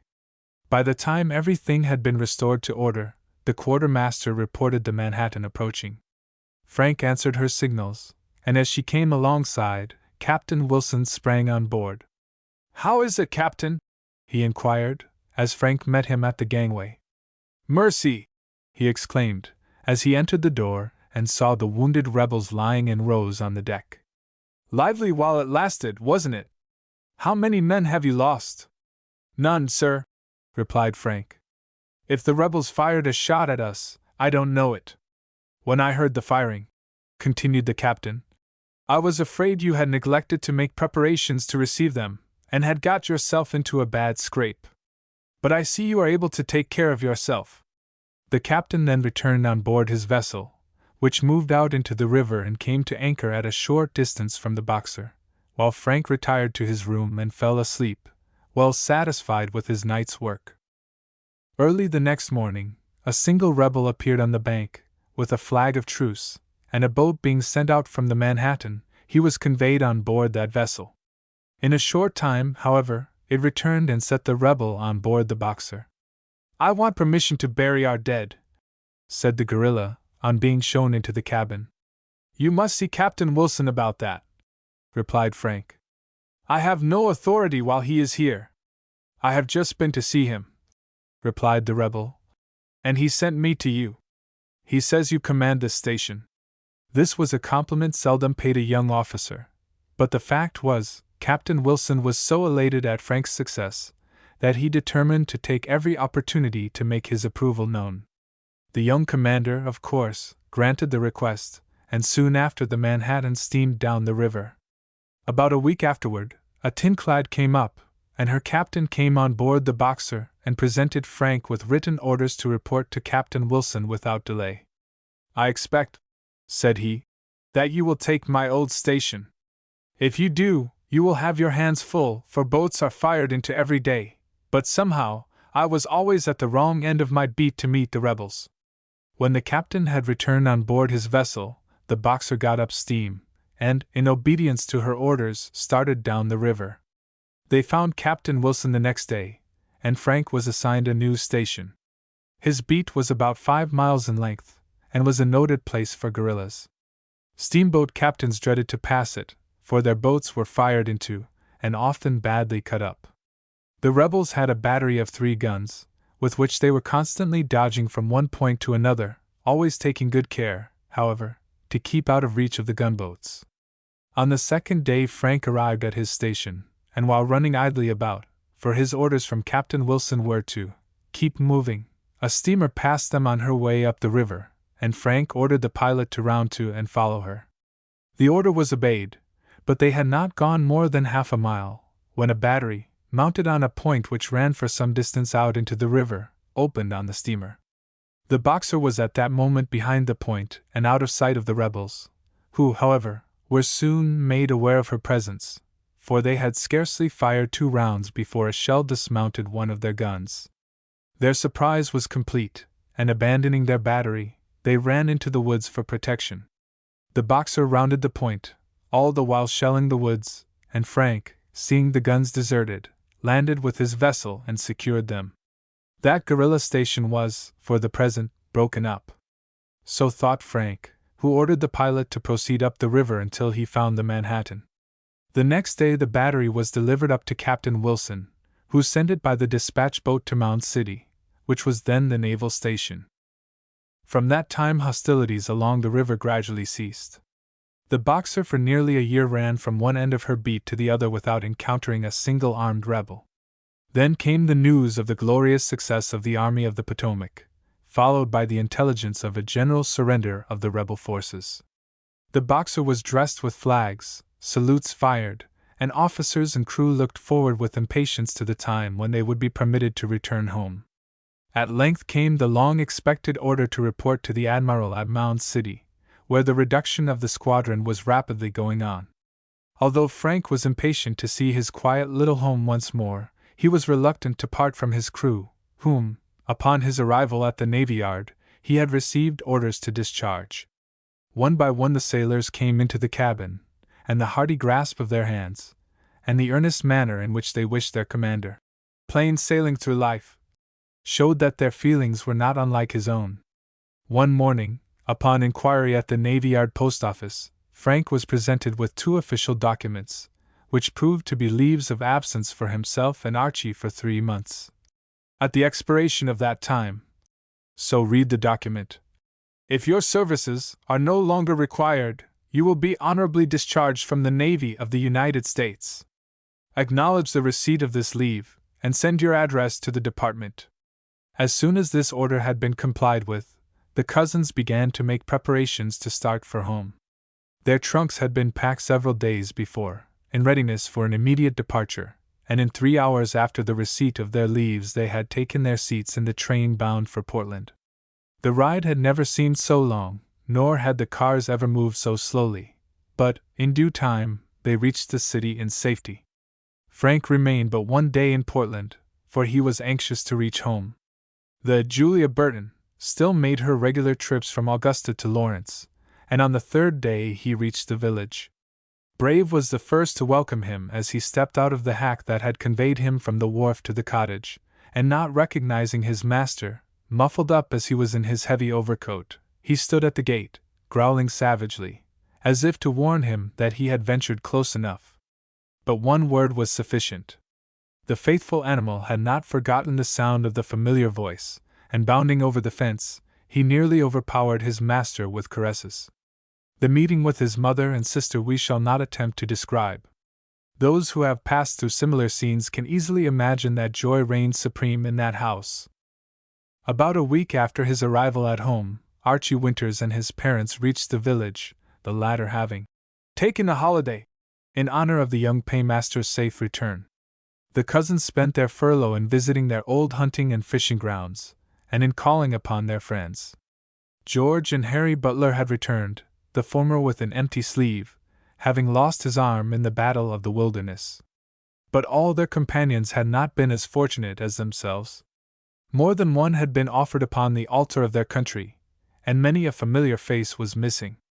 At the expiration of their 3 months' leave, Frank and Archie received their honorable discharges from the service, the sight of which recalled vividly to their minds many a thrilling scene through which they had passed. How changed the scene now from that when they had first bid adieu to their homes, to join the ranks of their country's defenders. Then a gigantic rebellion was in progress. Armed men sentineled each other from Virginia to the Rio Grande, and the land was filled with the crash of contending armies. Now the rebel forces are vanquished, their banner in the dust.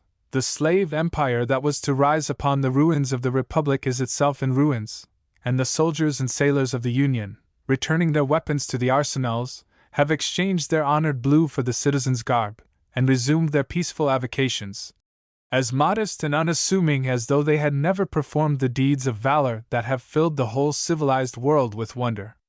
Frank and Archie are proud of the part they have borne in the War of the Rebellion, and will never forget their varied and eventful experience in the Mississippi Squadron.